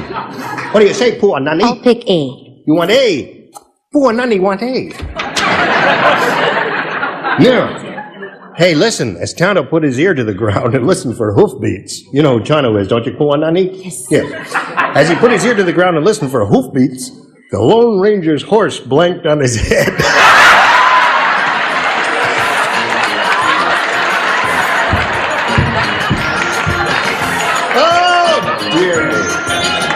Well, see how quickly they understand? I'd like to answer that.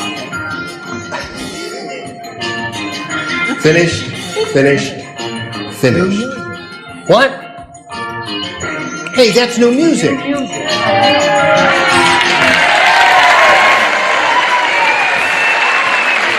Hold everything. Do I understand from that thunderous ovation of the new music that you hated the old music?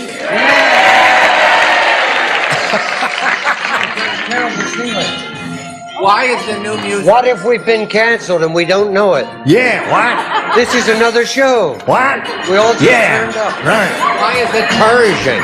What do you say, Puanani? Ready, Puanani?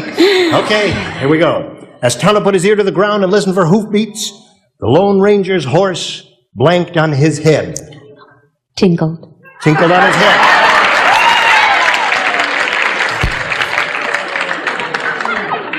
Puanani say. Did she say what I thought she said? This is not the nighttime show. I said sat on his head. Sat on his head, yeah. But he was tinkling while he Now, was sitting. Bill. No.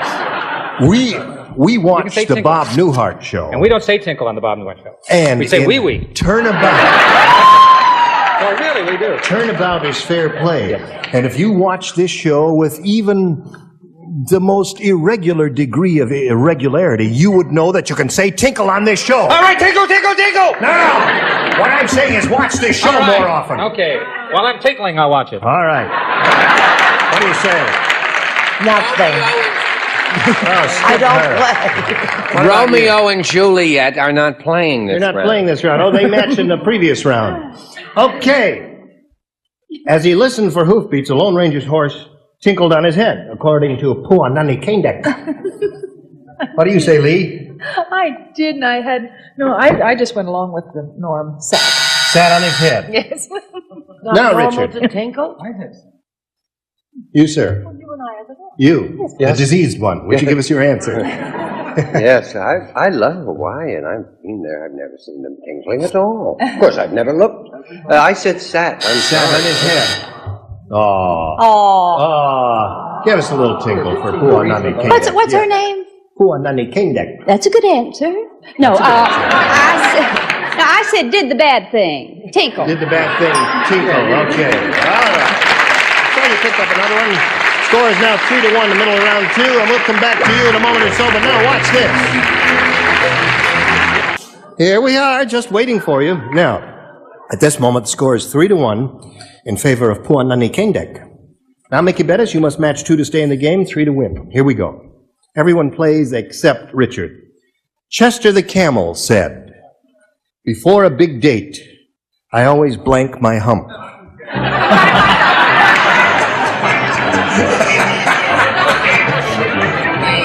Date. Chester the Camel is speaking. He said, "Before a big date, I always blank my hump." Chester the Camel. Camels could talk. Chester the Camel said, "Before a big date, I always blank my hump." Cute, Stephen. All right, we're waiting. Hello, darling. We're waiting for the slow one here. Okay. All right.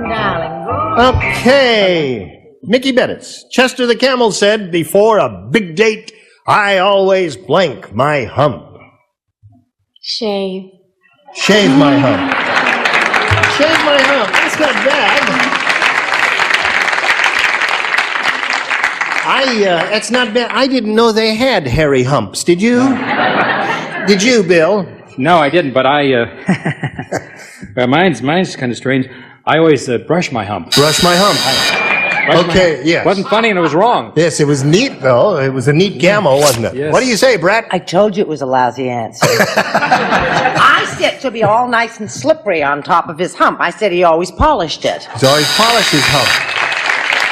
Now, Charles, it's your turn. Obvious these people know nothing of the nature of humps. I said deodorized. Deodorized, my hump. Now, Mickey, you must match Lee Merriweather and Fanny Flagg to stay in the game and achieve a tie. All right, Lee, it's up to you. Well, Mickey and I are obviously the only ones who know how Really? they do it. I know how, but... They must shave before. Shave! Okay, 3-2 score. Now, Miss Fanny Flagg, honey. Hello, honey. Hello, honey. I'm starting off the new year in a bizarre way. I've matched Brett. I said polish. Polish my hump, so that means Puanani Kendek wins the game.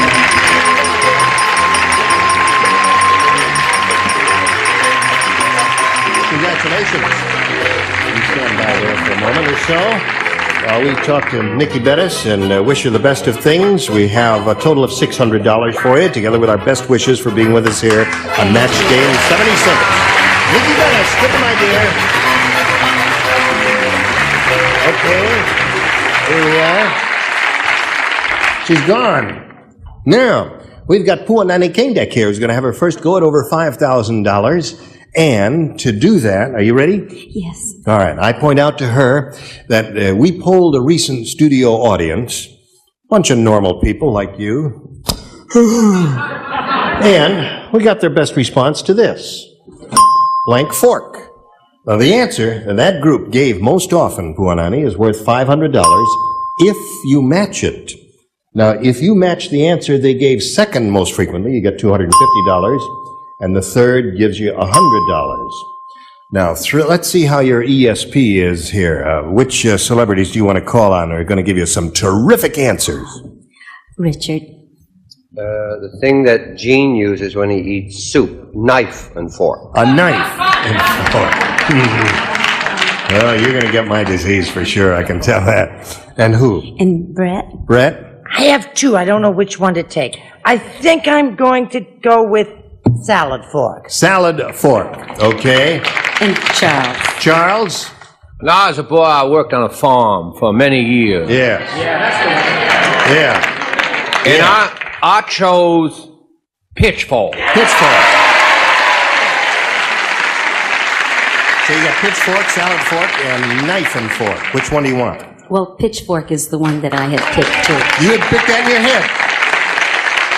Okay, cool. I think we hope it's up there. And we hope it's in the high position, but we'll begin as usual down in the low position and reveal the $100 response. Salad fork is Brett's answer. Laugh. Now, let's see if pitchfork is under the $250 response. Knife and fork is Richard's answer. So far, everything is going along as planned here. This, if everything goes according to plan, should be pitchfork. All right, Earl, slide it. It is indeed. Congratulations.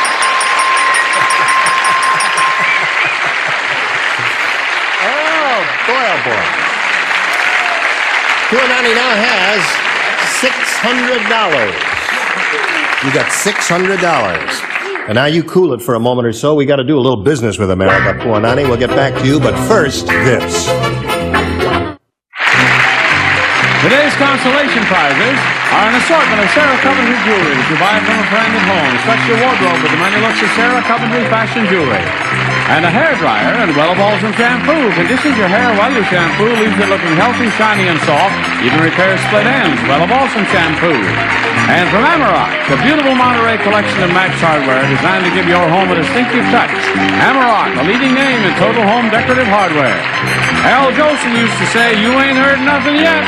But wait till Match Game 76 starring Gene Rayburn continues in a minute. In the first part of the audience match here, Puanani has won $500. She has a total of $600 now.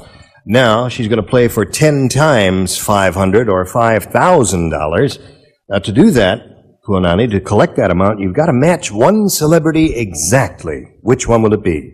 Charles. Charles, you get ready to write if you would please, sir. And don't be tense, Charles.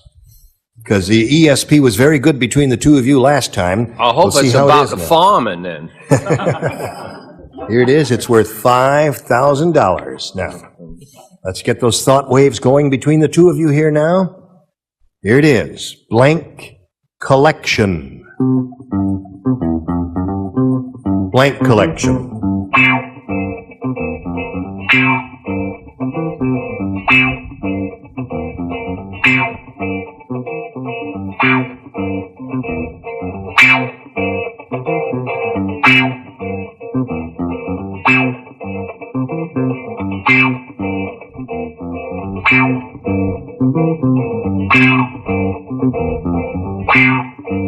He's finished. Have you got thought waves you're transmitting to Charles, Puanani? All right. Think real hard and give us the answer which you think will match his. In this case, blank collection. Stamp. Stamp collection. All right. Now, Charles, she says stamp collection will match her for $5,000. What do you say? As we say in the island where Puanani and I come from. Right. I never said where the farm was.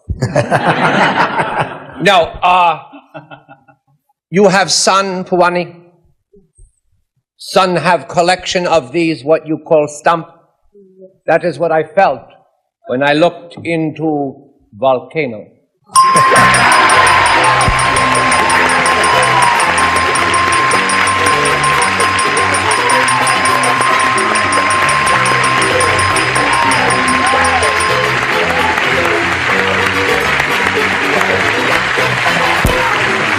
Congratulations, my dear.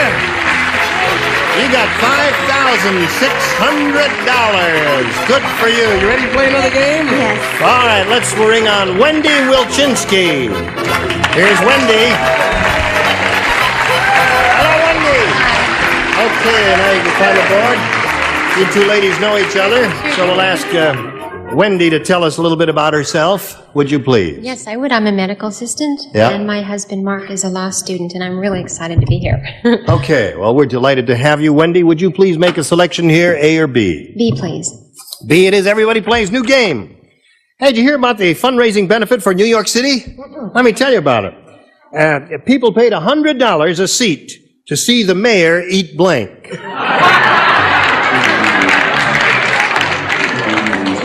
$100 a seat to see the mayor eat blank. All right, folks, step right up on this very stage. For $100, you may view His Honor the Mayor. All right, everybody ready over there? Charles, quickly. Fanny, you not finished yet, honey? All right, good. Now we're all set. Come over here to Wendy Wilczynski. You hear about the fundraising event for New York City? People paid $100 a seat to see the mayor eat blank. Buildings? There's a lot of them in New York. Eat buildings. She said eat buildings. That's, I guess she didn't see the newspapers. What'd you say, Bill? Well, I thought just to keep the streets clean, he could eat his garbage. Yeah, that's one. Dirty Garbage garbage. kind of piled up. Brett, what'd you say? You know what we say in Maine? We What? say if you promise something you don't deliver, you've got to eat crow. Eat crows, very good too. So we got two good answers so far. Charles? What do you say before you eat? Grace. Gracie Mansion, where he lives. Eat Gracie Mansion. What'd you say, Lee? I thought the same as Bill. Piled up The garbage. piled up garbage, because it did pile up there. Richard? El Crojo. El Crojo. And Fanny. I thought he should eat President Ford's plan for New York. Yeah. That's very good. So, your question will come along later, but right now, this is coming your way. 2. Here it is. 2. Well, we got 20 seconds to say goodbye. Goodbye. Can I breathe on you a little bit? No, don't. Come on, Richard, kiss me. No, I Just don't. one little kiss is all I want, Richard. Say good night, Gracie. Good night, Good night, Gracie. Gracie. Join us next time for Match Game 76. Be ready here. Goodbye.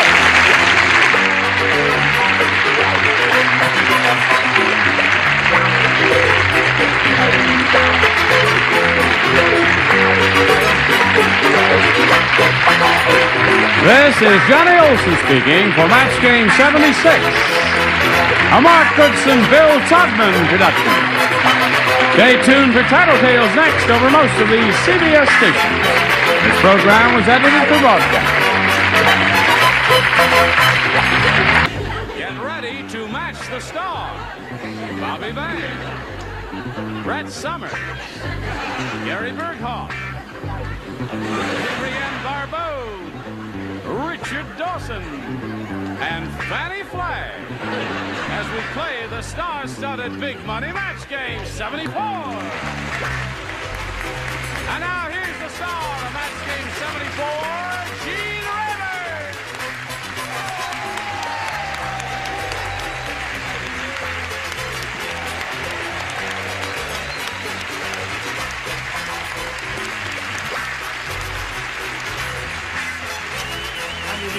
St. Patrick's Day. What's that? Happy St. Patrick's Day. No, it's not. It's Can I not? have that What's parsley? I just ate onions. What is that cleavage in your fur? Shall I eat my boutonniere? Yes. All right. If it'll clean up your mouth. A lot of onion. A lot of iron in parsley. I'm so healthy. Terrific. And he shared it with me. I think I'm Oh, going to... wait, No, I'm wait. not going. From Match Game to the Galloping Gourmet. Yeah. I'll take your picture. Okay. Click.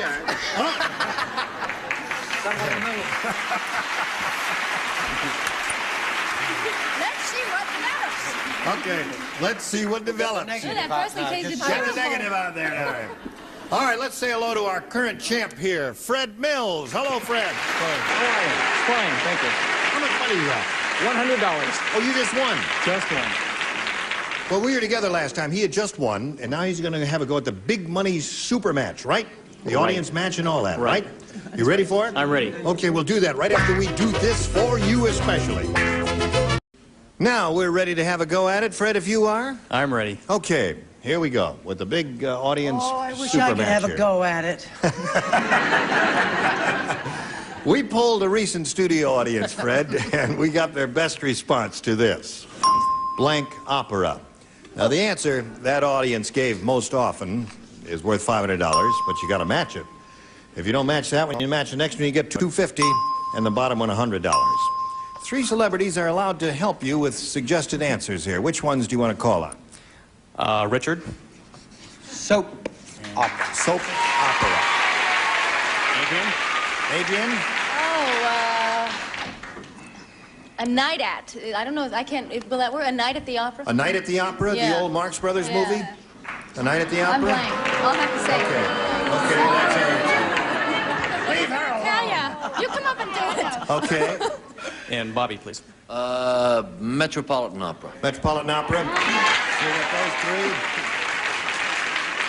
Now, you don't have to take any of those if you don't want to. You got Metropolitan Opera, Night at the Opera, and you got soap opera. Do you want one of those, or do you want to give us one of your own? Gene, I'll take soap opera. You want soap opera? Okay. Soap opera is what he wants. That's what he's going to get. And we'll find out if it's up there, and if so, where. First, may we see the $100 response? Grand Opera. Grand Opera is up there. Looking for soap opera. And here we go with a $250 response. Phantom Opera. That's right. So that's 0 out of 2 so far, That was celebrities. close to mine. That was close. Close to yours. Last chance for soap opera. Here is the $500 response. You got it, Fred. Congratulations. Well done. Okay. Attaboy, Fred, you're up to $600 now. Now you're going to play for 10 times $500 or $5,000. Which celebrity do you want to play with? I'll stick with Richard. You ask him. You asked him which celebrity he wants to play with, and he takes Richard. Carefully. Yes. He's going to make a choice now. Rephrase that for me. Richard. You want to play with Richard? May I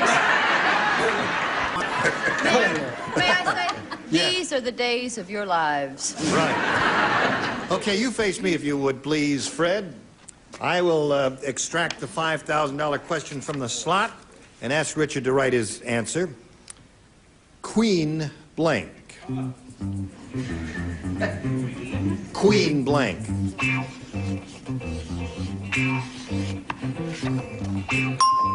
He's finished. Now, Fred, we need an answer from you which you think will match his answer. What do you say to that? Queen Elizabeth. Queen Elizabeth.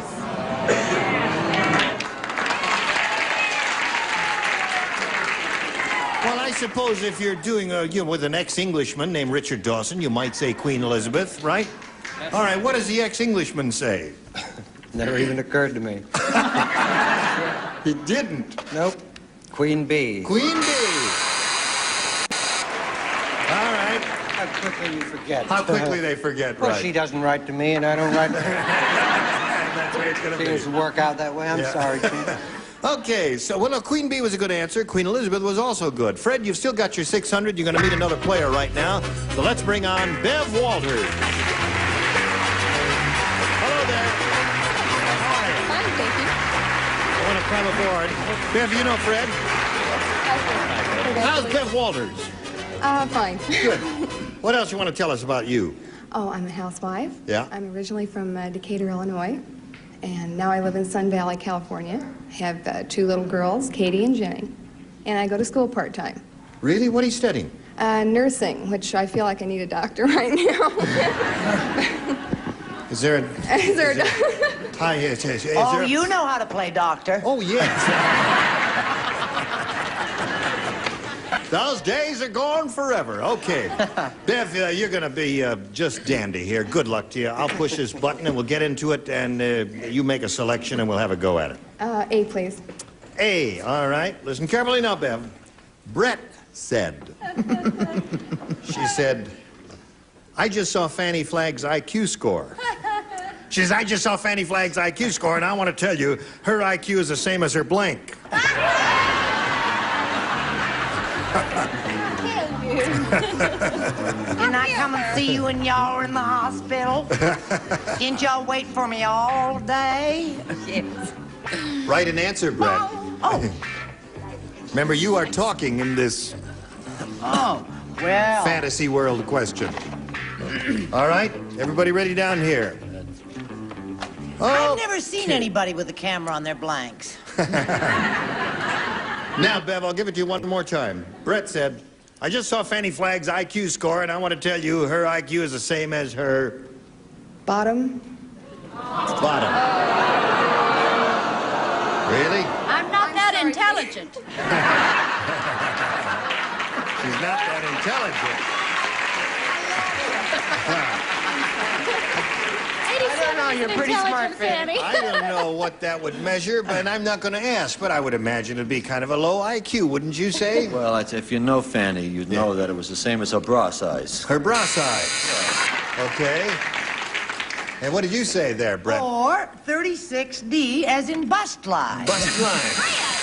That would give you an IQ of 36 there. Gary, what do you say? That Fanny has a very large IQ, every bit as big as her bust. Okay. All right, so the bazooms have it so far, Bev. And you said it too, and you're holding it upside down. Oh, again? Didn't recognize him that way there. Did you join the club here too? Gotta be quicker than that, folks. Now, all together.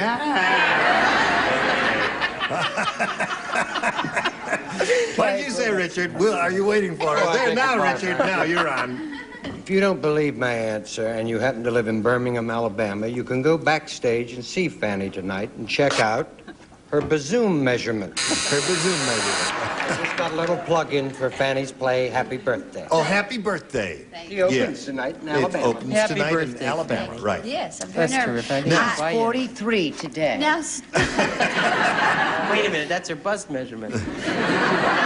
Give her a chance, folks. just because Brett is still in a training bra.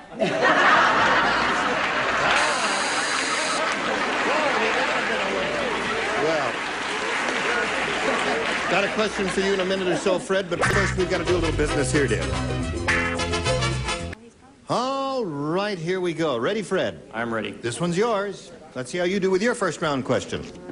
Mildred said, my husband's really nuts. How nuts is he? I'll tell you how nuts he is. When our sheepdog started shedding, he tried to make a blank out of the hair. That's what Mildred said. My husband's really nuts. When our sheepdog started shedding, he tried to make a blank out of the hair. You said it, I didn't. Well, that's easy. Don't look at my paper. I have to Come finish. on now. I'm the teacher. I can look. All right. All right. That's an accordion. Oh, that's nice. Have you written your answer? Oh! You're playing around with that accordion you haven't written? Well, I already have my answer ready. Okay. All right, here we go. Fred Mills. Mildred said, my husband's really nuts. When our sheepdog started shedding, he tried to make a blank out of the hair. A rug. A rug. Okay. Most of them like it. Some don't. What'd you say? Well, they won't like mine because I said sweater. A sweater. That's not bad, though. You gotta give me credit. Nice. Nothing wrong with the nice Angora sweater. That's right. Okay, Brett. You boo him all you want. God bless you. You got it, Fred. Run. Fred's got a rug. She says Fred's got a rug. I must say it's the best looking one I've ever seen. Don't you think so? I've Anyway, got a rug. You've got you've got the rug, right? The worst looking one I've ever seen. Gary? No, only kidding. What do you say, Gary? Well, when a person is, I go for reality, and I've seen this happen in my own family. Our dog shed, and we tried to make a puppy out of the hair. I'm sorry I said it. Trying to make a little puppy out of We it. didn't know where they came from. Yeah. We were very ignorant. Oh, And his wife is pregnant. that's right. Family and all. You want to go back to Charlie Brown and finish that Every part? time my dog drooled, it had puppies. We thought that's where it came from. We walked around all of our childhood lives with our hands over our mouths. That's enough, Gary. I give up. What do you say about this whole Fred. miserable thing? When our sheepdog started shedding, he tried to make a blank out of the hair. I was going to say rug. But you changed your mind. I said Why do you keep there? You blanket. blanket. Blanket ain't bad. No, that's not a bad answer. This is a really Not nasty bad. audience. Yeah. Not to me, You they are aren't, rotten Adrian. to the core, but we love you. Richard? They are not rotten Just because you have the right if you answer. have the word rug. Yeah. Okay. That's the answer. But have you got the answer, lady? Rotten to Fanny. You want to see how rotten they are, hon? Watch this. I'm a veteran. Mattress. Don't like that one now? Don't like it, okay. New Jersey. All right, so it's 2-0 at the end of round one. We go to round two and ask Bev to make a selection. I'll try A again. A again. Everybody plays because you didn't score the first time. Tarzan said, Jane, go home to mother. So me teach elephant to blank. Have I got an answer for you, I'll honey? bet you have. Tarzan said, Jane, go home to mother. So me teach elephant to...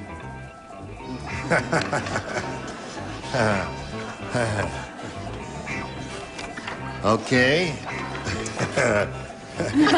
Wait a minute. Right, finish there. Let's see now. Do you get a prize if you finish first? No, we haven't worked that out yet. Got the feeling there are three eyes staring at me over there. All right, we're all set over here. Now, Bev, Tarzan said, Jane, go home to mother. So me teach elephant to... Kiss. To kiss? Was it a male elephant Leave or that a girl female alone. elephant? Listen, it may be an inspired answer. One never knows Is this about audience these. left over from Tattletales? I don't know. You are really the most unruly bunch we've ever had here. Now, let's see. Now, she says kiss. I'm afraid to give an answer. They're going to come and get me. Are you going to attack, or can I just hold it up and say... Let me see what you got. Don't say anything. How about a cheering? No matter what it is, cheer. Teach elephant how to swing. Teach elephant how to swing. Good. They're rather responsive. Not bad. The answer Bev is looking for is kiss. Me teach elephant to kiss. I like an enthusiastic group myself. Yes. I said, what was the question? Tarzan said, Jane, go home to mother, so me teach elephant to... Make baby elephants. Okay. It would be difficult to Wait a do minute. without kissing, but what the heck? Did you think about that before you wrote it? No. I mean, did you really go into all the implications of what you were saying? Actually, I know it turns some people on, especially people from Maine, I understand. You taught them how to swing. How to swing. Well, that would be difficult. All right, little girl, what have you got? Little girl. Little girl. Little girl.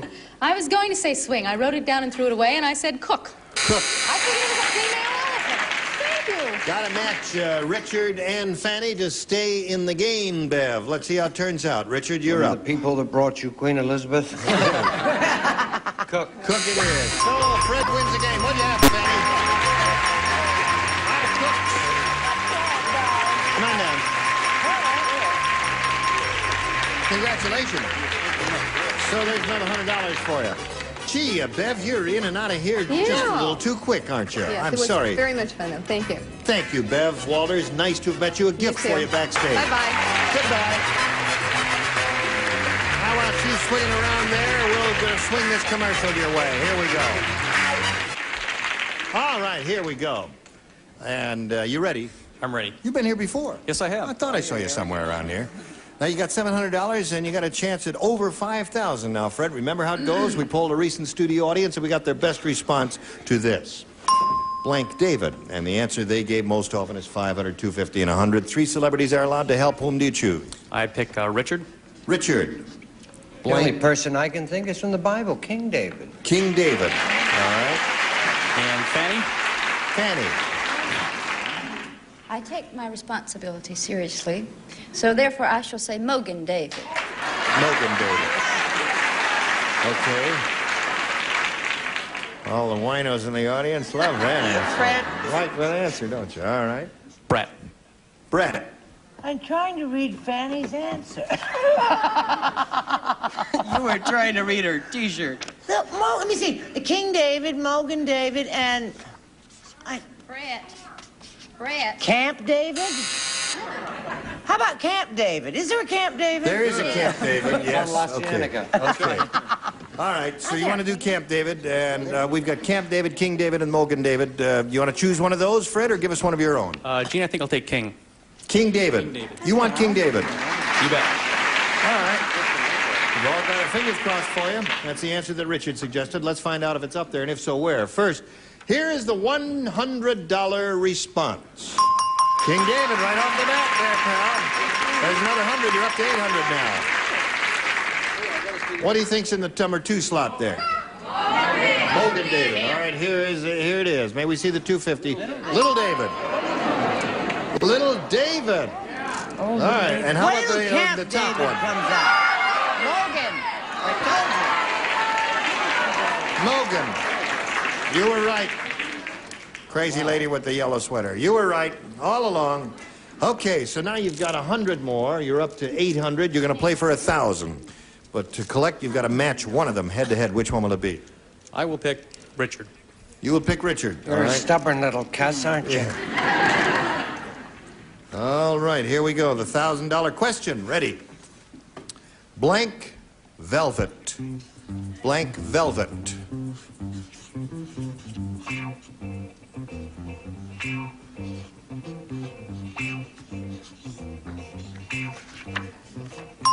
Now, he's finished, and we need an answer from you which you think will match his. How do you match him? Blank velvet. National.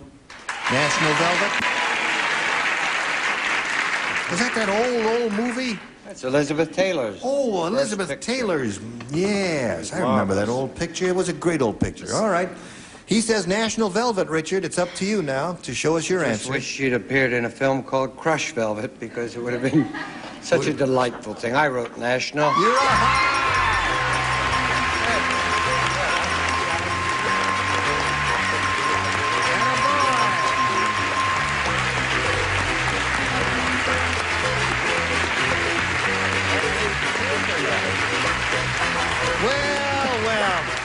Is that your friend down there? That's my friend and wife. Oh, that's your friend and wife. Oh, I don't know that was your wife. She's very happy, isn't she? Are you happy? Good. Okay, you have a total of $1,800, and now it's time to meet your next challenger. Here comes Ledley Chamberlain. Hello there. Hello. Want to step back up? Ledley, you know Fred Mills? Yes. He's got a lot of money. He's got $1,800. And he's have. very happy about that, and we're happy about that. Would you tell us where you're from and all that sort of thing? I'm from Penland, Pennsylvania, but now I live in Los Angeles. Yes. I'm married. I have a husband, a little boy, 3 sisters, 6 sister-in-laws, 11 nieces and nephews, 2 brother-in-laws. And they're all in the audience. A terrific nephews, and 1 great niece. Boy, And a lot of hormones going loose in that family. Well, you're a terrific lady, and how old is your boy? How old is he? 19 months. 19 months, and what's his name? Omar. Does he watch television? Does he? He likes commercials. So. Oh, He likes you. I'm glad you mentioned that, because we've got a commercial right now that your son is just going to love. Time is up. Just have a few seconds here to ask you to come back next time. We'll start fresh right from the top with a brand new game, okay? Bring all your relatives. All of big them? clack here. They'll all be screaming and applauding and hollering and everything. Gary, I meant to ask you, did your wife Janet enjoy doing Tattletales? Oh, she thought it Was that her first time on really television? Terrific. That was her second time on television. Really? She had done Tattletales before? No. What? Suspects Wanted. She had done another show. She had. Similar, but not nearly as good. Yeah, well, we're Gary and a whole bunch of assorted people, including myself and my wife Helen, are doing it this week, and we had a good time. It was really terrific. Yeah, and we had a good time here, and we'll look forward to seeing you next time, whenever that is. Join us, Gene Rayburn. Goodbye.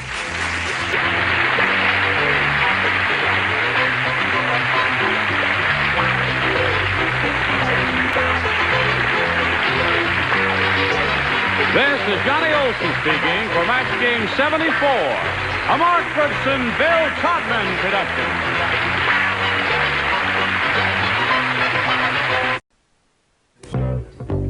Get ready to match the stars.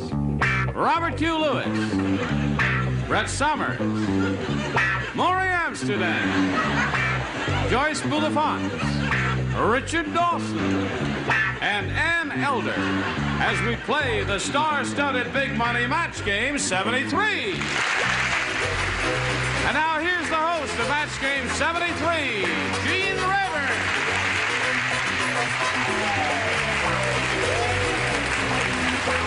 It's Geraldine.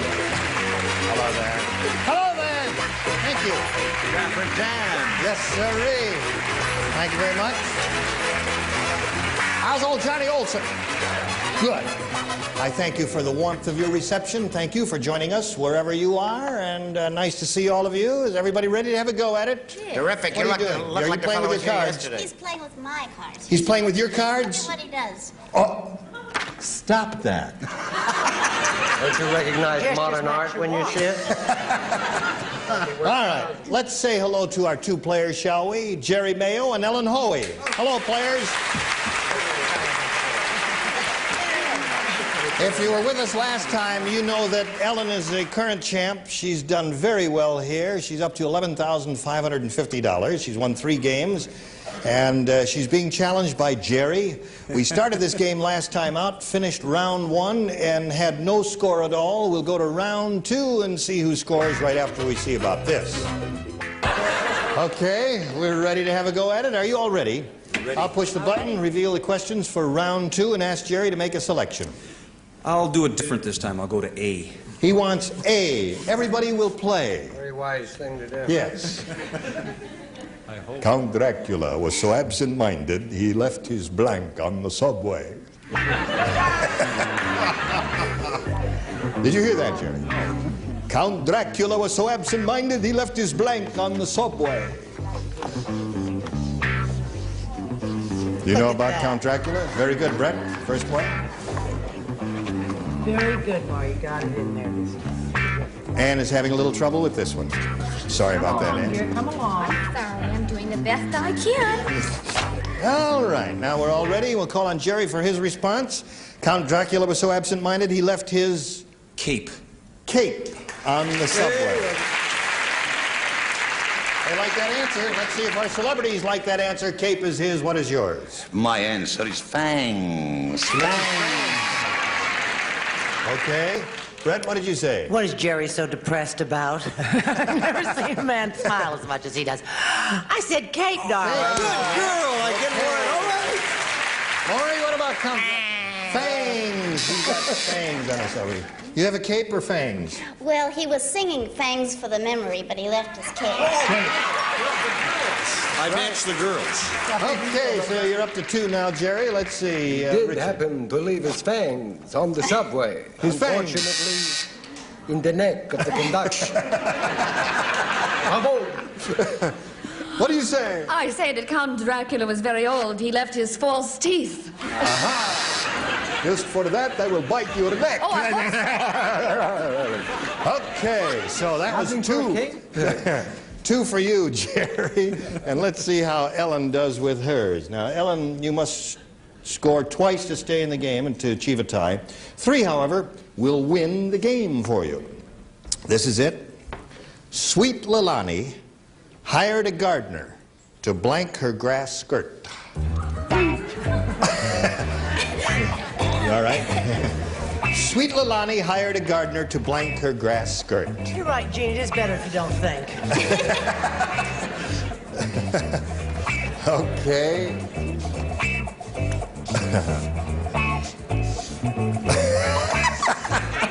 All right. Everybody ready over there? Let's see what Ellen has to say. Sweet Lilani hired a gardener to blank her grass skirt. Water? To water her grass skirt? Well, you know, you water grass. You don't like that, do you? You don't think it's going to win. All right. 2 to tie, 3 to win. Robert Q., what do you say? Usually she asked him to rotate her crops, but... Oh, my Lord. Actually, in this case, her grass skirt needed mowing. Mowing. To mow the grass skirt. Brett, what do you say? Well, she wanted Christian Dior, but he died, so she got the gardener to trim it. Trim the grass skirt. She says water the grass skirt. I was going to say water, too, but I figured she could do that herself. Oh. Okay. I just said Mo. That's my name anyway, Mo. Oh, that's right, Maury. All right. What do you say, sweet lady? Here? I think she wanted to go along with the fashions. It was too long, so he asked her to cut it. To cut the grass skirt. You must match Richard and Ann to achieve a tie and stay in the game. What do you say? I said, let's go to my place, have a drink. Oh, no, I say you hired the gardener to weed her grass. Weed! So, Jerry is the winner. Congratulations. You come down, please. Yeah. Right here, if you would, please. Happy about that? Good. Good. Now, Ellen, this is the end of the line for you, but it's been a pleasant trip for us to have you with us here, and I hope it's been pleasant for you. Has it been? Yes, it has. How much money are you walking out of here with? $11,000. $11,550. Congratulations, and thank you, Ellen Hoey. Goodbye.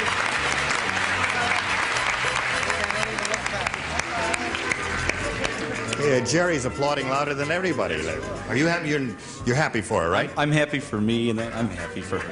Okay. Well, Jerry, we're going to see just how you're going to do happy. with the super match here. You're going to have a go at $5,600, over 5 times of 55, or whatever it is there, right after this message. Okay, here we are with Jerry Mayo, and we're going to have a go at the super match. You ready, Jerry? I'm ready. All right. We polled a recent studio audience, and we got their best response to this. Peg blank. Now, the answer they gave most often is worth $500 to you if you match it.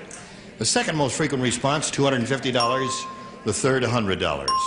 3 celebrities are allowed to help, one at a time, if you please. Maury. Maury, how do you handle this? Peg blank.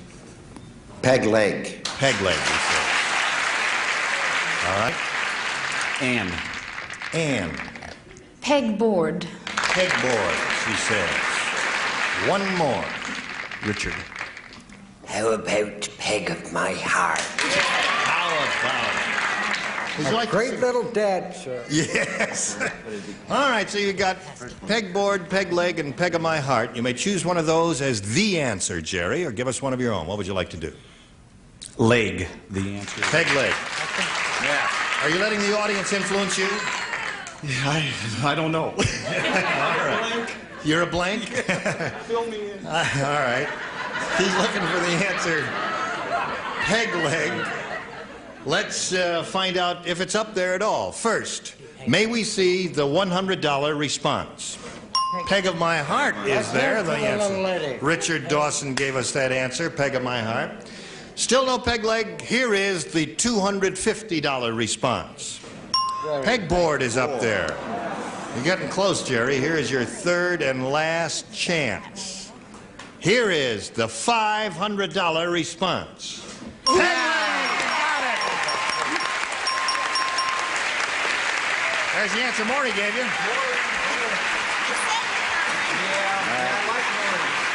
We're winning. Okay. Go. Now. He's still trying to sell a car. You've won the $500. You play for 10 times that amount, or $5,000. But to collect the money, you got to match one celebrity head-to-head. Has to be an exact match. Which one will it be? Maury. I'll stick with him. Gonna stick with Maury. All right, Maury, you get ready to write. Jerry, you face me, if you would, please. I'll take 10% right now. The $5,000 question. Blank drop. D-R-O-P. Blank drop, or blank drop.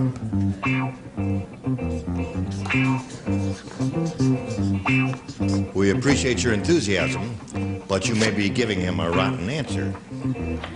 So there's Maury is finished. Now, Jerry, how do you fill in this blank? Blank drop. Lemon. Lemon. Lemon drop. Lemon. No. That's your answer, lemon drop. Can I change it? Can I give you 3 or 4? No, thanks, no. He's a hustler, isn't he? Okay, Maury, for $5,000, may we see your answer. Here's his lemon drop. See if it matches. I don't think you've been looking at the same mystery show as I have. Money drop. Money drop. All right. So, Jerry, you've got $600 to your credit. You're still the champ. You're going to meet another player and play another game. Here comes Barbara Maybeno. Mayben. Hello, Barbara. Hi. You know Jerry, Barbara? Yes, I sure do. It's Barbara Mayben, right? Excuse me, Maybeno. Maybe no. Oh. Maybe oh. yes, maybe no. All right. Would you like to tell us a little more, Barbara? Well, I'm an art student at Cal State Long Beach, and I'm majoring in interior design. You're majoring in interior design? Right, I want to be an interior designer. Well, good luck to you in that venture. Thank you. Good luck to you here, too, Barbara. Thank you. Are you ready? Right. Here, I'll push a button.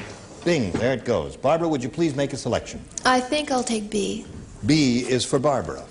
This is it, folks. Fatima said to her girlfriend, "Believe me, it's easy to get blank on a bed of nails." Fatima said that to her girlfriend. There were several choices to that question. Yes, sir. Fatima said to her girlfriend, "Believe me, it's easy to get blank on a bed of nails." Think about it for a second, Barbara. All right, Richard, are you ready? Yeah, I am. I've just spelled it wrong, and my sons are drunk at home, and what comes after hallowed they're be all thy set, name? so we'll call on Barbara for her response. Fatima said to her girlfriend, "Believe me, it's easy to get blank on a bed of nails." I'd have to say spiked. Spiked? She said spiked. She Because said of the spiked, nails, folks. dear. It's a bed of nails, all right? Here we go. Spiked is her answer. Robert, what did you say? Well, I've had to have it, so I said hooked. Hooked on a bed of nails. All right, Brett, your Well, answer? after being married to Jack Klugman for 17 and a half years, my dear, I've been scratched a lot on a bed of nails. Really? All right. Maury, what do you say? Stuck. Okay. Joyce? And I kind of slept in the same bed. Really? Well, you know what I... You'll both be very happy. Remember your image. Go ahead, Richard. Yeah, exactly the same. Pierced on a bed of nails. Spiked and pierced is a match. I Good. drank to that. All right, Ann, what do you Well, I took it very literally. I said it was easy to get nailed on a bed of nails. That's a match. It's easy to get nailed on a bed of nails. Come to my dressing room later. We'll talk there. All right, Jerry, what do we got for you here? A is for Jerry. Everybody plays. Here's a little poem for you. Are you ready for a little poem? I like poetry, actually. Oh, me too. Here I got it a is. beauty. Fat and skinny went to bed. Fat rolled over. Skinny's dead.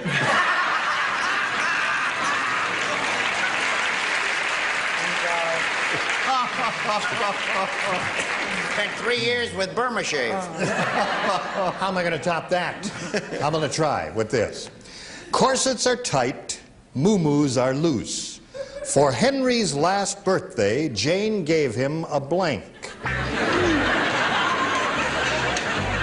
Corsets are tight. Corsets are tight, moo-moos are loose.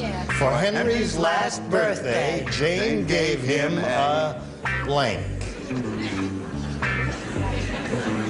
I just went off poetry. Thank you. All right. We're waiting for Miss Shy over there. Now she's ready. And Jerry, how do you complete the poem? Corsets are tight, moo-moos are loose. For Henry's last birthday, Jane gave him a noose. A noose. He says noose, Bob. That's not good news. I know that couple. The way they celebrate their birthday, she gave him a goose. A goose. Okay. Brett? Jerry, that's one of the most terrible answers I've ever heard in my entire life. Noose. Noose. There's a match. Score is 2-1. Okay. I guess the two of them mean she gave him a geese. That's all right. There's another. Noose is the answer he's looking for. What have you got to offer, Well, Joyce? the price of meat, she gave him a moose. A moose. All right. Noose is Jerry's answer, Richard. Can you be in the office at 9? No noose is good news. I always Ties the score, and Well, I said I wanted to make this kind of ladylike, so I said a goose, and then I added gander afterwards. a gander. Yes. Yes. That's very Don't ladylike. bother, I Ann. think so. Don't I bother, think so. dear. Okay, so at the end of round 1, it's 2-2. We'll see what happens in round 2 right after this message for you. Okay. We've finished round one. I'll push the button, reveal the questions for round two, and ask Barbara to make a selection. I'll stick with B again. B is what she wants. Last time out, Barbara, you matched two of our celebrities, Richard and Ann, so the two of you will not participate in this. Well. Okay. The mad scientist tried to make his girlfriend completely disappear. I beg your pardon. Wait a minute.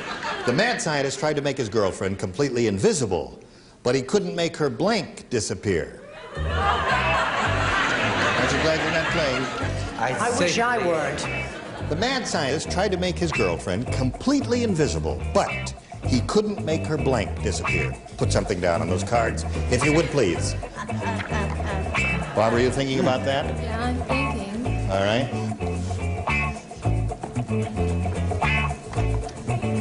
Joyce is ready? You're lit, right.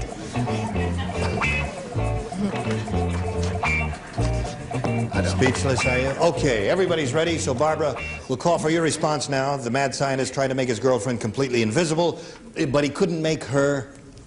Her rear end. It was so big. I see. He couldn't make that disappear. Her derriere. All right, Bob Q, what do you say? Her temper. Her temper disappear. Okay, that is a good answer, isn't it? I don't like it, no. Yeah. No, You know, I've been on the wagon for 2 days. I had a couple of really terrible hangovers, and I'm going back to drink as soon as this show is over. What did I say? Shiny teeth. Her shiny teeth. Now you understand why I'm Yeah, going you back better to start drink. drinking again, Brett. All right, Maury, what do you say?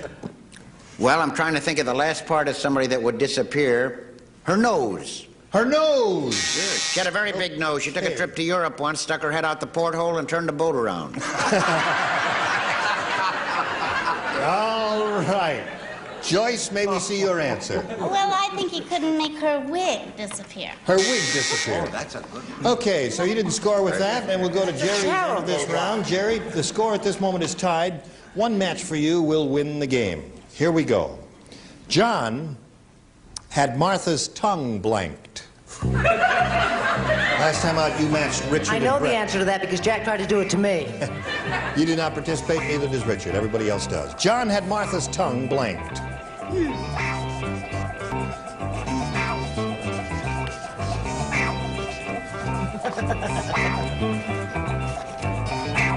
Maury is ready. R-E-A-D-Y. Oh, yes, ready. Okay, everybody's ready. Jerry. Yes. John had Martha's tongue blanked. I'm not ready.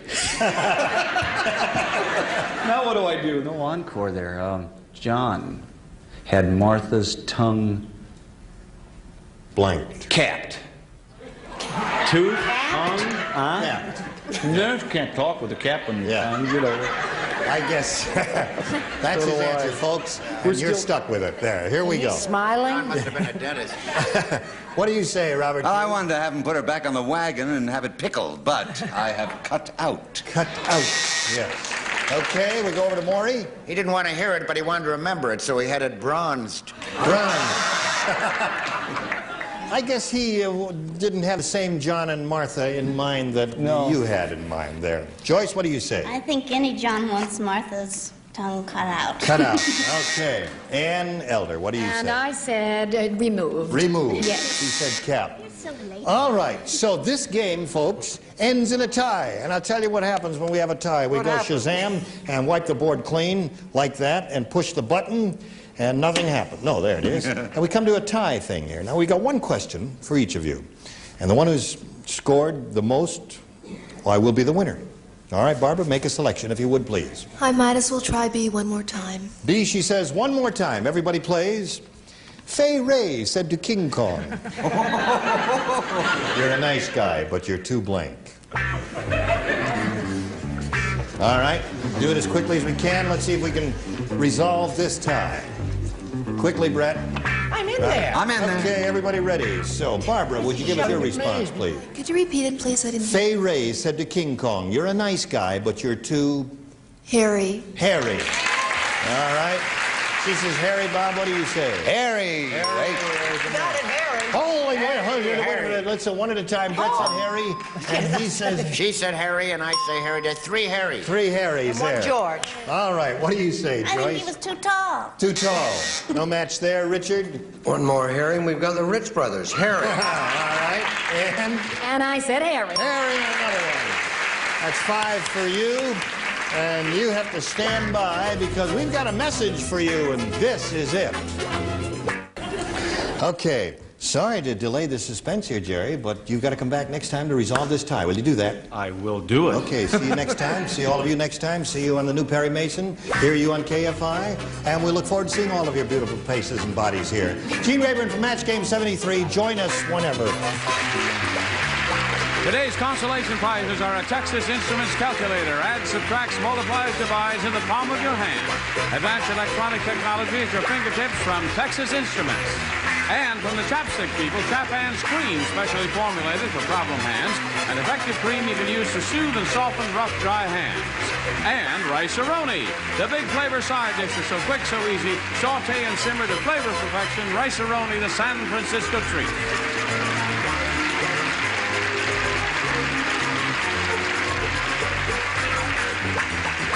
This is Johnny Olson speaking for Match Game 73. A Mark Goodson, Bill Todman production.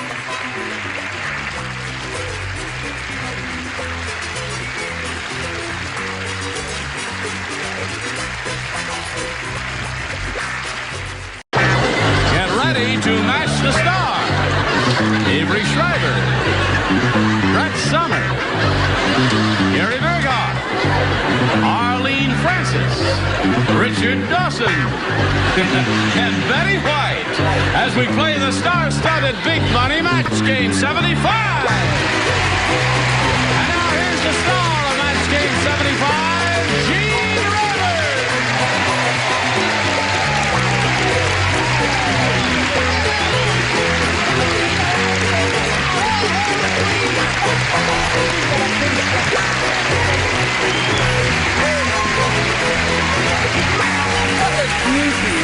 Yes, I am. Thank you, Johnny Olson. And friends.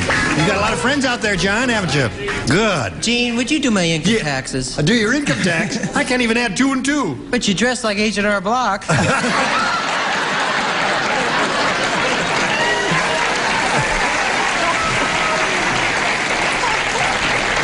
I don't wear glasses on camera. This is H&R Block. He takes off his glasses. I want to talk to him. Make passes at boys who wear glasses. What's that? Nothing. What's that? I'm just talking to myself. I heard you say, you said something. What did you say? Girls never make passes at boys who wear glasses. Okay, I won't wear my glasses. Kiss me. Now you... No. Thank you, dear. My dear. And you. Would you give me your lips? Ricky Dawson won't come near me. He has stayed away from me the whole week. Oh, you've got a cold. He doesn't want to get a rash. I'm not even going to kiss you. On my hand? But don't even shake hands. Whoops. I hardly know you. You're losing Gene. What do you say, as long as I'm over here? Great segue, Gene. What do you say we say hello to John Clementi and Sharon Walker? How do you do? How are you, John? Pretty good, pretty good. How much money you win? $350, I think. $350. Mm-hmm. Have you spent it yet in your head? My wife has, I think. She has? Yeah. What has she acquired so far? She's not going to tell me. It's going to be a secret. Good. All right. And Sharon Walker, you've had your first round question, and you matched one of our celebrities. Right. And his question will be long in a minute or so, but right now we got to do a little business, and this is the business we got to do. Pay attention. Here we are, all together, having a good time. Wish you were here. All right, I'll push this button and reveal this question, which belongs to John. Listen carefully, John. Here we go. Barney said, my wife is really strange looking. Last night we went to the circus, and as we were leaving, the ringmaster came up and accused me of trying to make off with the blank. Barney was a talkative fellow, wasn't he? Say it again. Barney said, my wife is really strange looking. As last night we went to the circus, and as we were leaving, the ringmaster came up to me and accused me of trying to make off with the blank. You've been to the circus at least once in your lifetime, haven't you? Once in a lifetime. I think I've been with Barney's wife. Sing it, Brett. There's a girl out there with terrific taste in singing voices. Wait a minute. Was the it one-member Brett Summers fan club here? There she is. There's your whole fan club there. Oh, you got a lot of them. Oh. There she is. Yes. Okay. But I noticed...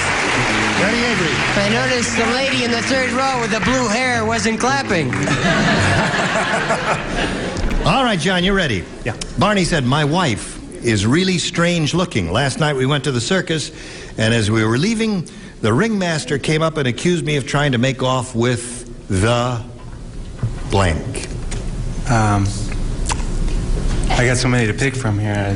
I think I'll say strong man.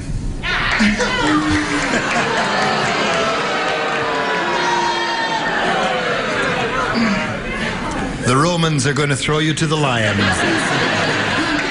All right, he said with the strong man. There's a strong your man. whole family, you heard that? Yes. No, I said the bearded lady. The bearded lady. Yeah.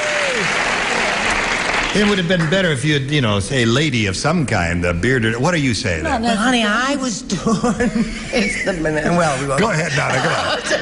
I was torn between two brilliant answers. She didn't write either one of them. But I feel terrible. I thought clown or apes or ape. Ape. I thought that Was clown your other brilliant answer? Are you turning on me after all that swell applause we had earlier on? Was clown your other brilliant answer? I'm not going to tell you what my real brilliant answer was. It's too clever for this group. Read the question. Yeah. Not for me, for Richard. As we were leaving, the ringmaster came up and accused me of trying to make off with the... It must have been... This is his wife, right? Yeah. Must have been something about her prehensile tail. I said monkey. Monkey. Right. Came up and accused me of trying to make off with the monkey. Yeah, I know, but it's... Betty, what are you doing down there? Making off with your pants. No, it just feels drafty. What are you? No. All right, are you ready, Arlene? I'm readier than you are. I'm getting ready.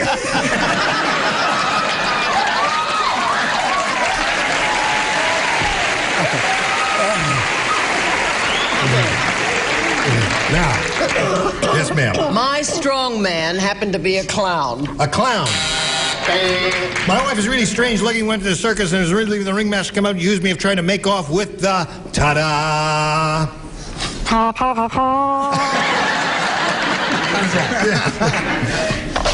Oh, clowno. Clowno. You go get it. Clown isn't bad. Well, I didn't. Oh, when I said it, it stank. But when they say it, it's not bad. You said ape. You went ape. You didn't go clown. But that was one of my brilliant choices. Oh, I see. What's your brilliant choice, Betty White, my dear lady? Richard said there was a difference between a circus and a carnival, and that my answer belonged in a carnival. But so does his. Belonged in a carnival. But so does his answer belong. I said bearded lady, but Bearded a strong lady. man is in a carnival. Yeah. There are bearded ladies in carnivals and in circuses too, I guess. Yes, indeed. No. So at this moment, at the end of round one, scores 1-0, favor Sharon. Round two coming up. I'm going to give B one more time. One more time.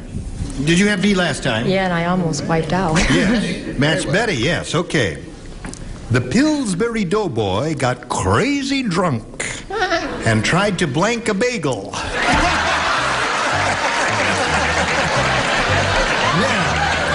You don't watch television commercials. You don't know who the Pillsbury Doughboy is. See you later, Gene. I don't know what a bagel is. You don't know what a bagel is? Ira, would you explain to her about the... Yeah, well, just read it again because you do it so well. The Pillsbury Doughboy got crazy drunk and tried to blank a bagel. It doesn't have to rhyme, does it? No. It's not a bad idea, though, Arlene, when you think about it. Bagel rhymes with... You got me. No, that is not the I. Don't confuse her. Well, did I say? Like a regular bagel? I mean, you know who the Pillsbury Doughboy is, don't you, Sharon? Okay. I know who the First World War Doughboys were. It's a cute little fellow in commercials. Very rotund looking, very small and rotund and chubby and cute and adorable. Well, enough about me.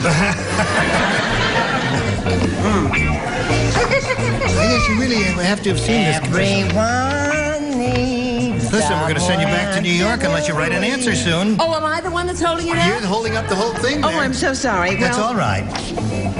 And we're proud of you. Okay. Now, we are ready. Sharon Walker. The Tillsbury. Will the Orifix lady please step to the front?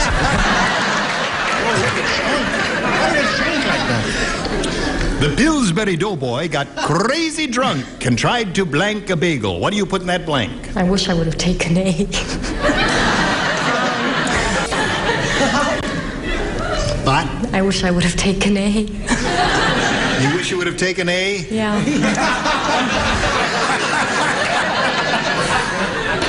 Well, now, you know who the Pillsbury Doughboy is, don't you? Yeah. Okay. He tried to knead.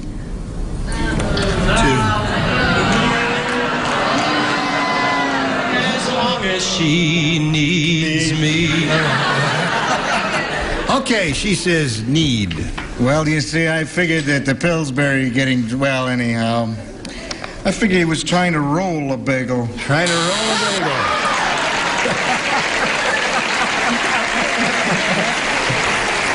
Kilt, what do you say? I love the little Pillsbury man. He looks like Sidney Greenstreet. He does. Remember That's Sidney right, Greenstreet? indeed he does. Yes, He used to go with Peter Lorre. Right. I said he tried to make a bagel. Tried to make a bagel. Well, he works at a bakery. What do you say, Gare? Hello, Stop Gare. trying to cover up for her. I said kiss and or make love to. Kiss and or make love to. Pillsbury Doughboy got crazy drunk and tried to knead a bagel, according to Sharon Walker. What is it according to Arlene? I sort of run along the same lines as Gary. I'm romantic. Yeah. Hug a bagel. Hug a bagel. It's Hug a Bagel Week. Hug a Beagle Week. Now, you, sir. I'm surprised you need that bagel. You need the bagel? Low below the belt, isn't it? Oh, no, that's K-N-E-A-D type. That's K-N-E-A-D type need, you know, as in working dough. M-O-U-S-E, Yes, absolutely. M-O-U-S-E, right. Yeah, well, this guy was so juiced. Yes. He tried to ride a bagel. Trying to ride the bagel. That's a unicycle, eh? No, you don't worry for that. You didn't do too well with that, did you, Sharon? Sorry. All right, John, your question for round 2 in a minute or so. But right now, friends, pay attention to this, if you would, please. All right, here we are. Just having the gayest time imaginable. There we go. Grandma Jones said to Grandpa Jones, "My hearing may be bad, but your eyesight is worse." I said, "Speak into my ear," and you shouted into my blank.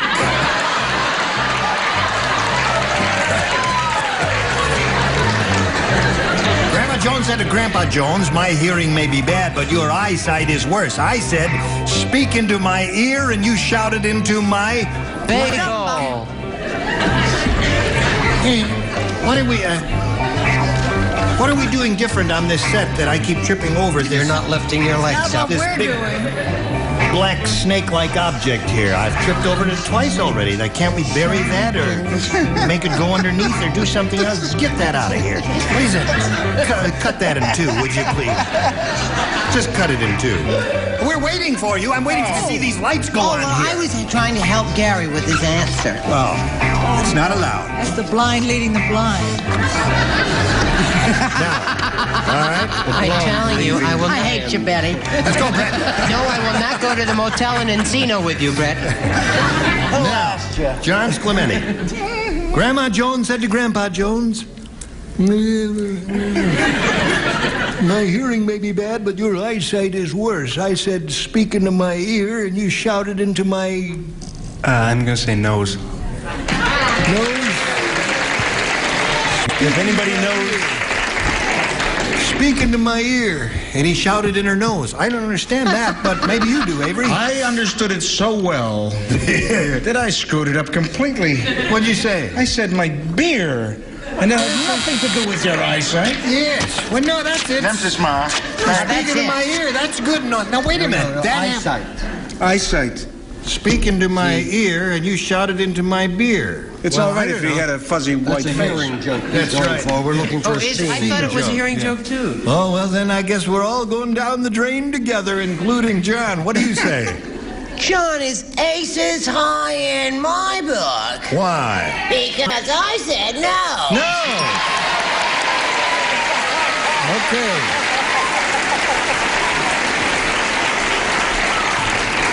One more encounter with a proboscis, and you win the game, John. What do you say, Gare? I say I really didn't hear this question correctly. Oh. I thought it was a hearing joke. So what'd you write? I wrote... I wrote rear. Not only did I not understand the joke, but I didn't understand what good taste Speak in my means. ear, and you shouted I don't know about this. Anyway, we got a tie here now. Let's see if we break the tie with Arlene. A tie. I Break the tie. Break the tie. with Gary. I thought it was a sound-alike. Rear. All right. Richard, do you break the tie? So you have to listen carefully. I know. It is a scene joke we're looking for. Yes. Eyes have it, and so do the nose. Nose wins the game. Yeah. Come on down, John. There's another 100 for you. Congratulations. Now, aren't you a good sport to have a smile on your face, Sharon Walker? It just feels good to get away from the kids for a while. You what? It felt good getting away from the kids for a while. Well, I'm glad we were able to give you this little divertisement. And we've got a gift for you, together with our thanks. Sharon Walker, it was a pleasure meeting you. Goodbye. Now, while she's spinning off, we'll spin this message for you. Come right back. Here we are with John Clementi, who now has $450. He's going to try for over $5,000 at this moment. Ready, John? I'm ready. Okay, we polled a recent studio audience. We got their best response to this. Voice blank. Now, the answer they gave most often is worth $500 if you match it. If you match the next one, you get $250. And if you match the bottom one, you get $100. Whom do you call on over here? I think I'll take Arlene. I'm sorry, Arlene is taken. No, Arlene, what is your response to this? Voice over. Voice over. Technical phrase. Yes, that's a technical phrase. Not really. Richard? Present. Voice blank. Voice of America. Voice of America. Very good. Well, thank you. I'm happy with it. All right. Now you got two. Brett? How about voice box? Voice box.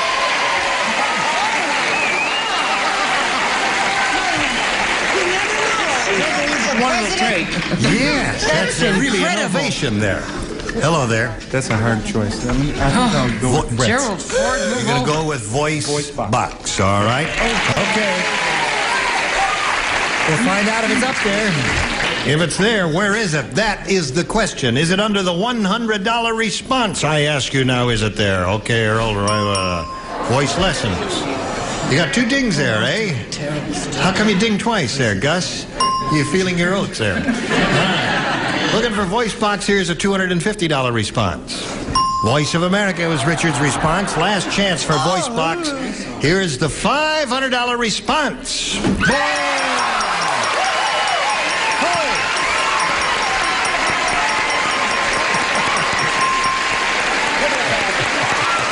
Congratulations. Okay. The pacemaker, I wonder if it's going to hold out. You're only kidding, right? I hope so, yeah. What on earth made him choose box? Listen, $950 is what you have now. And there's your wife down there. She's got her arms crossed for you, and her fingers and her legs. And we're going to have a go now at $5,000. Remember, you have to match one celebrity head-to-head. Has to be exact. Yeah. Oh, yeah. Brett. Brett, okay, you get ready to last write? chance to change your mind. Okay, you face me if you would, please, John. Here we go with the $5,000 question. Stranger in blank. Stranger in blank. Stranger in blank.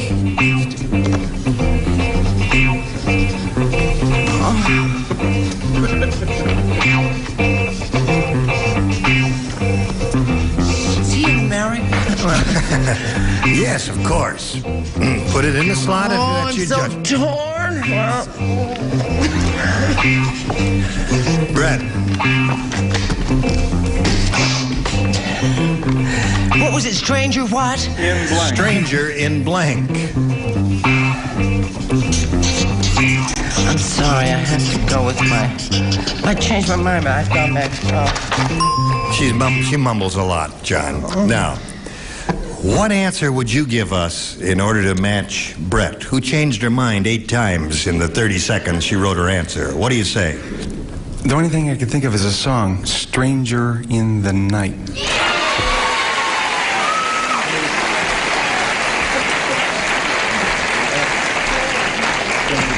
Strangers in the Night. Is that the way that goes? Well, I will find out right now if Brett thought of that, and if she did she write it down? I did, and I threw it out because I said, well, it's strangers in the night, and it's a stranger in paradise. Yeah. That's true, it is. Strangers in the Night. I'll do 3 choruses if you'd like. But it's Stranger in Paradises. No. Wrong year. But John, you got the 9:15. You're going to meet another player right now and play another game. You ready? I'm ready. All right, let's welcome Rita Roth. Hello, Rita. All right, you want to step aboard? Rita, you know John. We've all welcomed you, Rita, and we hope you feel at home here. I do. Would you tell us a little bit about your self, your Yes. life history and where you're from and all that? We're from Provo, Utah now. My husband and I have been married 41 years, and he's retired. How? But I was born in the little town of Panguitch, Utah. Do you want to know where that is? Yes. It's between Hatch and Paragouna. I think I'm finding out more about you already, Rita. I care to know there. Between Hatch and Paragouna. Uh-huh. Okay. I have 10 grandchildren. You do? And this is a recording. That's right. Well, good luck to you, Rita. We'll begin this game right after we do a little business with America. Here we go. Just time to say thank you and goodbye. Gene Raven, Match Game 75. Join us next time.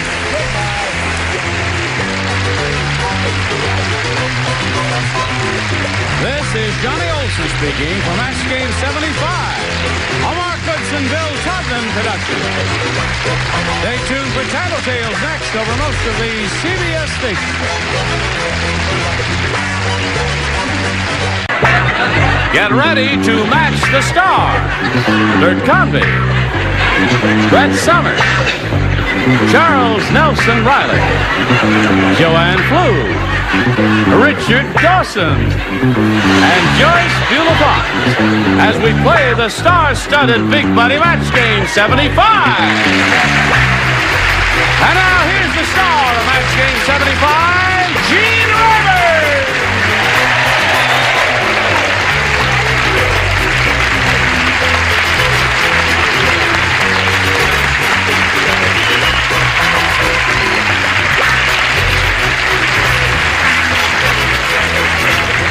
Thank you very much for noticing.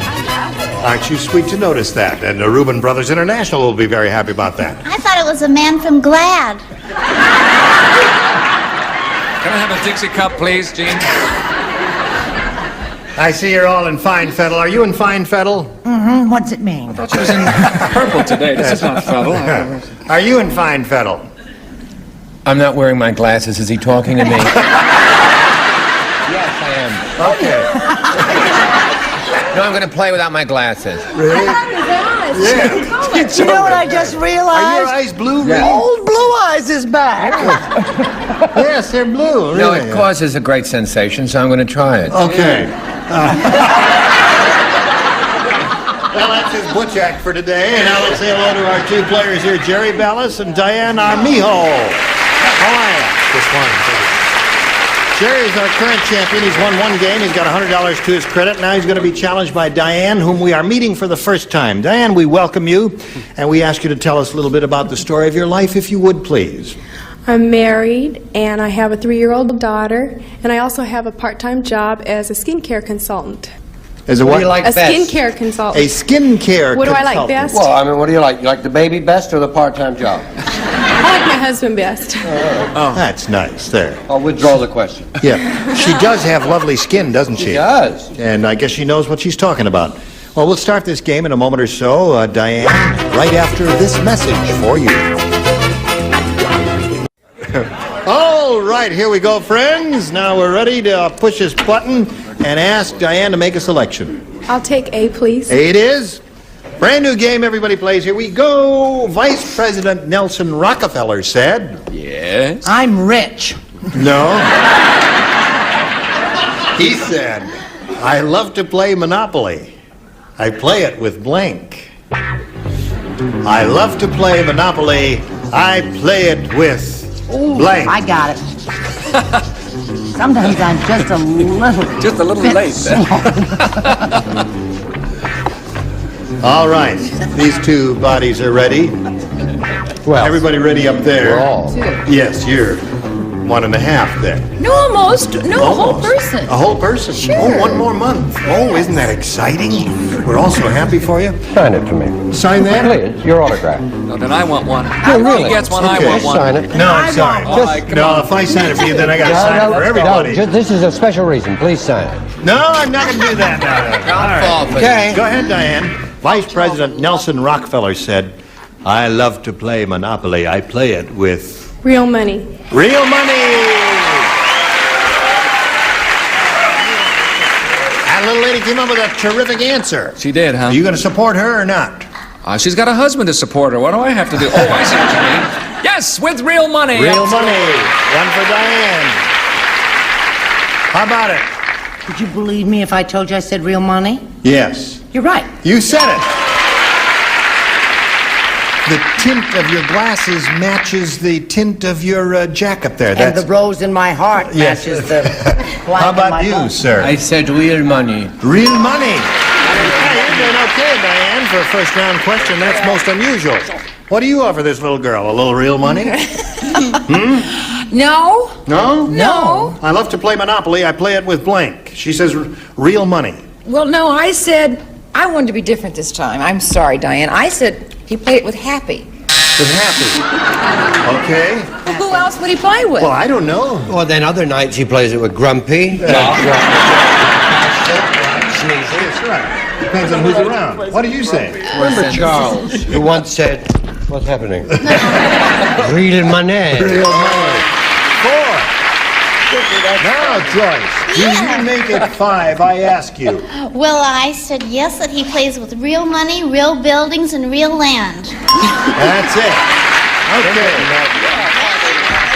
Well, that rarely happens in a first-round question, but you did it. Now, Jerry, you have 2 shots at it here. Here we go. Doris said to the psychiatrist, my husband's gone wacko. Not only does he think that he's a dog, he also thinks that I'm a blank. I want to have the most perfect answer for that. Me too. Well, do it. Well, I don't know which one. Trust your first instinct. Oh, no. Oh, all right. Well, I have that. Or that. Oh, really? Well, I can't help you. It's up to you, my dear. Stab in the dark. Yes. Really? Well, I don't know. Well, come on now, do one of them. Read it again. Not only does he think that he's a dog, he also thinks that I'm a blank. I can't put that first. Why not? Because it's too... All right, well then do anything you want. This is not issues and answers, it's just She's going to have that baby on the air. We'll write to now the Merkel she's ready. press later. Oh, and after all this urging and coaxing, I see Charles is still fooling around up there. Put your glasses on, Charles. Okay, now he's all set. We come to Jerry. Doris said to the psychiatrist, my husband's gone wacko. Not only does he think that he's a dog, he also thinks that I'm a blank. Bone? A bone. Got a few yays on that one, Jerry. Let's see if you get anything up here. Bert? Well, I guess I thought that he had gone even a little more wacko than Oh, that. really? I know what he I figured that he figured she was a fire plug. Fire plug. Okay. That's wacko, boy. Right. Wacko. Now, Brett, what do you say? Really wacko. Is that the same as a fire hydrant? I believe it is. And Charles. I said pussycat. A pussycat. Isn't that a sweet Not only answer? does he think that he's a dog, he also thinks that I'm a blank. And Jerry said bone. I think that was an excellent choice. An excellent choice. Because I was torn between tree and bone, and I put bone. Bone, okay. Little more class. There you go. All right, throw this fellow a bone. I certainly will. And I'd like to see you torn between trees, as a matter of fact. There's a bone for you, Jerry.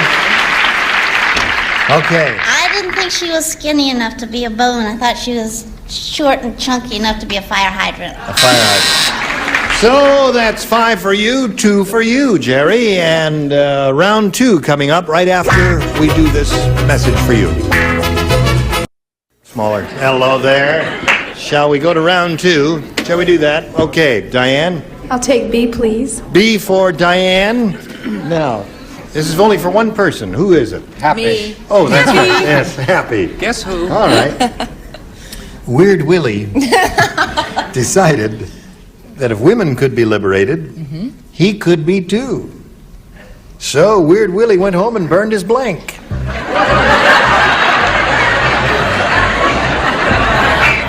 That's it.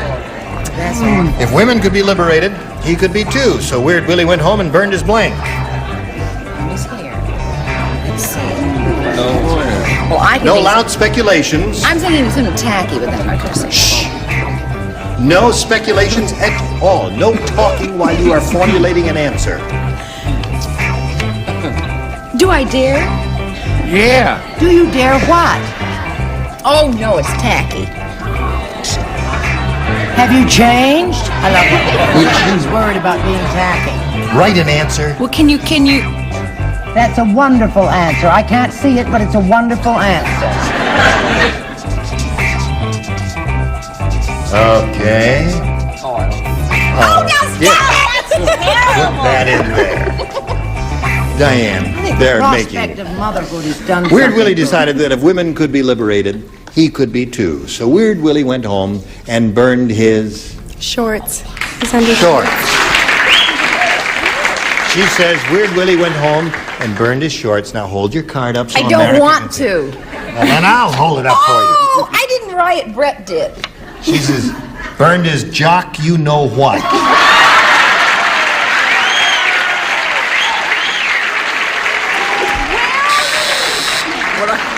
That is not a match. Jockstrap and shorts What I do don't not understand match. is why you wouldn't write strap. What's wrong with the word strap? Nothing. Jocks, he'll write. Yeah, but not But not strap. Let's carry on. Okay, now Jerry, you must match 3 to stay in the game, 4 to win. Ready? Ready. Here we go. 2 people do not play. You 2 do not play. The rest do. The Queen said. Oh. Queen said, I told the princess to be careful what she kissed. As soon as she kissed that frog, she started to blank. That's the Queen. Once The Queen again, said, once again. I told the princess to be careful what she kissed. As soon as she kissed that frog, she started to Oh, blank. what she kissed. Yeah. Not who she kissed, what she Right. kissed. His lips move when he reads silently. Have you noticed? The Queen said, I told the princess I know it. to It's find English. human I know. being and act like You royals. must go to remedial reading. Give it back. You're supposed to give it Oh, back. here's your last My note. blank. All right, I've got it. Are you ready up there? Everybody ready? Here we go. Jerry.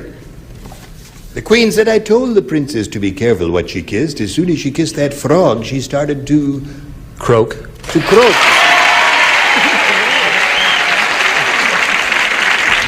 Hey, he came up with a very good answer I there. know he did. Well, I didn't. I said shrink. shrink. Got to match everybody to stay in the game. Brett Croak is what he's looking for. I gave you my croak. She said, you want my croak? I said, no. I didn't hear any mention of washing machines and hot water. Why did he say shrink? Well, she kissed a frog and started to go be one. Is what I was thinking. Good heavens, you're in love, Jerry, and don't you forget it. Croak. All right. Charles, is he in love? I think so. All right. At this moment, the score is 5-4 in favor of Diane. And if you match Joyce, we'll have a tie. Let's see what happens. It's all up to me, huh? Yes, it is. Good. You going to show us or not? Yeah, she happily croaked. Cool. Well, we have a tie. Now, when we have a tie, we go to a tiebreaker. And we do it like this. We wipe the slate clean, and we push this button, and reveal one tie-breaking question for each of you. Diane, your selection. I'll take A, please. A it is. Croak. Everybody play. I say croak. No. One garden snake said to the other, "Boy, do you need glasses. That's not another snake you're hugging. It's a blank." That's what one snake said to another. Say that again, sir. One garden snake. One garden snake said to another, "Boy, do you need glasses. That's not another snake you're hugging. It's a blank." Oh, got it. Got it. All you The last need. one in the room, she got it. Oh, just a little Lower spot. tier is ready. That's all it goes Upper in. tier is 2/3 ready. Here we go. Tacky. Quick. All right, Diane. One garden snake said to the other, "Boy, do you need glasses. That's not another snake you're hugging. It's a blank." A hose. A hose. That girl is sharp. Garden snake, garden hose. You see, she said a hose. What do you say? Yeah, well, I since I blew the croak thing, which but it worked out okay because you still got a tie. See, if I had missed it, I said garden hose. Garden hose. Very good. That's one for Diane. Brett? He also turned to me and said, "Well, there's only one answer." And I said, "That from a man who said croak?" I said garden hose. That's two for you, Diane. Charles? I said garden hose. Naturally. Because you're a perfect person. So that's three for you. So far, you have a perfect round. And you.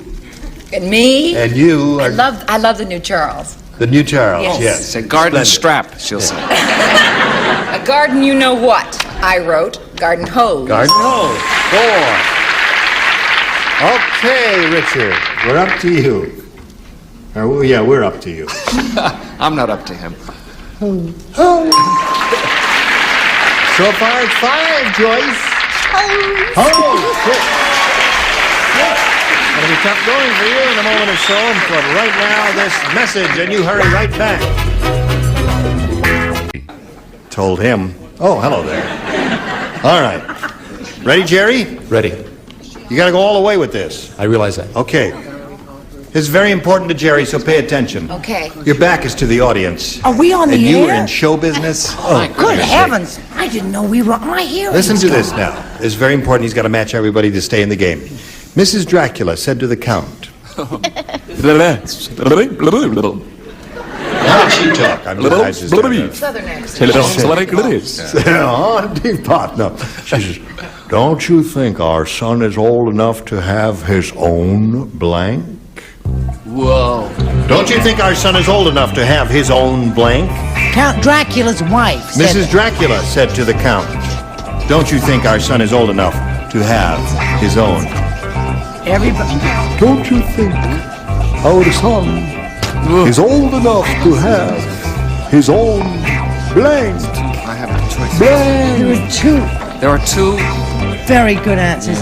We have terrific answers down here. Well, we're trying to get 6 up here. Do you want us to give you ours? No, thank that's you. not allowed. I have my own, and it's all in the slot. Come on now. That's it. Okay. Finish. Jerry. Mrs. Dracula said to the Count, Don't you think our son is old enough to have his own blank? Blood? Blood? I think the audience is trying to tell me something. Before I go, I will bite you on the neck. I I think All that's right. a terrific answer. Blood is not bad. Bert, there are a couple of good choices. Very there. good answer. Blood. That is a very good answer. But in order to get to blood, you must have the fangs. Fangs. That's what I said. So, Diana Armijo wins the game. What do the rest of you have? Blood, coffin, coffin, coffin, blood.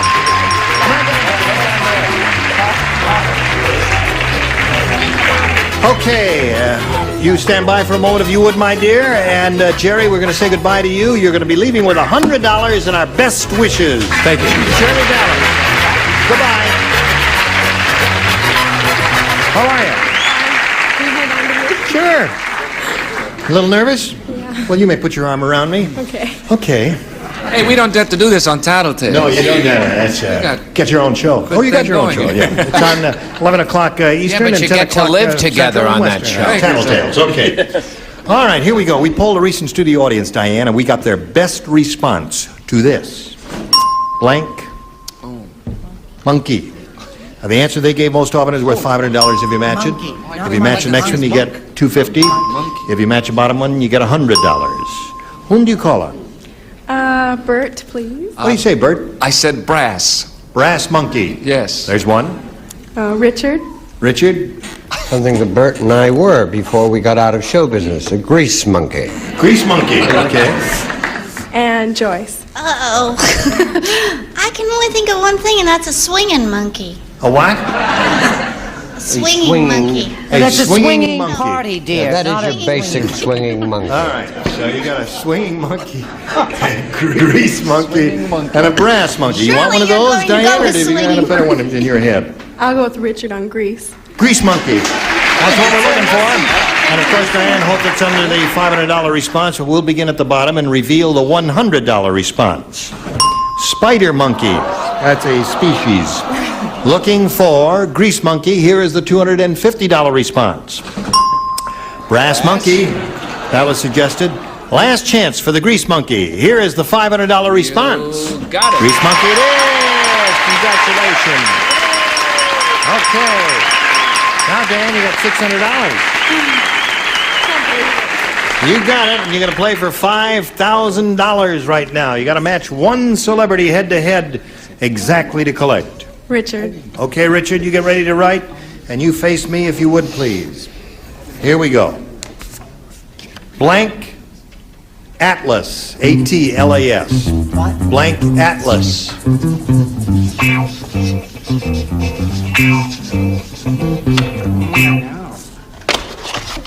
Okay, he's finished. Diane, what do you say to match him?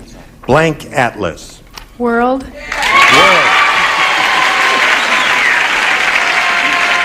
They're rooting for you, and they think you're right, Richard. Don't bet on it.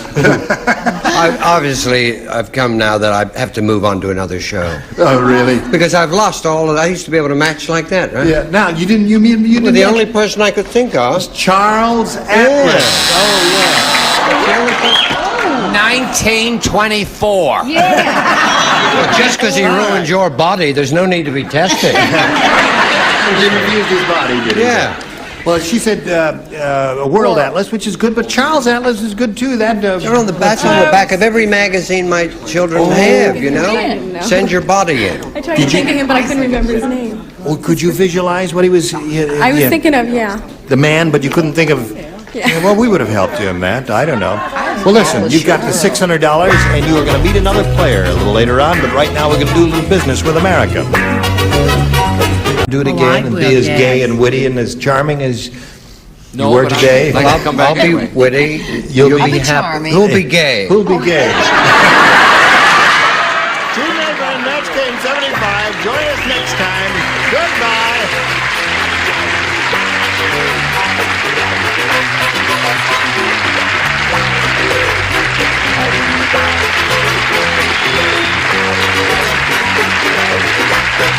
This is Johnny Olson speaking for Match Game 75. A Mark Goodson, Bill Todman production.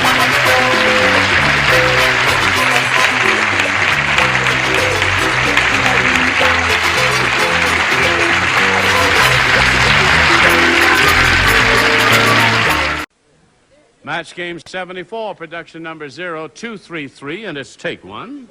Get ready to match the Stars, Jack Nars, Brett Summers, Charles Nelson Riley, Elaine Joyce, Richard Dawson, and Fanny Flagg as we play the star-studded Big Money Match Game 74. And now, here's the host of Match Game 74, Gene Rayburn.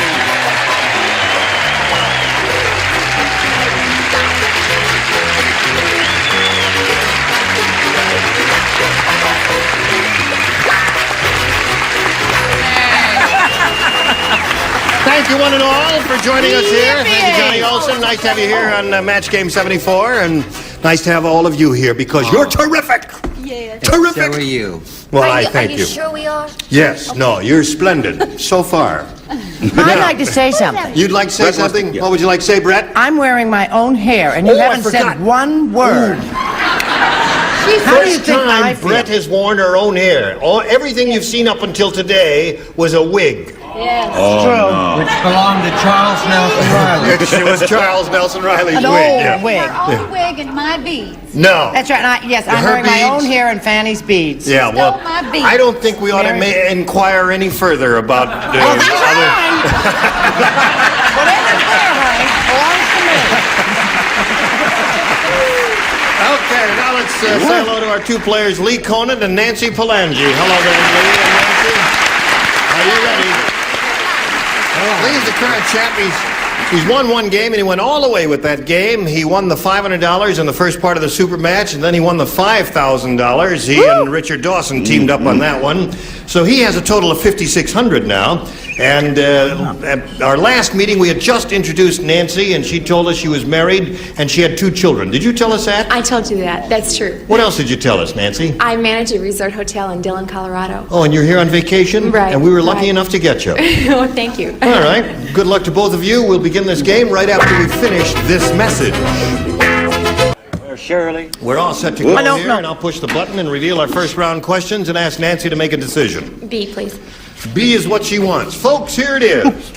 What to do when the party's over? 1, thank the host or hostess. 2, take the lampshade off your head. 3, get your blank out of the punch bowl. Oh, come on. Did you hear all that, Nancy? Okay.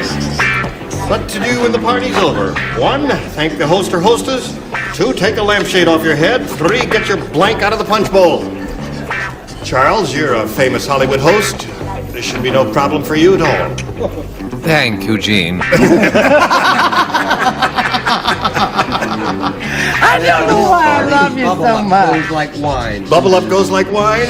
Great host. All right, he's all set now. We'll just put it in the slot there. We'll call Nancy for her response. 1, thank the host or hostess. 2, take the lampshade off your head. 3, get your blank out of the punch bowl. What do you put in that blank? Your bottom. Really? Solid? You think these dignified, shy, retiring dingbats are going to say that? I hope so. You hope so? I hope so. How dare you take my How first name dare in you vain? take that? All right, Jack, what did you say? Oh, I never end up that way. I usually end up with my... Take your face, get your face out of the punch bowl. Okay. Oh, yeah. Get the new See what kid. kind of group we got here today, Brett. Well, you know Fanny's a little top-heavy, so she always ends up with her front in the punch bowl. But then there are those of us who end up with our behind.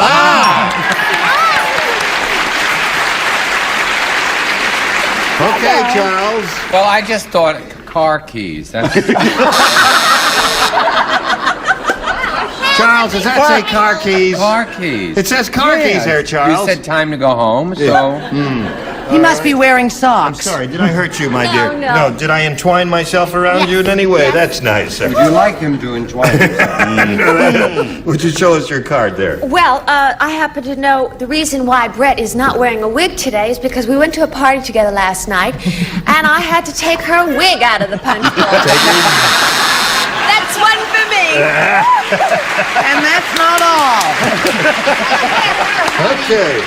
3, get your blank out of the punch bowl, Richard. Well, Nancy's so nice. I would have said bottom, but I was afraid I'd make an ass of myself. Oh.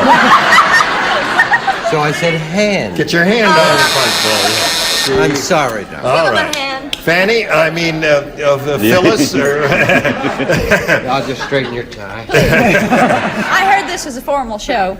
No, now listen, I have been to parties with Brett, and her husband has to get his mate out of the punch bowl. Get your mate out of the punch bowl.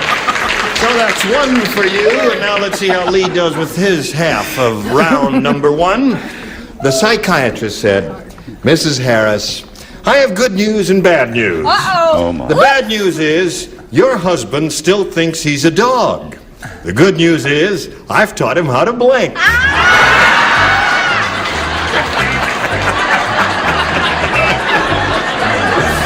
Oh, dear me.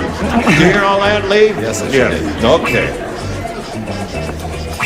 I'd like to be able to tell you what my psychiatrist said to me last week, but I can't. No, you can't do that because that violates too the ugly. psychiatric discipline. You mustn't tell. I spent $5,000 going to an analyst, getting to know myself, and found out I didn't want to continue the relationship.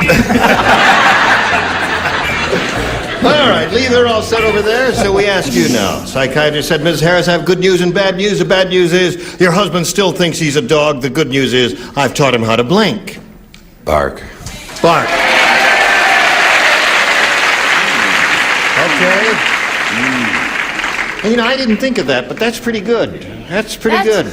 Didn't occur to me at all. What occurred to you, That's Jack? very good, but you said they were apartment dwellers, and you don't want a dog that barks in an apartment. But he taught him to go on paper. Go on paper.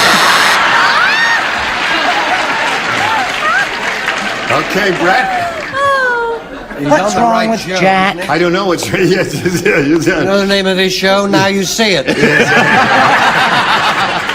That's on CBS, is it? Oh, yes. 11 o'clock Eastern? Right. And 10 o'clock Western? So that's clear. Yes, good night, Tracy. What do you say, Brett? I say that poor woman married to that man. Bark, indeed. Well, of course, bark. Naturally. Can I get a tie score at this moment? And we call on Charles. You don't have to teach a dog to bark, but you do have to teach him not to go on the paper. Yes. Really, Charles?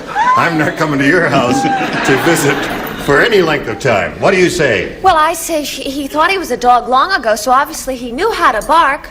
But the doctor taught him how to eat Alpo. Oh. Broiled and all. All right, and he loved it. He loves Alpo. Yes. You like Alpo, Richard? Henry Alpo. Henry Alpo. Know him well. His nose is always warm. No, the doctor said, I managed to teach your husband to fetch slippers. Fetch slippers. Keeps the mice down. Right. Fanny, what say you? She mentioned a name brand, and they say they Cadillac, Cadillac, Cadillac. And I have a dog. Now, you're not supposed to do that. I said bench. You can't do that. What'd you I say? know it. Cadillac, Cadillac, Cadillac. No, you can't do that. Now, stop that. I'll rip off your necktie. Oh, yes? Yes. Score is 1-1 here at the end of round 1. 1-1. Very tight ball game going here. And we're going to continue right after this. Why not? Here we are. Are you ready? Okay, we're ready. I'll push a button here and ask Nancy to make a selection. I'll take B again. B, 1-1 the score. Last time you matched Brett, so Brett, you lay out. The rest of you do this. Kiss me, Charles. That'll be enough of that. Sammy, the world's dumbest skin diver, said, my flippers were always falling off, so I blanked them to my feet. Sammy, world's dumbest skin diver, said my flippers were always falling off, so I blanked them to my feet. Did you hear all that? I did. All right. Fanny made these beads out of a chandelier that was hanging in her mansion in Atlanta. Really? Or Birmingham. Tell Where's us that about funny Tara. place you come from down south? Those beads are the earrings of Miss Alabama in 1973. Really? Miss Alabama? You made me Ready? mess up my answer. Close enough. Okay. You don't know, Charles. that's why. No, I don't. All right, Nancy. Sammy, the world's dumbest skin diver, said, my flippers were always falling off, so I blanked them to my feet. I tied them to my feet. Tied? I would expect a smart skin diver to tie him to his feet, but a dumb skin diver, like it said here, might do something else. Let's find out what you have, what opinion you have of this dumb Well, skin if you diver. tied them to your feet and you went in the water, your feet shrink and it'd fall off. I think he would have them glued. Glued. Yeah. Something like Don't you love epoxy or that? something, I yes. love that. He said glue is it? What's going to happen No, to that's glue? not. That's generic. waterproof Charles? glue. Quiet! You can use epoxy or something. He and I are right together, and we're going to get together and make a couple of model airplanes with all our papers. Yeah, what do you say here? Oh, I said that he was everything. Nothing bothered him. He found no pain in anything, so he just stapled them to his feet. See, that's good. For a dumb skin diver, that's a good And thing all to the do. sharks came after him. Yeah, It was terrible. great. When the shark has what? But then what happened then? No, that's another Then show. he found a girl who was a skin diver who had stapled fins to her feet, and they fell in love and got married. And they had Gave gummies. birth to a 9-pound box of tacks. I said glued. Glued. No tried, Nancy. Fanny? I'm so disappointed. I wanted to say stapled, but I didn't. I said glued. Glued. Stapled and glued were both good there. So we've got nothing for you there, I'm sorry to say, Nancy. Now, Lee, this is the second half, the second and final round. One match will win the game for you. Brett, you do not participate again. I'm the only one who's winning. Good. Now that we have this for you, an item from the personals column in the newspaper. It says, lady with cucumber wishes to meet man with vinegar. Object blank. Yes, I thought you'd like it. You have to write something too. I see. didn't know. Oh, Yes. I thought it was a bedtime story. No. What is it? Man with cucumber wishes to meet Lady with salad. cucumber. No, No, it's lady with cucumber? Let me run the show if you don't mind, Brett. Lady with cucumber. Lady with cucumber wishes to meet man with vinegar. Object blank. Tweak this neck a little while they're hanging around. Okay. Lovely. Has the softest mouth. Let go of my cable. You're such animals, you guys. That's right, Charles. You are. Does this mean the prom is off? Yes. Oh, you did it, Charles. I'm just biting her neck to kill time while you're thinking of an answer. Animals. And he's I don't not like even a biting her neck, vampire. Charles. I'll never be able to explain that. Have to wear scarves. What the heck are you doing? Oh, do we know? Can't read Okay. his writing. Now, Lee, You have to just an item from the personals column in the newspaper. Lady with cucumber wishes to meet man with vinegar. Object blank. Pickles. Pickles. Very What a clever. good answer. See how clever he is? You didn't think that that's the way you make pickles. But one pickle wins the game. Jack, are you offering Didn't they a do that pickle? to you once? Yes. I've been married to a pickle for That's a 18 brilliant years. I didn't come up with that. I just said this. Salad. Salad. Object salad. Okay. Cucumber salad. Yeah, that's okay. Charles, what do you offer? I said again, you see the third time where we had the same thing, but I said make whoopee salad. Make whoopie salad. Oh, yeah. Okay. All right. He's get it, looking for the Charles. answer pickle. What do you say? Oh, gee. You didn't think of it. No, I said probably what everybody thought. I think. I said marriage. Object marriage. Well, that's the way the old line goes, yeah. See, I All thought right. straight and I just Yes. said nothing, right? Okay, Richard. He's smart. I read a personal column said pigeon flying north would take 2 sparrows, share expenses. And then I wrote dill pickle.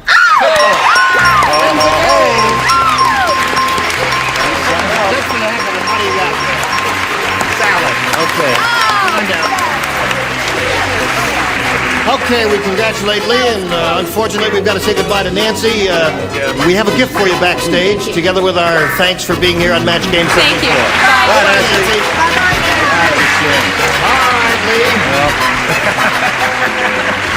Oh, that was a close one. They're laughing there. My mic cable was stuck on the hook and the thing started to go around, and I grabbed it just in time. Listen, you stick around. You're going to do the big money super match here, but first we got a little message for all of you, and then you come right back. Here we go. All right. Are you ready? I think so. Okay. This is his second go at it. He's up to 5,700, remember now, because he just won 100 for winning the game, and now he's going to have a go at over $5,000 here. And let's go. We polled a recent studio audience, and we got their best response to this. Birth blank. Now, the answer they gave most often is worth $500 if you match that top one, and then if you match a middle one, it's $250. If you match a bottom one, it's $100. Which celebrities would you like a little assist from? I'm going to go with Richard first. Richard first. Richard the First. Birthday. Richard the First says birthday. Okay. Charles. And Charles. Birthmark. Birthmark, he said. I got a good one. Okay. Fanny. Fanny, what do you say? Birth control.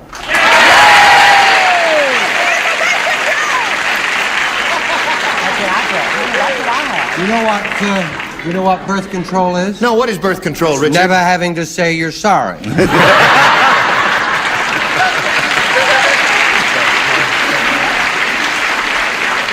Okay, now you've got birthmark, birthday, and birth control. You may choose one of those, Lee, or give us an answer of your own. I'm going to say day. Birthday. All right, that's the one he's looking for, the one Richard gave him, and that's the one he's hoping is under the $500 response. But first we'll start at the bottom and see what's under the $100 response. Birthplace. Did anyone think of that or say it? I didn't either. Okay. Still looking for birthday. Here is the $250 response. Birth control is Fanny's answer. It was up there. Third and last chance for birthday. Here is the $500 response. Birthday!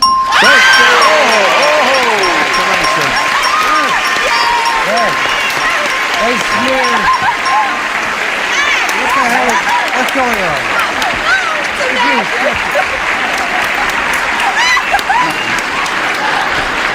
Oh, I got.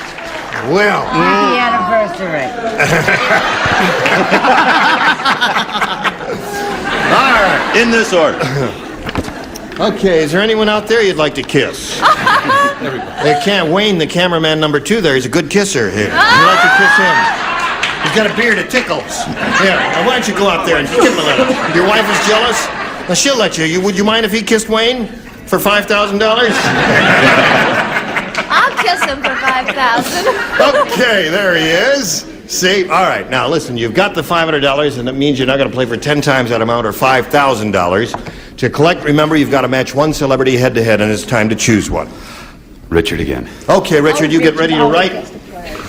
Yeah. Here's the $5,000 question. Dick blank.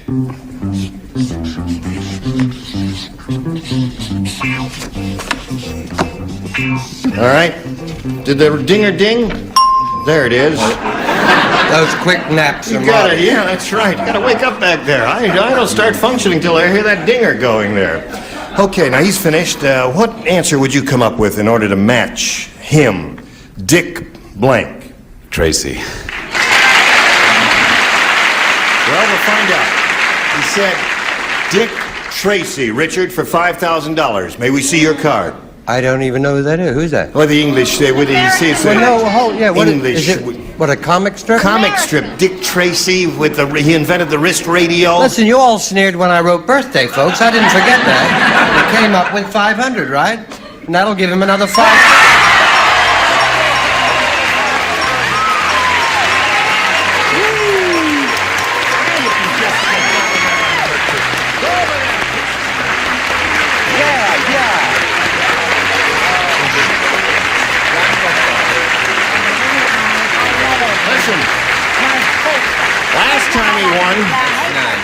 The last time he won, I said, what are you going to do with the money? He said, well, I kind of promised the kids I'd buy them a pony. All right, that was the first $5,000. Now you're up to $11,200. You're going to buy me a pony. He's going to buy you a pony, right? Got any other plans? Well, I got 4 kids. I guess I could buy 4 ponies. You have a stable. Boy. And where do you live? Buena Park. In an apartment? Yes. Where did he used to sell that? Yes. Okay. Your neighbors are going to love you, Lee. Oh, boy. 4 ponies and keeping in an apartment there. And I just hope his landlord isn't Well, there's a listening. winning card. You got to save that. This card is worth $5,000 for Lee. All right, we congratulate you, and you got to plow on ahead here and meet another contestant. Here comes Annette Hall.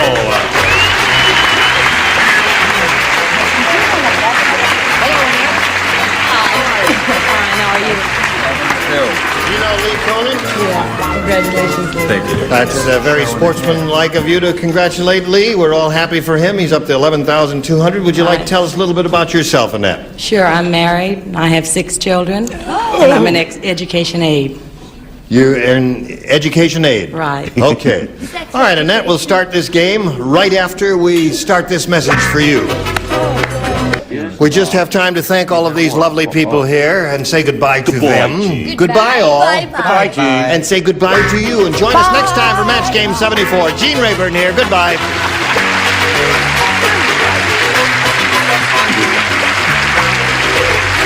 This is Johnny Olson speaking for Match Game 74, a Mark Goodson, Bill Todman production.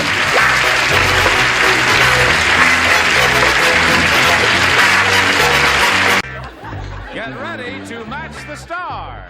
Alan Ludden, Brett Summers, Gary Berghoff, Elaine Choice, Richard Dawson, and Fanny Flagg as we play the star-studded Big Funny Match Game 74. And now here's the star of Match Game 74, Gene Rayburn.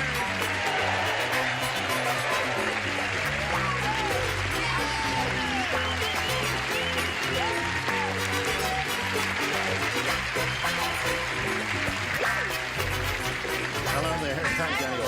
Need your glasses? Do I need glasses? No, but I'll tell you what I do need. Where do you get those? They all come from the same place. You must spend a lot of time looking for those things. Well, the doctor said I needed glasses. What? Well, Those made for her. she did have those made for her? All of her lovely sweaters she has made. Yeah. Well, that's just terrific. You think you can go on?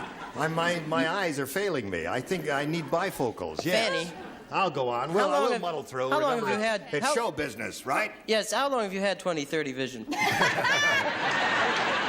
How long have you had 34? No, that's it. Now, here are 2 players, Adrienne Hahn and Pam Pepper. Hello, ladies. Hello. How much money have you won? $600. Adrienne has won $600. And Pam, we've played round 1, haven't we? And you did what, 3, and you didn't do any? Oh. Well. We got round 2 coming up. You both ready for that, ladies? All right, we'll slip it to you in a moment or so, but right now we got to slip you this message of interest. There we go. All right, Pam Pepper, make a selection, A or B? B, please. B. What'd you have last time? A. All right, she's got B this time. Last time she matched 3 celebrities, Alan, Elaine, and Fanny. The 3 of you lay out, the rest of you pay attention What to was this. that we're supposed to do? Lay out. Oh, I see. Okay. Do not participate. Sit down. You mean lay out here? No, I just mean do not participate. That's all that means. Stop I playing see. around, Alan. Your language is so weird. Basketball All right. terminology. There's nothing wrong with that. Now listen to this carefully now. Are you ready? Listen to this. As Moses prepareth to part the Red Sea, one Israelite saith to another, It appeareth that Moses doth not think this trick will work. He weareth a blank. I know the answer, but I can't think of it. I know what it means. No. As Moses prepareth to part the Red Sea, one Israelite saith to another, It appeareth that Moses doth not think this trick will work. He weareth a blank.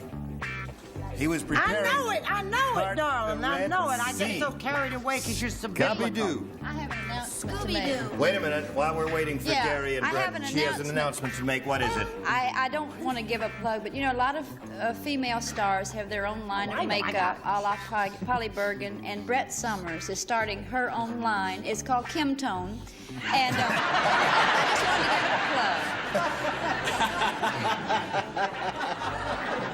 I'm never going to take Adam to your house for Halloween again. Scared the heck out of him, didn't it? Okay, Pam Pepper. As Moses prepareth to part the Red Sea, one Israelite saith to another, It appeareth that Moses doth not think this trick will work. He weareth a... Desert. A what? Desert? He weareth a... You can't wear it. He weareth? He weareth. What did you think I said? I thought, bewareth, I thought you said. No. It appears that Moses doth not think Fix your that... microphone, How come you Gene. guys write these things like this in this... It appeareth that Moses doth not think this trick will work. He weareth a... shall I... As in where, honey? You know, like clothing, He was about to part the Red Sea, you see, and his buddy says, well, listen, he doesn't think he's going to be able to part the Red Sea because he's wearing a blank. A tuxedo.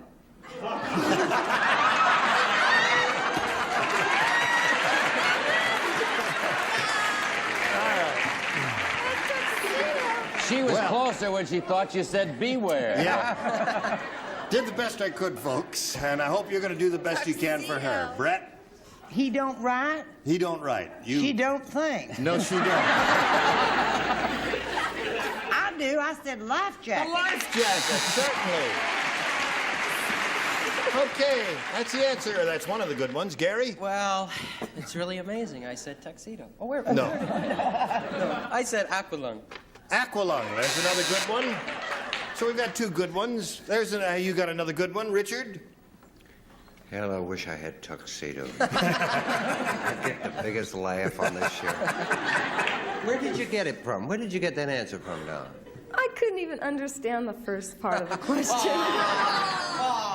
Do you remember the story in the Bible about Moses going smote and he parted the Red Sea and then he led his people through the bottom of the sea and he walked to safety, and then when they got to safety the waters came together again and the enemies were in the path and they all drowned? Remember that story? Oh, you don't remember the story, do you? I feel like I've been to Sunday school. It's a series. All right, next Sunday the sermon will be about... No.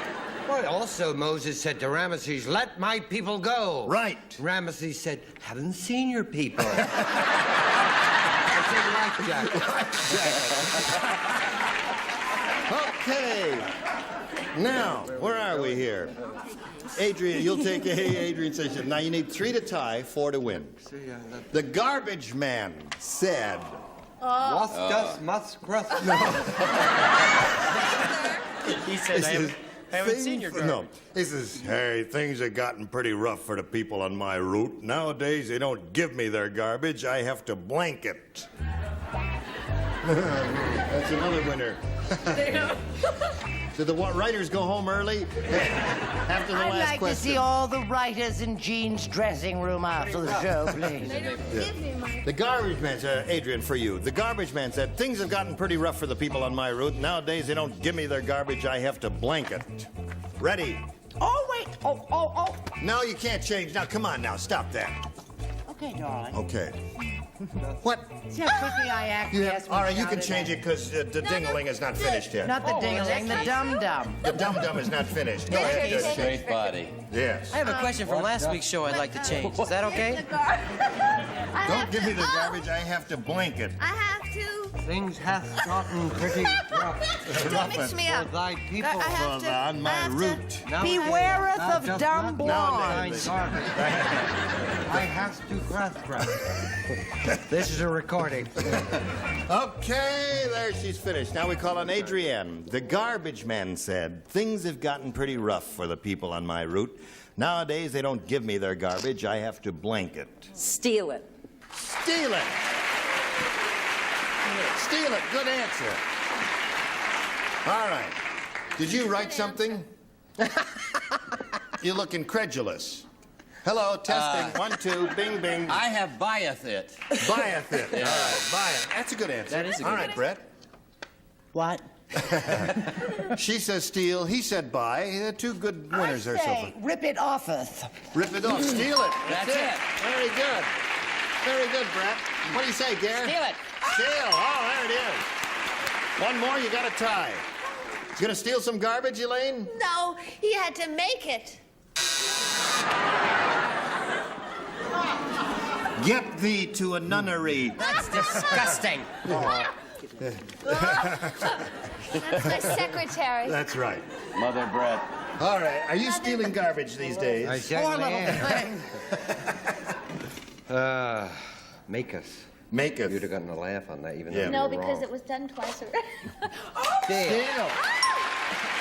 High score. Folks, one more, thanks. One more, come on. One more, Steelers. Look at me when I'm talking to you. One more, Is there a dentist One in the more- house with a little aura fix, please?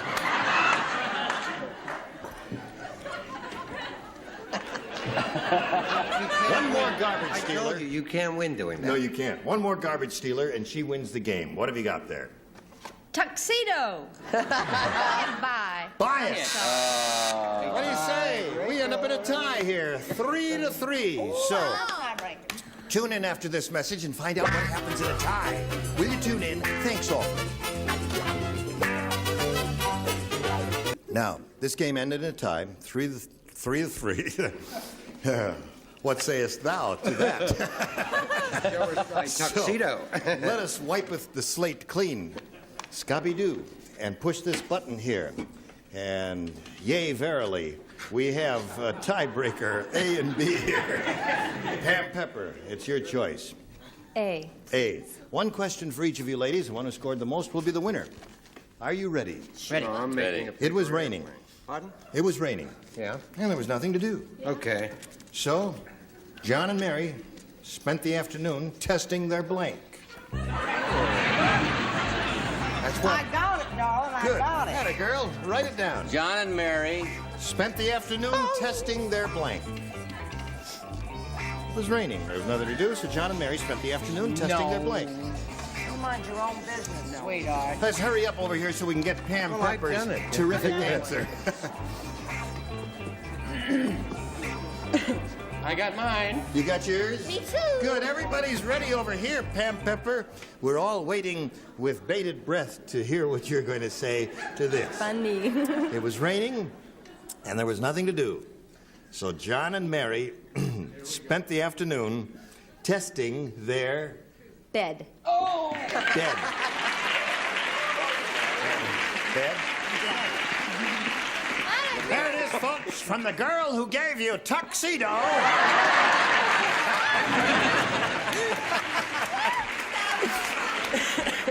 Went right from the tuxedo into the bed there.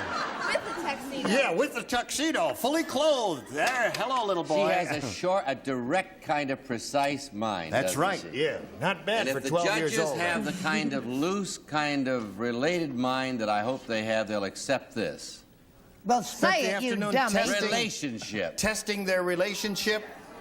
There's more to a relationship than the bed, sir. Now let's hear the buzzer for Alan Ludden there. That's it. All right. You got the idea, Alan. I'm sorry, Fred. All right. Brett, what Sorry, did you Pam. say? Brett. My hello. answer is something I've tested several times and failed at. Oh.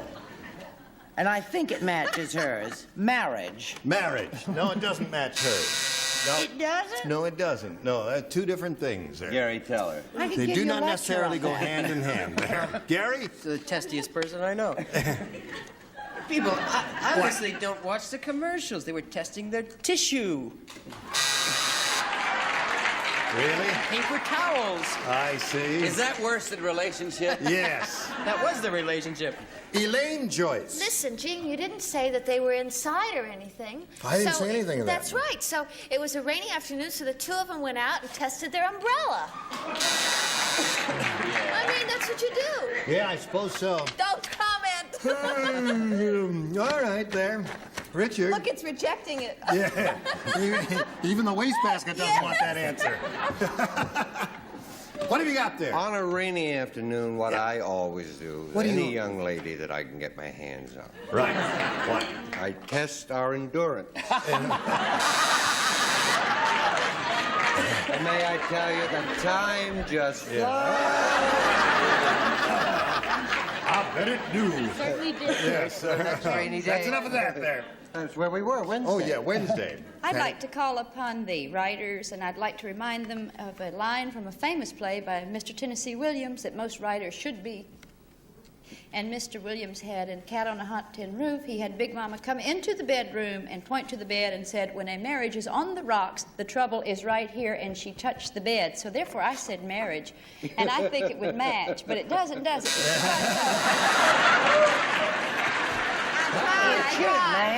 Nice try. Now, you're in a good spot here because all you need is one to win the game. Let's see if it happens. I think that's... Dumb Dora. Was so dumb? No, little different here. Dumb Dora couldn't afford a color TV. How couldn't she not afford it? I'll tell you how she could not afford a color TV. Let my people She go. bought a black and white TV and some blank. Ah. You see? Dumb Dora couldn't afford a color TV, so she bought a black and white TV and some blank. Right. Sure, right. Yeah, naturally. Now, see how easy it is? Sure, simple. Right. Oh. Bing, bing, bing, bing, bing, bong. We need to wait. And we're waiting for... This will fly. Are we waiting for me? Yes, dear? How it's I all right. Okay. Adrienne Hahn. Dumb Dora couldn't afford a color television set, so she bought a black and white television set and some...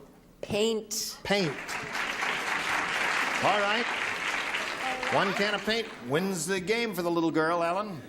I don't know whether this will count or not, but it's in the same field. I said crayons. No. What? Yeah, Brett, what did you say? May I ask Betty White, does he drive? Never. You do all the driving in the family? Everybody. Man wants to know if paint and crayon match. Isn't that astounding? Relationship in bed. They always gave me crayons. Well, that's why, because they were afraid. That's right, couldn't trust you with anything only else. 27 years old. Yeah.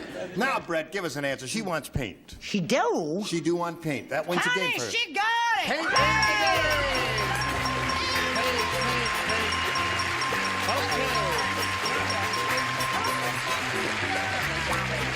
There you go, another $100 for you, and I know you're happy about that. And Pam, I'm sorry to see you go. You're, I had a good time. I really That's did. good. We had a good time. Didn't we enjoy meeting Pam? Yeah.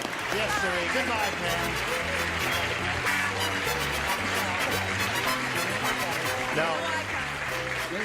Now you got to stand by for a moment here. We've got to do a little business, and then we'll get to your business, okay? All right. Come right back. Hang in there, Adrienne Hahn. Listen now. You've got $700, and you're going to have a go at over $5,000. Are you ready? Yeah. I'm ready. Okay.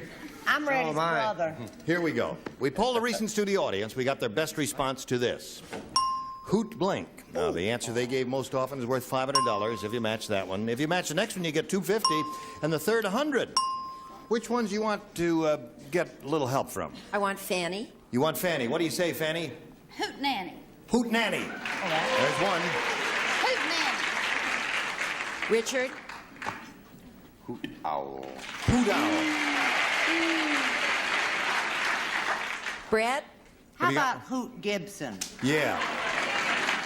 He's old, but he's tried and true, darling. That's right. So no, are I was you, hoping dog. somebody'd say Hoot Gibson there. Second What do you, now listen, you got Hoot Gibson, Hoot Owl, and Hoot Nanny. You want one of those, or have you got a better one? Hoot Nanny. Hoot Nanny is what you want. Okay.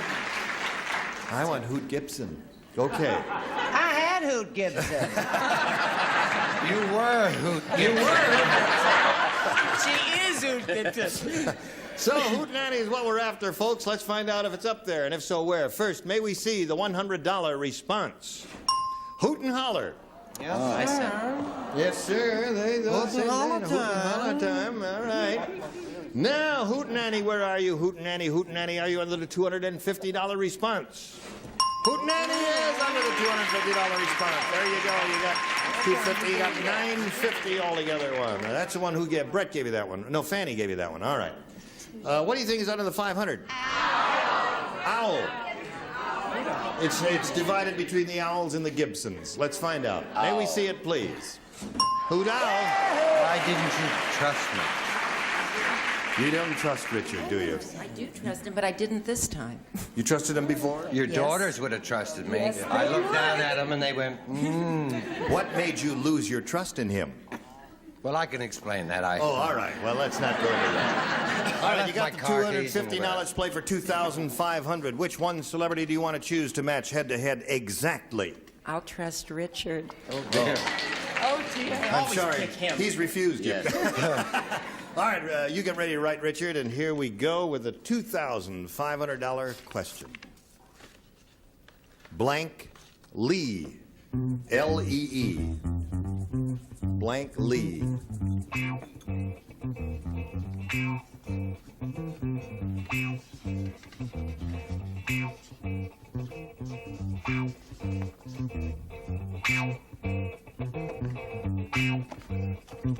He's finished. Now, Adrienne, what answer would you give us to match his? What do you come up with? Blank Lee. Robert E.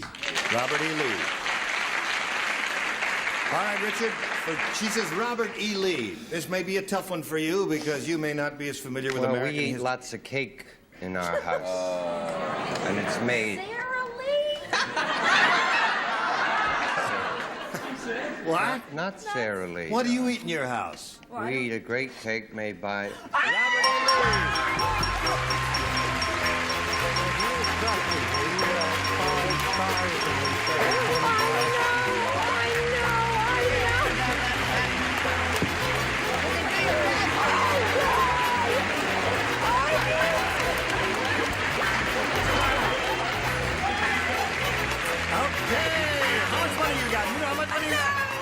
You got $3,450. Boy, is she gonna paint the town red, white, and blue. All right, Adrienne, you cool it for a second or so while we do a little business, and then we'll come back and talk to you. Quick word about Robert E. Lee from Fanny. Yeah, what did you I say? just wanted to say that a lot of people think Robert E. Lee surrendered. He didn't. He saw Grant standing there and just thought he was a butler and handed him his sword. Splendid, my dear. You were all just terrific. No, listen, you were grand, and we'll look forward to seeing you next time. I'll throw my wig at you. All-Stars. Oh, Password All-Stars. Jim Rivers, goodbye. This is Johnny Olson speaking for Match Game 74, a Mark Goodson, Bill Trotman production. Stay tuned for Tattletales next over most of these CBS stations. Get ready to match the stars. Charlie Brill, Brett Summers, Gary Burghoff, Sarah Kennedy, Richard Dawson, and Betty White.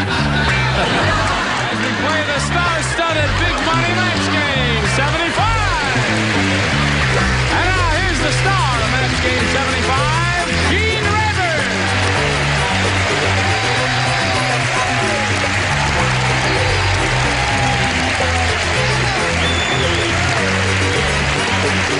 Johnny Olson and friends.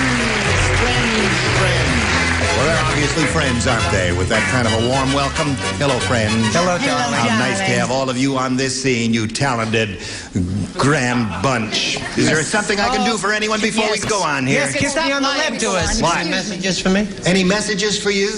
Just a minute, I'll find out.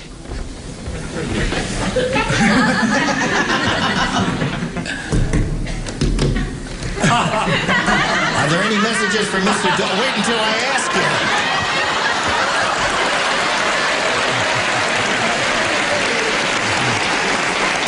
Oh, Earl! Yes? Are there any messages for Mr. Dawson? Yes, it is. Oh, thanks. It fell out, Earl.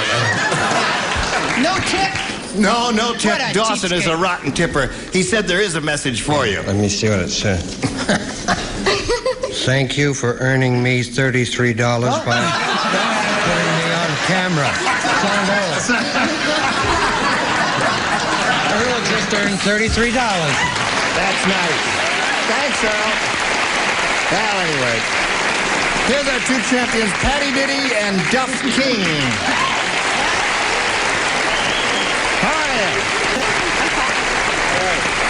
Patty has won $200. She won one game, and you won the $100 in the first part of the super match. Right. And now we've started this game. We're going to start round two. At the end of round one, it's 1-0 in favor of Duff King. Are you ready for round two? Round two coming up right after this message. Oh, all right. Yes. I was just asked I should explain who the man was who came from behind that big monstrous-looking piece of furniture there when I knocked on the door. And I'll explain. I don't know who he is. No. You know, when this thing turns around, when the whole thing revolves, and we play the big money super match, somebody has to slide those things. You thought we had a big, expensive piece of machinery here. We don't. It's a cheap show. What the heck are you going to do? Got a guy locked in there, and he slides him back and forth. And his name is Earl, and he is the guy there. You're there, Earl? Right here. Okay. Okay. Now. Any messages for me? No messages, Richard. Now, Duff King, would you make a selection? A again, please. A again. All right, everybody plays except... Who? I don't know. Don't ask me. I'm not Gary. the host. My All thing right. just went. Brenda said, "My new husband, the cowboy, isn't very genteel. On our wedding night, he came to bed with his blank on.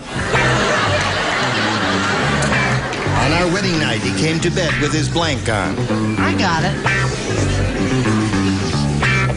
All right, just put that in the slot.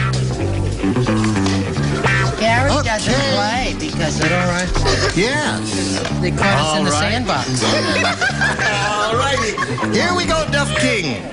Brenda said, "My new husband, the cowboy, isn't very genteel. On our wedding night, he came to bed with his blank on." Let's see.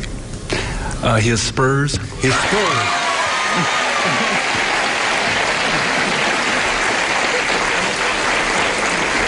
He said spurs, and the audience cheered and I don't care roared. what he said. I just want to be Earl's agent. The phone hasn't stopped ringing for Earl back here.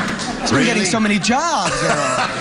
Hear that, Earl? Yeah. Now But I'm show us also your- Duff's friend because I said Spurs. Spurs. What do you say about this cowboy?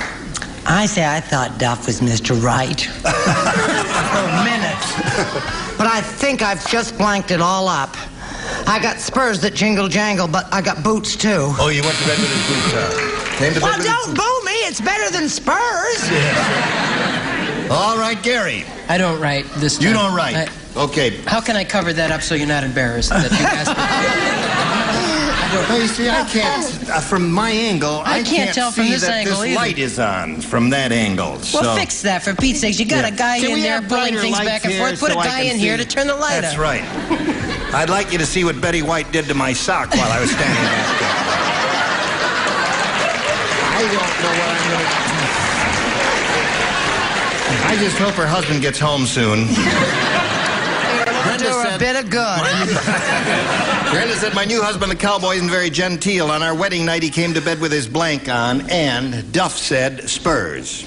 Well, Brenda went, ooh, because spurs. The spurs, they hurt. Really?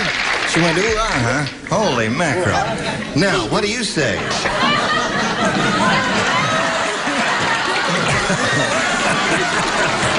I say hi, sailor, new in town. Come on now, show us your card there. And my spurs. Spurs! All for you. Yes, ma'am, honey child. When Brenda heard that they had the bridal suite, she says, "I don't need a bridal and don't call me sweet." So I said, Okay. He done pretty good, Patty, did he? I see that. You see that. Now, what do you have to do? You have to score 5 to tie, 6 to win. Are you ready for this? Okay. Okay, here we go. Yep. Dr. Harris, is a painless dentist. Well, not exactly painless. He takes your mind off the pain in your mouth by sticking a blank in your ear.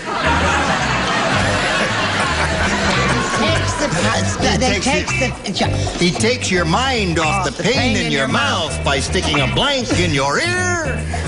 Yes, sir, Mama. Are you listening, Mama? Is everybody happy? Thank you very much, ladies and gentlemen. Oh, Mama, this is Georgie, Mama. Sitting here looking over Stick it in your ear, Mama. The Friday Club with your friend Gene Rayburn. After the ceremonies of the #1 daytime. Okay, everybody all set? We can't stop doing Jessel. Right. Patty Diddy. Listen carefully. Dr. Harris is a painless dentist. Well, not exactly painless. He takes your mind off the pain in your mouth by sticking a blank in your ear. A needle. A needle in your ear. Boy, that would hurt. Of course, you could wear pierced earring ears then. What do you say? I was going to say that stuff. I was going to say needle in the ear, but because he was a dentist, my very good friend, I put down these sticks of drill. A drill? Oh, that would hurt too. Now, Patty, you got to match the rest of them to stay in the game. Brett, it's up to you. Honey, what's the difference between a needle and a pin? $2. I don't know. I don't know. They may do it. Well, one has a head on it, and I said pin, but isn't that same? They both have little sharp ends. Okay, you got one, Patty. That matches. All right, Brett, now we go into Gary. No. Sorry. Drill. Two drills. What the rest of you have there?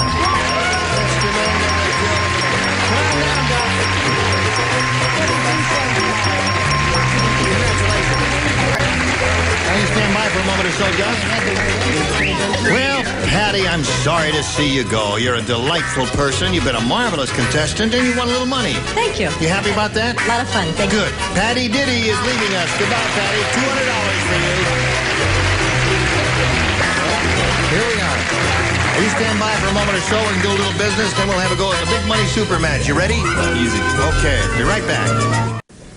Here we are with Big Duff King. Duff King, is that your full name, Duff? That's right. Yeah.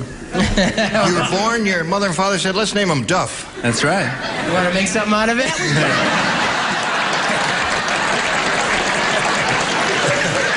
No?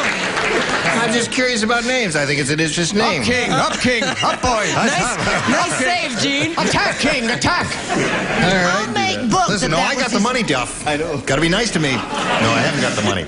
The money's up there somewhere, and it's up to you to release it. Now, we polled a recent studio audience, Duff. We got the best response to this. Pick up blank. Now, the answer that audience gave most often is worth $500 if you match it. Or you match the next one, you get $250, and the third, $100. They're allowed to help to a certain extent. Choose one. Betty White. Got one? Pick up your feet. Pick up your feet. Come on. Leave that girl alone. Things are Duff all over. Right. Another one, Duff. Richard. Richard. Game Gene and I play. Pick up sticks. Pick up sticks. All right, you got one more. Yeah, Charlie. How about you, Charlie? I have pickup truck. That's it. Pickup truck. Pick up truck, pick up sticks, and pick up your feet. Now, you And dance. You want one of those, Duff, or have you got a better idea in your head? Pickup truck. Pickup truck. Okay? That's the one that Charlie Burrow gave you. Let's find out if it's up there and if so, where. First, let's begin by revealing the $100 response. Pick up your clothes. Close to your feet. I told you 100 times, I told you once, pick up your clothes. You've heard that. All right, let's go up to the $250 response. Pick up truck it is. Congratulations, you got the $250. Now, Duff, you're up to $350. Before we try for the $2,500, let's find out what is under the What do you think, audience? Sticks. Sticks. Girls. Sticks. Let's find out. Here it is. Sticks. They were right. That was Richard's answer? All right. Now you're going to play for $2,500. To collect that amount, you've got to match one of them. And this will have to be an exact match. Time to choose one now. Richard. Okay, Richard, get ready to write. Duff will face me. With Here sticks? it is. We'd be playing for $5 grand now. Duff. Right. Don't be bitter. Shut up, your teeth. You better face me a little bit here, just so that no one can... All right. To be blank. That's 2 words I'm giving you there. To be blank. To be blank.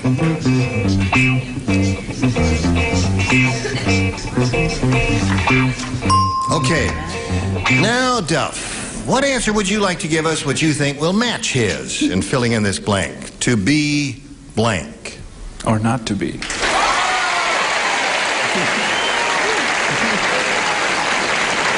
I'm with you on that one. I think the audience thinks you're right. And it was a good reading, too. To be or not to be. Now, he says that'll match you, Richard. May we see it for $2,500. I don't know how to explain this, being an old Shakespearean actor. Very old. This is the woman that gave us Pick Up Your Feet, wasn't it? That is the question.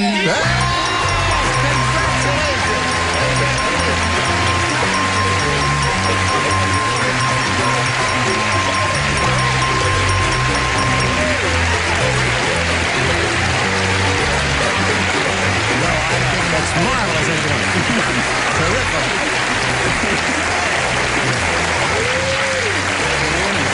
Yeah, great feeling, isn't it? Can you describe your feelings at this moment? Articulate, too, isn't it? I'm not flying in your airplane. Nothing personal, Duff. No, but it's a marvelous feeling when you stand up here and win a big bundle of money like that. You got $2,850. We're very happy for you, Duff.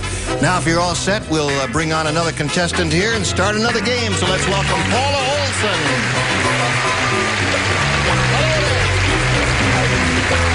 Okay, you can climb aboard anytime you want. Paula, you know Duff King?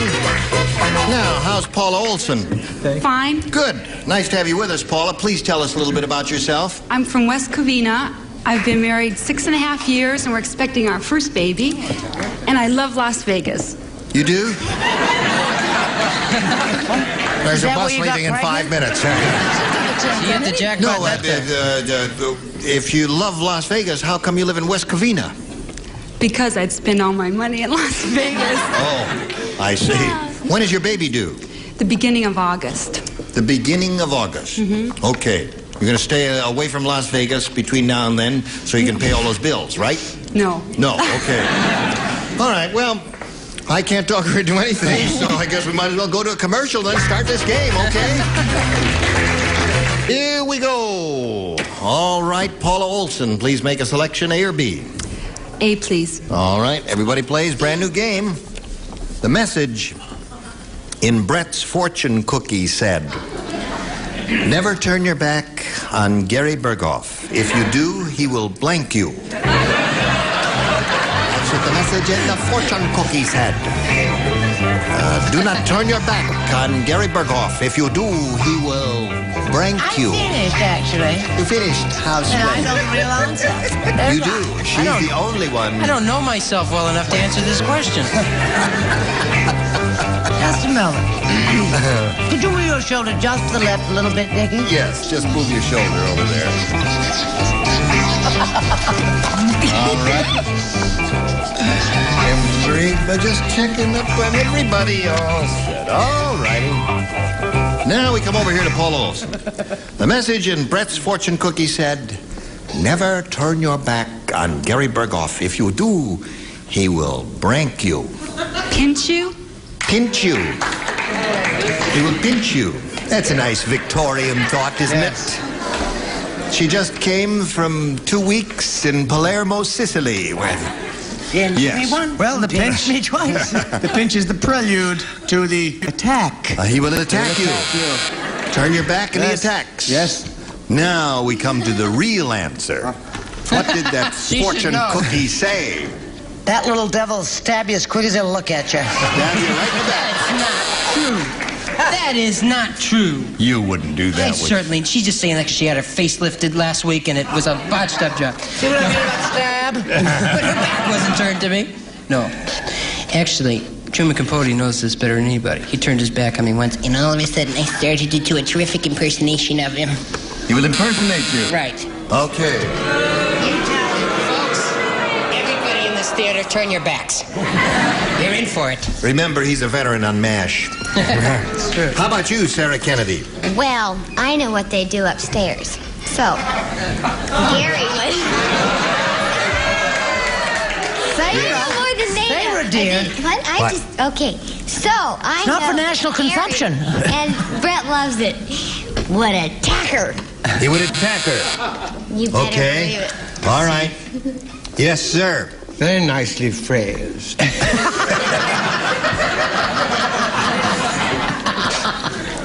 Grab. He will grab her. Similario to pinch. Never turn your back on Gary Berghoff. If you do, he will blank you. And she said, pinch. What do you say? Brett was going to have her face lifted, and they couldn't get anybody to take it. No. He will get you. Getcha. I'm sorry. I had no pinches there. Let's find out how you do with your first round question, Duff. This is it. Miss Kitty said, listen to me. Marshall Dillon got so drunk at the saloon last night, he started blanking in the spittoon. In the spittoon. You know what a spittoon is? In the old days, my dear, there used to be these brass receptacles that looked like a porridge bowl. Yes. And they were polished brass. Yes. And they had a little water in them. And men would stand at a bar drinking and chewing tobacco. Would you read the question again? And every once in a while, they would have to expectorate. And they would expectorate into the spittoon. Oh, the spittoon. Okay. Yes. You know what expectorate is, don't you, honey? And then what was the question?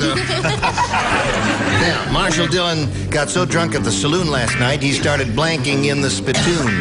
Oh. Okay? You can do that, Sarah. 80 pounds and 12 years old.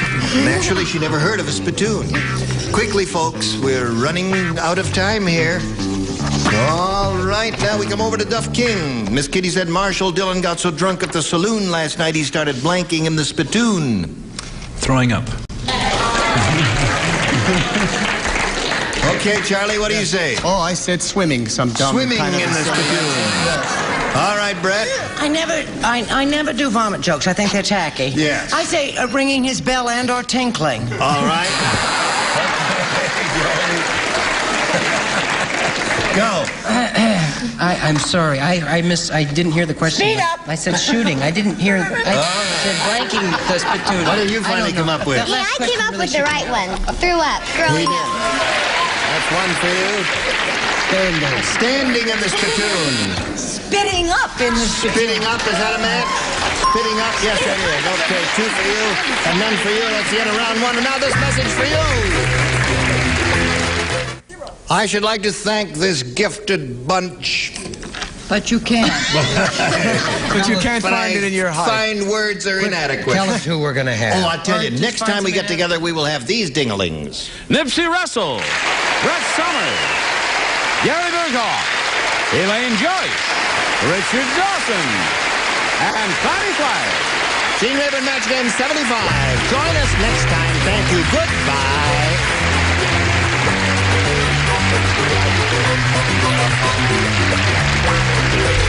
This is Johnny Olson speaking for Match Game 75. A Mark Goodson, Bill Todman production.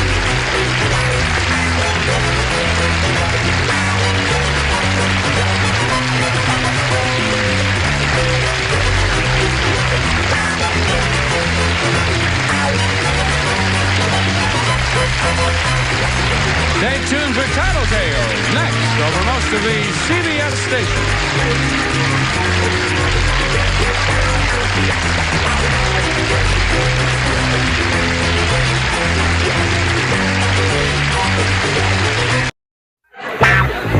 Get ready to match the stars. Clifton Davis, Brett Summers, Charles Nelson Riley, Addie Duke Aston, Richard Dawson, and Joyce Beautifont as we play the star-studded Big Money Match Game 76. And now here's the star of Match Game 76, Gene Rayburn.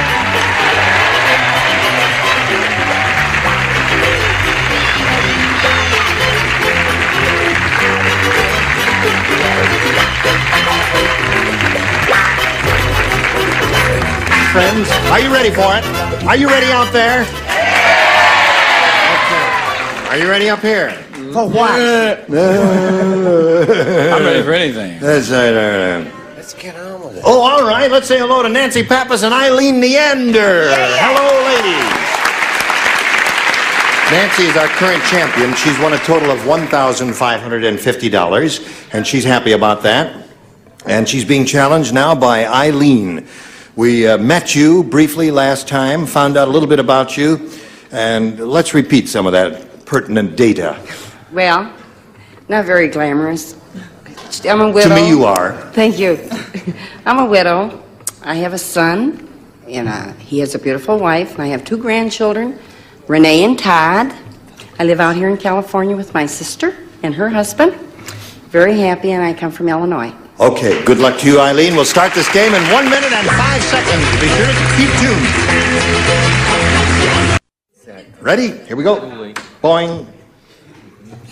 Boing. Eileen. Yes, sir. You have a choice here of A or B in our first round questions. Yes, sir. You want A or B? I'll take B. You'll take B, okay? Here we go, folks. Now, you've all heard that marvelous old favorite, I've Got You Under My Skin. You know that song there. There's a new song out about a glob of used chewing gum. It's called I've Got You Under My Blank. A new song about a glob of used chewing gum. I've got you under my blank. Yuckies. Yuckies is right. Good, all right. Well, that didn't seem too hard for her and didn't hurt one bit now, did it? I've got you. That's enough of that. Under my skin. You know that old song, I've Got You Under My Skin? Mm-hmm. Right, well, there's a new one now. It's a song about a glob of used chewing gum, and it's called I've Got You Under My Blank. A glob of used chewing gum. Shoe, foot? Shoe or foot, okay? She said shoe or foot. What do you say? Got you deep in the heart of me. So deep in my heart, Shine you're so really hard, a part of me. I've got you under my shoe.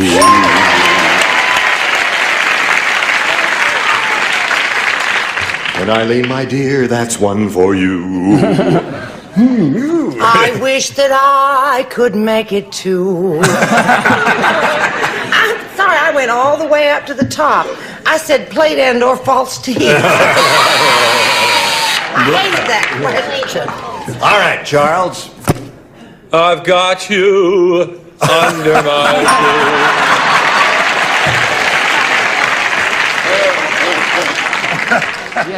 shoe. He's so subtle. So, yes. Isn't he? About a glob of used chewing gum, it's called I've Got You Under My Shoe. It's an epidemic. Eileen. Well, look at that girl. She's really going like gangbusters. Really big shoe. Really big shoe. That's 4 for you. Now, I don't want to break your bubble, Eileen, but now we come to Joyce. It's getting so embarrassing. I was going very well there for a while. Yes, you had 1 in a row.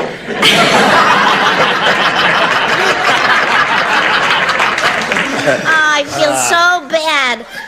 But I thought this was very logical. See what you think, okay? What? I've got you under my table. That's not bad. People put gum under chairs and tables and stuff like that. Yeah, that's terrible to do that, but sometimes you do. That's 4 for her. Now, Nancy, we come to you. Are you ready for yours? First round question, and it goes like this. Dr. Froude said... Dr. Froude, he says, any psychiatrist can get a person to come out of his shell, but me, I can get a blank to come out of its shell. That one I've got. You were talking, wasn't you? Yes, and I tried to, did you hear me shushing him? Well, you guys, get out! Do not talk to the stars while the game is in progress, dummies! He's the one that gave me the gum. A simple thank you would have been sufficient. That's what I was doing. Now, would you read it again? Because you don't know, you didn't hear a word I said, did you? Dr. Froude? Dr. Froude said any psychiatrist can get a person to come out of his shell, but me, I can get a blank to come out of its shell. That's clever. All right. That's all we get out of here. Clever. All right, we're waiting, Charles. And I spoke, did you hear me speak? I went, I heard you. Charles, like that I went. And it didn't do a bit of good. He just kept leaning over because he's gone stone deaf. All right, And dumb. here we go. All right, here I come. Nancy Pappas. Dr. Frood said, any psychiatrist can get a person to come out of his shell, but me, I can get a blank to come out of its shell. I've got two answers. Think carefully. Look at the celebrities and think what they might say. That's the objective here, is to match them. A turtle? A turtle is good. She said turtle. Pretty good answer. Clifton, what do you say? Turtle is one answer. There's so many other shell-like things, like a turtle or a tortoise. Turtle or tortoise? There it is. There's one for her. So she started. Now you.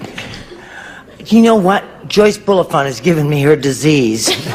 Poor girl has got a cold. Not the cold, the dumbness. Oh, the dumbness. Oh. You got the dumbs? I got the dumbs. Show it to us. Well, I thought what's the hardest thing to get out of his shell? Clams, all the way, oysters? No, those you just crack open. I know how to do that. What? But a snail is the hardest thing.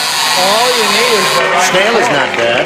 Charles, what did you finally come up with? I'm sorry, I said clam. Clam is good. Clams, turtles, snails, all that. Those would be logical answers for Dr. Frood. Patty? I said turtle. Turtle. Score is now 4-2. Richard? I said turtle. Turtle.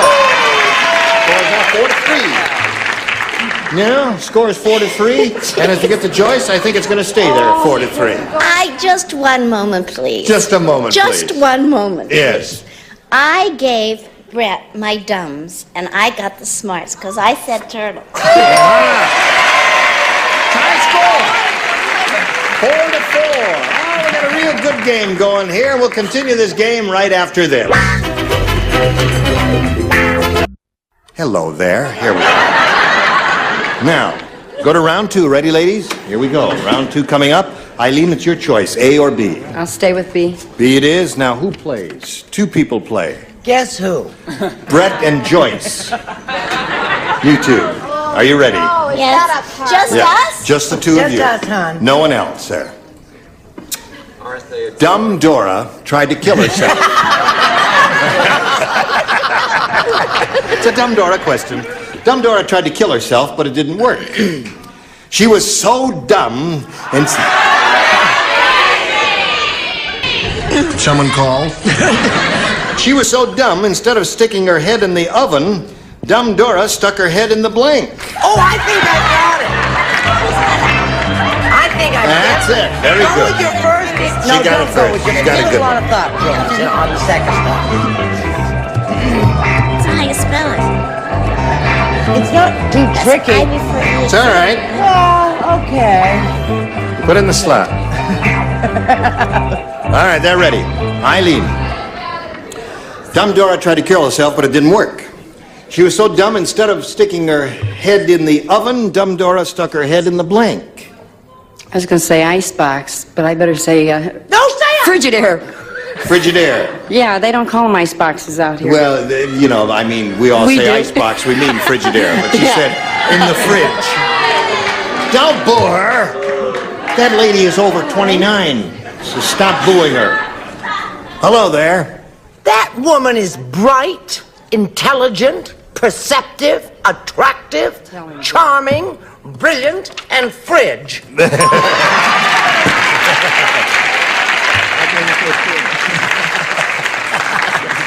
Hello there. Hi. She's looking for a fridge.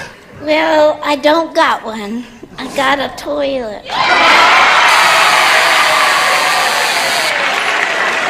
Okay. She was trying to flush it. She tried to drown herself. Okay. Hello, Nancy. You ready? What do we got here? Score is 5-4. 1 to tie, 2 to win. You know, this is the tightest game we've had in a long time. 2 good competitors here. All right. Larry said, I have terrible luck. I just bought a jigsaw puzzle of Cleopatra, and they left out a piece of her blank. Just the two of you. Just the two of us. Just the two of you. Two of you. Wait, she bought a jigsaw. Larry said I have terrible luck. I just bought a jigsaw puzzle of Cleopatra and they left out a piece of her blank. Okay, hon.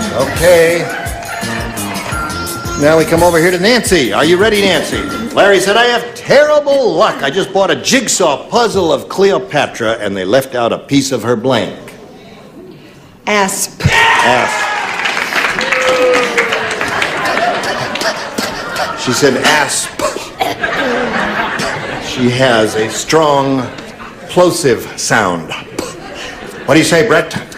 I say a strong plosive sound can sometimes be very important.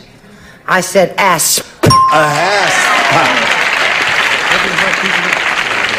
Score is tied 5-5. Charles, do you break the tie, or do we continue the tie? I don't speak English very well. You turn the card around, is that what you do? You turn the card around. And then if it's right, the audience applause. They scream and holler and whistle and they win applaud money. and all that. I think I do it right. Asp it is.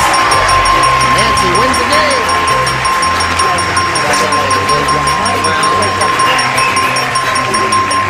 Here we go again. Okay.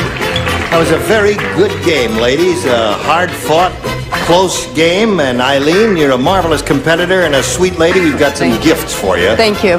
Thank you for being with us on Match You're Game wonderful. 76. Goodbye, Eileen. Here we go again. This is your third time up here, right? Yes, it is. You've got $1,650. You could win over $5,000 here. Good luck to you. Let's begin. We polled a recent studio audience and got their best response to this. Cream blank.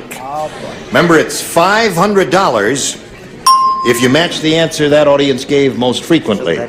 If you match the answer they gave second most frequently, it's $250 and $100 for the third. Okay. Charles. What do you say, Charles? I say this chick better take this answer. That's what I say. Hi, ladies and gentlemen. I say cream of wheat. Cream of wheat? Joyce. Joyce, have you got one? Ask and I have one. Yeah. Excuse me. Cream and sugar. Cream and sugar. I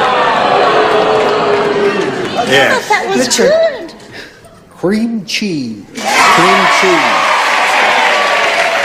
You had cream cheese?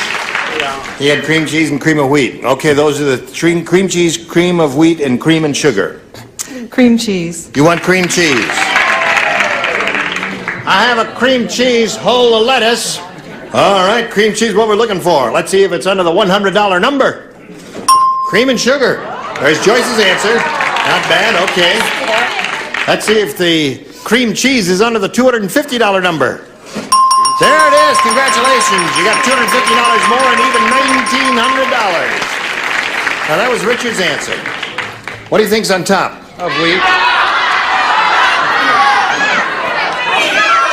You're very, very confident. I told the chick to take my answer. You're going to feel like a horse's blank if it's not cream of wheat. What if it's cream of chipped beef, I'll think.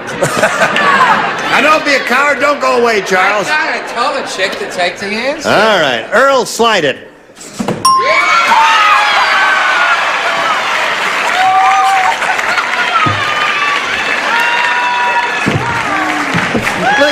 Now I noticed. Now I knew enough to get the heck out of there. You know why I was putting you on so strong? I thought you were right. I thought sure it was going to be cream of wheat. I thought you were going to call me a cream puff. I No, got nervous. I wouldn't do that, Charles. I really am surprised, but now that I see it, cream puff was not a bad answer.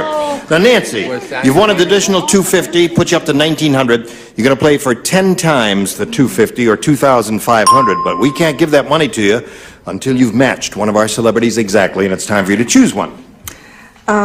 Maybe Patty will work a miracle for me. Okay, Patty the Miracle Worker. Here we go. Are you ready? No. Yes, you are. All right, just get your ESP going. Think of Nancy here. You think of Patty, and the two of you will form in a little electric circuit between you, right through the atmosphere. Here it is. Blank shelf. S-H-E-L-F. Blank shelf.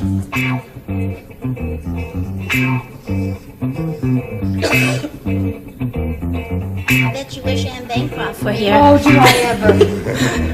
And my husband and all my kids and my mother. All right, put it in the slot if you're ready, and here we go. Now, Nancy, she's finished. We ask you to give us an answer which you think will match hers.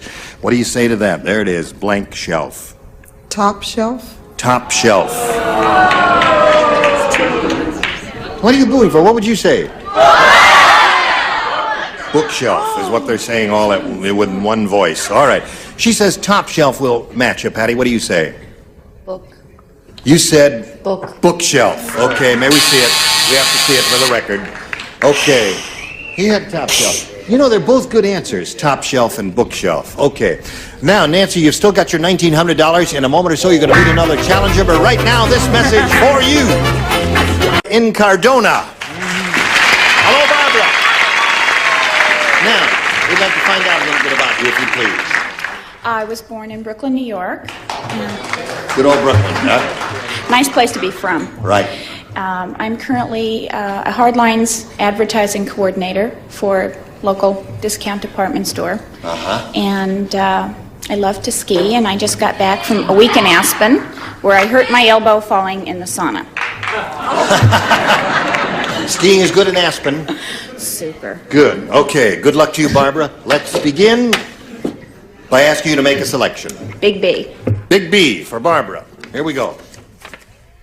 At the home, old man Periwinkle said... You back again? Last night I spent my last $5. Old lady Perkins sold me her blank. Paid her $5 for it.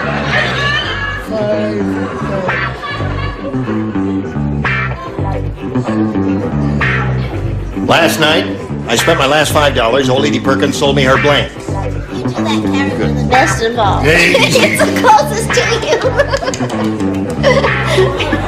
That's going to cure your flu. Here's a flu shot. I'll write an answer down there. Okay. Everybody ready up there? Okay. Yes, we're all ready. Now we come to Barbara. At the home, old man Periwinkle said, Cute, didn't she? Last night I spent my last $5. Old lady Perkins sold me her blank. Geritol? Her Geritol. That's not Extra bad. strength? Funny little devil, isn't she? Okay, she says Geritol. What do you say, Clifton? He didn't have to chew the Geritol, did he? But he had to chew that steak. Teeth. Also, shoulder teeth. No match there, Brett. I said teeth. I'm sorry. So we have two pairs, an upper and a lower. Charles? I went a whole different route. I said porno books. Porno books. Oh, boy. All right, Patty. I think they have a good time at that home. Sold her body. Last night I spent my last $5. Old lady Perkins sold me her body. That's what she said. She had two of them. She had two of them.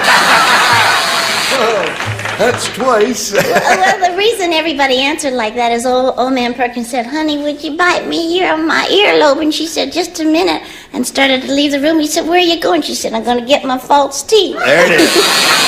Okay, so there's your first round question. Yours will come later, but right now, this is coming your way. You're just a dandy bunch. Oh, thank you. And I thank you for gracing Thanks our for having stage me again. this entire week. Now, next week, some of you will come back, and some of you won't.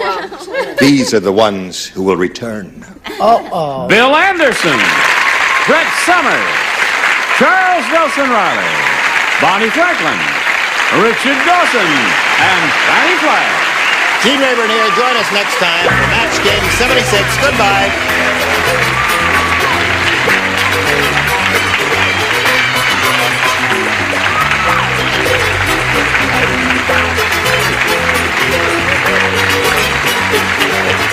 This is Johnny Olson speaking for Match Game 76, a Mark Woodson, Bill Todman production.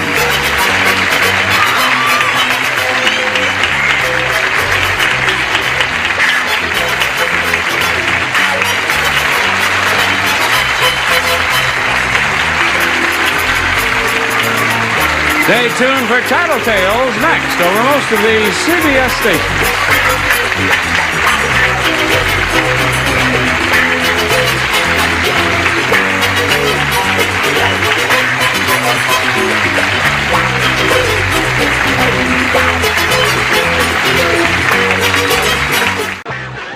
Get ready to match the stars. Bill Anderson, Brett Somers, Charles Nelson Riley, Ava Gabor. From Family Feud, Richard Dawson. From the Mary Tyler Moore Show, Betty White. As we play the star-studded Big Money Match Game PM. And now, here's the star of Match Game PM, Gene Rayburn.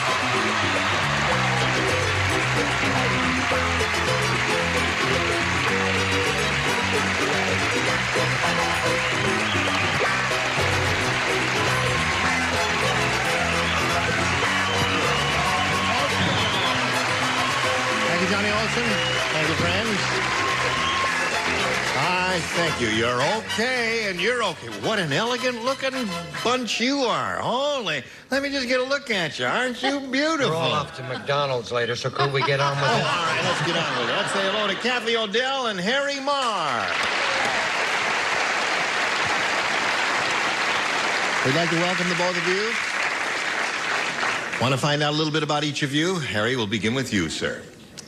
Well, I'm a retired officer, Army officer, and for the last 6 years, I've been with the Los Angeles Unified School District as an administrator of the Junior ROTC program. Okay. Whose Army were you in, Harry? United States Army. Oh, okay.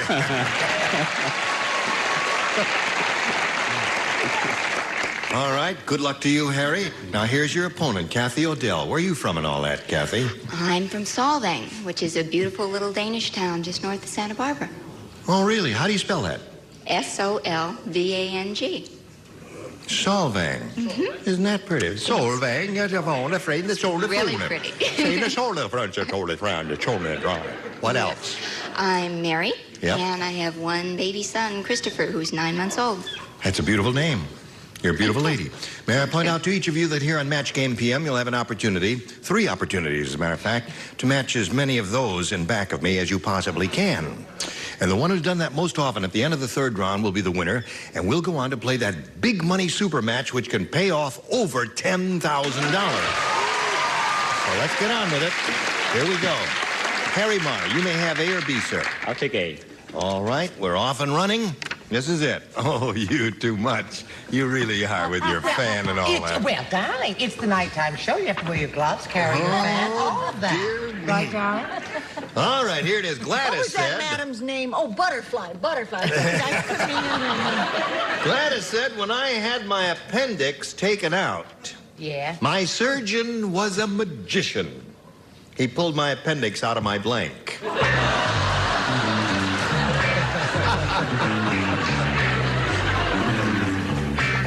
Okay. Okay. Here we go. Over here to Harry Marr. I'll give it to you one more time, Harry. Gladys said when I had my appendix taken out, my surgeon was a magician. He pulled my appendix out of my blank. Hat. You got the idea. That ain't bad. That's okay. You pulled it right out of my hat. What'd you say, Bill? I heard people out there actually booing that answer. Well, boo it again, because I said hat. That's right. Harry's very happy about that. What do you say, dear? Madam Butterfly? Where do you get rabbits? Out of a hat. Certainly, my leghorn hat. My leghorn hat. I try and keep in tune with what I'm wearing. Lady, you is some classy broad. She got class. Yeah, a classy broad if I ever seen one. What do you say, Chuck? No, I bet Meryl O'Brien is going to kill herself when she sees that. Meryl O'Brien. I said hat. Hat. Harry, you got 3. This is most unusual for a first-round question that we get that many matches. Now, They happen to be brilliant because a magician takes it out always from there, and I said hat too. You said hat too. Very good. Okay. Oh, stick it in your hat. There it is. unusual. Are you going to break the magic spell? Are you kidding? You know, that's Never. what I love about sitting in this seat. Yeah, because you're a... Richard said there were no cards on the night show, and I wish that were true, and I wouldn't have to show this. But you've seen them with card tricks. I said out in your ear because I don't have your card. Oh, no! Now, you leave that girl alone. Yes. She's when you're okay. right, you're right. Right.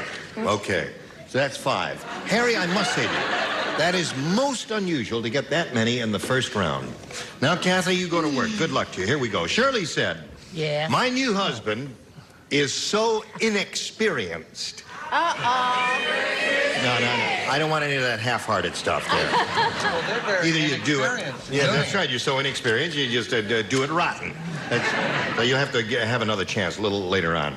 Shirley said, not with this one, another question. Shirley said, my new husband is so inexperienced. On our honeymoon, he brought along blank. Shirley said, my new husband is so inexperienced. On our honeymoon, he brought along blank. My book is filled. My dance book is all filled. I don't have another thing left. Surely they got The Yankees are in Atlanta, and I don't know who let them in. Don't they have that clinic open on today?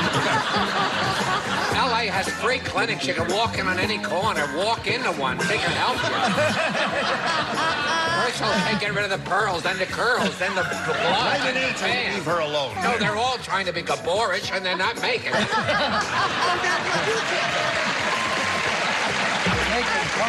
That's right. Okay. Writing something now. Okay, here we go. Shirley said, my new husband is so inexperienced. On our honeymoon, he brought along... Masters and Johnson? Ah, very good. Hey, now there's a very imaginative answer. But do any You of them almost have can it? answer when you hear one. I think that's a terrific answer. What do you say? I say it would have been very crowded if Master... Yes, that's right. He didn't bring them, but he brought along their book. A how-to book. Yes. They did write a book, didn't they? What do you say? No, I feel that he was so inexperienced that he didn't bring along a how-to book. He didn't know what the hell he was supposed to do. He just brought along a book. Oh, I see. That would be inexperience. Chuck? In keeping with the answers from Madame Dubarry and the country singer, I said my mother, his mother. His mother. Your mother.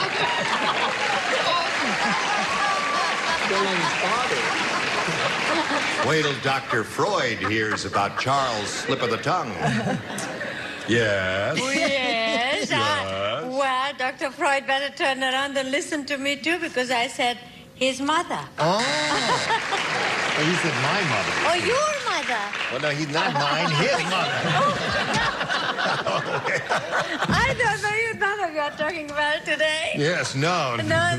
None of us can speak the English language, can we, Richard? We do have an album coming out explaining a lot of this. I said Dr. Freud's mommy. Dr. Freud's mommy. Yeah, I cut out. Brought along mommy. What did you say, my He dear? brought along his coach. His coach. Is that a coach for it? Yes. Well, I was so there gonna do we that are. job. End of round 1, 5-0 favor of Harry. Round 2 comes up later, but first this. Okay, here we go. Bing.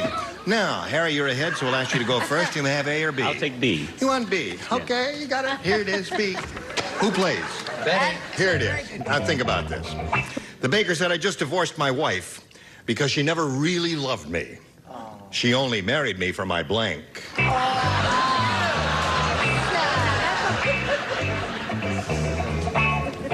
Okay, Harry. The baker said, I just divorced my wife because she never really loved me. She only married me for my blank. Oven.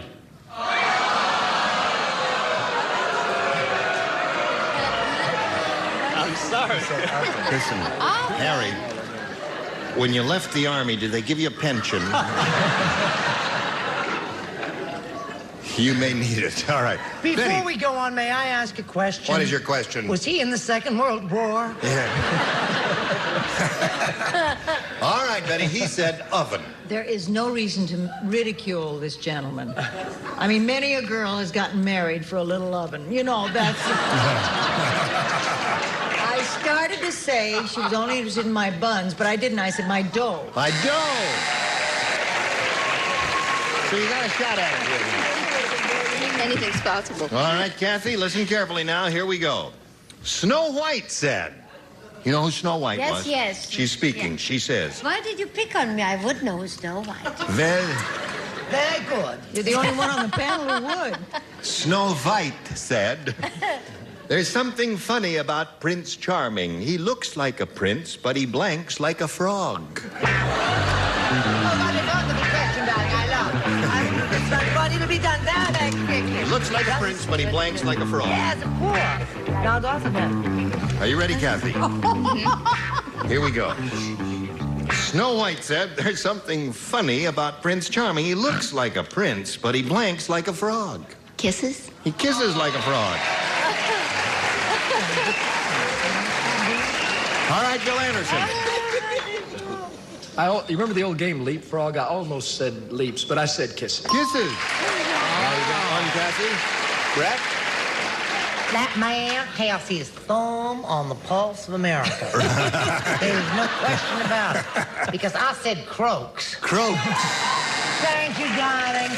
Thank you, darling. I'm just beginning to talk. If Fanny's on the show, I talk like Fanny. If Ava's on the show, I talk like Ava. Right.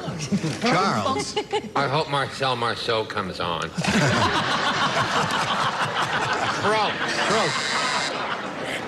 Girl is looking for a little kiss, Ava. I always like that the most. It kisses a lot. Kiss is a very good word. So it's 5-2 at this time. Richard, little kiss for the lady? Why not? 5-3 now. Betty? Here? If you won't kiss her, will you kiss me? Pretty, you'll turn into a princess. There you go. There you go. See, you're catching up now. Now that's round 2. Now we go to round 3. Harry, you're still ahead, 5-4, and we'll ask you to go first again. I'll take B again. B again. All right, another shot at it. Are you ready for this one? Now, we all know it's only a Betty. It's just so come over here because it's such a cute, intimate shot, and you can plug her diamonds in the back again. Yes. Hey, this is very interesting. She's got a beautiful gold belt and a big diamond right in back there. She doesn't like to be ostentatious. What's that? I don't want to see where I'm going. I want to see where I've been. Oh, here. I will whisper in your ear. No. Now, we all know King Kong is the world's largest monkey, right? Right. Right. Well, Kong just got a job on the street corner. He works with the world's largest blank.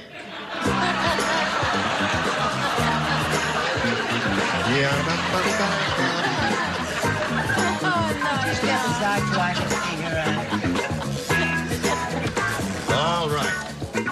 Harry, we all know that King Kong is the world's largest monkey. Well, Kong just got a job on the street corner. He works with the world's largest blank. Police department.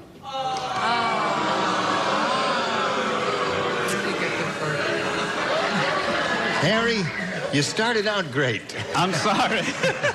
Let me get this straight. Is he teaching our children? He's teaching our children, right. Not much. Yes. Well, all right, now, watch this, Harry. She came up with a really marvelous answer, a darling answer. Show and tell, Miss Betty. Not necessarily this time. No, this is a good one. Incidentally, King Kong, I think, was an ape, wasn't he? He wasn't a monkey. Right. But who's counting? Nobody's perfect. With the world's largest organ grinder. You got it now, right? Now, Kathy, you know what you have to do? Match 1 to tie and 2 to win. It's a very close game here. Let's see what happens. Who plays? Brett and Charles. Oh, yes. The baby was born a month late. Because instead of being delivered by the doctor, she was delivered by the blank. Baby was born a month late. The baby was born a month late because instead of being delivered by the doctor, she was delivered by the blank. Okay? Think about that. Are you thinking about it, Kathy? All right, she's got her answer. Kathy's figured it out already. Oh, all right.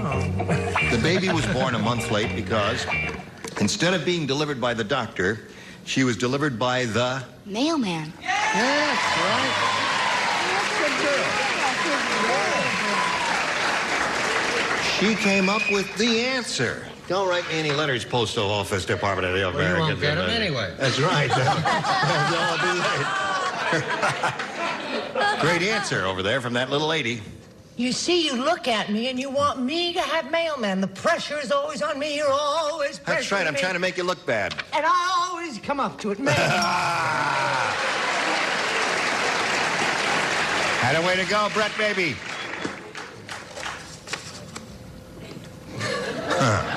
Ta-da-da! Mailman! Joe Mel wins the game. Come on down. Congratulations.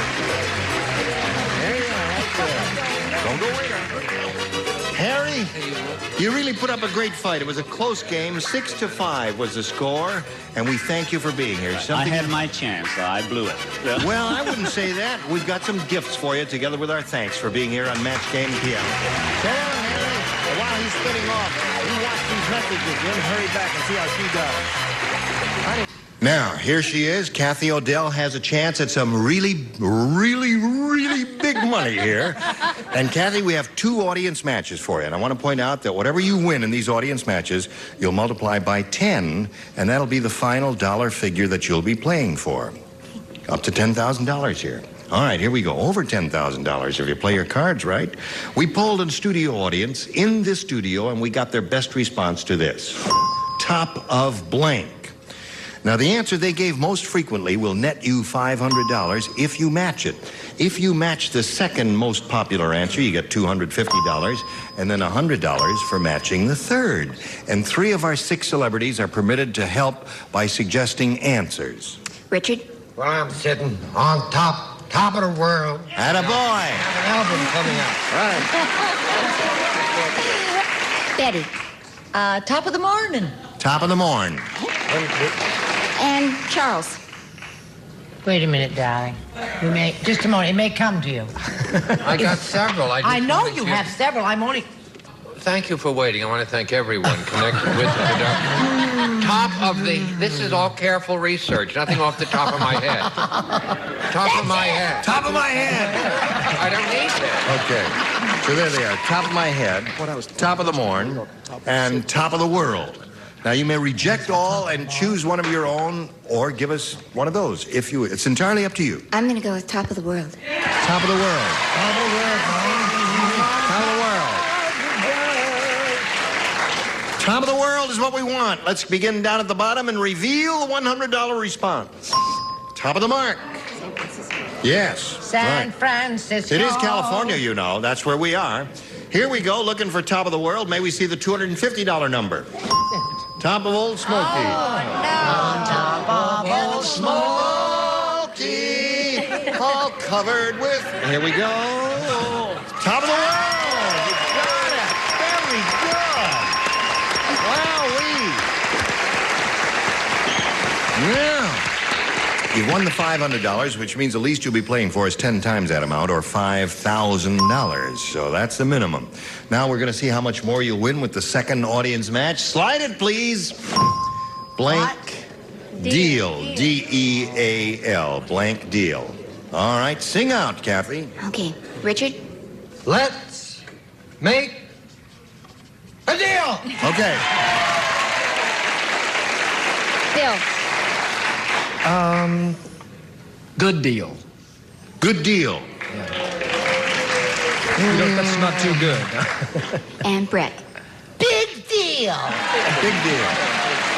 Big deal, good deal, let's make a deal. You want one of those? Think about it now. Before you speak up, you may have a better one. Let's make a deal. Let's make a deal. All right, that's Richard's answer. We'll find out if it's up there, and if so, where. We'll begin at the bottom again and reveal the $100 response. New Deal. There were a lot of old folks here that day. That's right. They all remember the New Deal. Let's see if Let's Make a Deal is under the $250 number. Big Deal is Brett's answer. Last chance for Let's Make a Deal. Slide it, Earl. You got it. Very good. Congratulations. Now, another $500 multiplied by 10 is $5,000. Added to your previous $5,000, you're shooting for a pot of $10,000. Oh, boy. I hope you get it. But before you get it, you got to match one celebrity there. You have to pick one. Richard. Okay, Richard, here we go. That's right, face me. I'll get it. It's worth $10,000. Good luck to you. Think carefully now. Get your mental telepathy flowing toward Richard Dawson. A pound of blank. A pound of blank.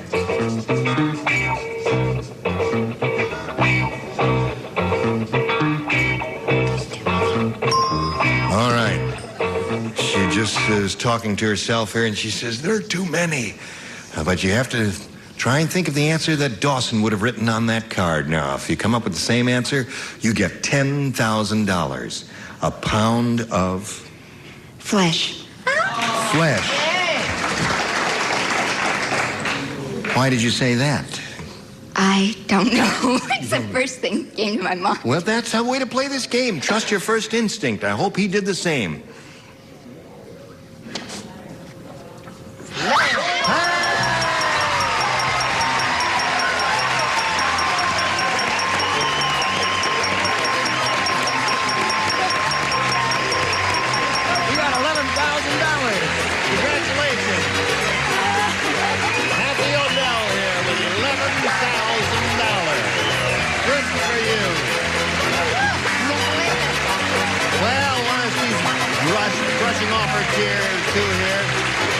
Do a little message for America. Kathy's so excited she had to sit down here. She's got $11,000. She's very happy. Tune in Match Game PM next week when we'll give away a lot more money, we hope, and we'll have more beautiful people as these are. Gene Rayburn here. Goodbye.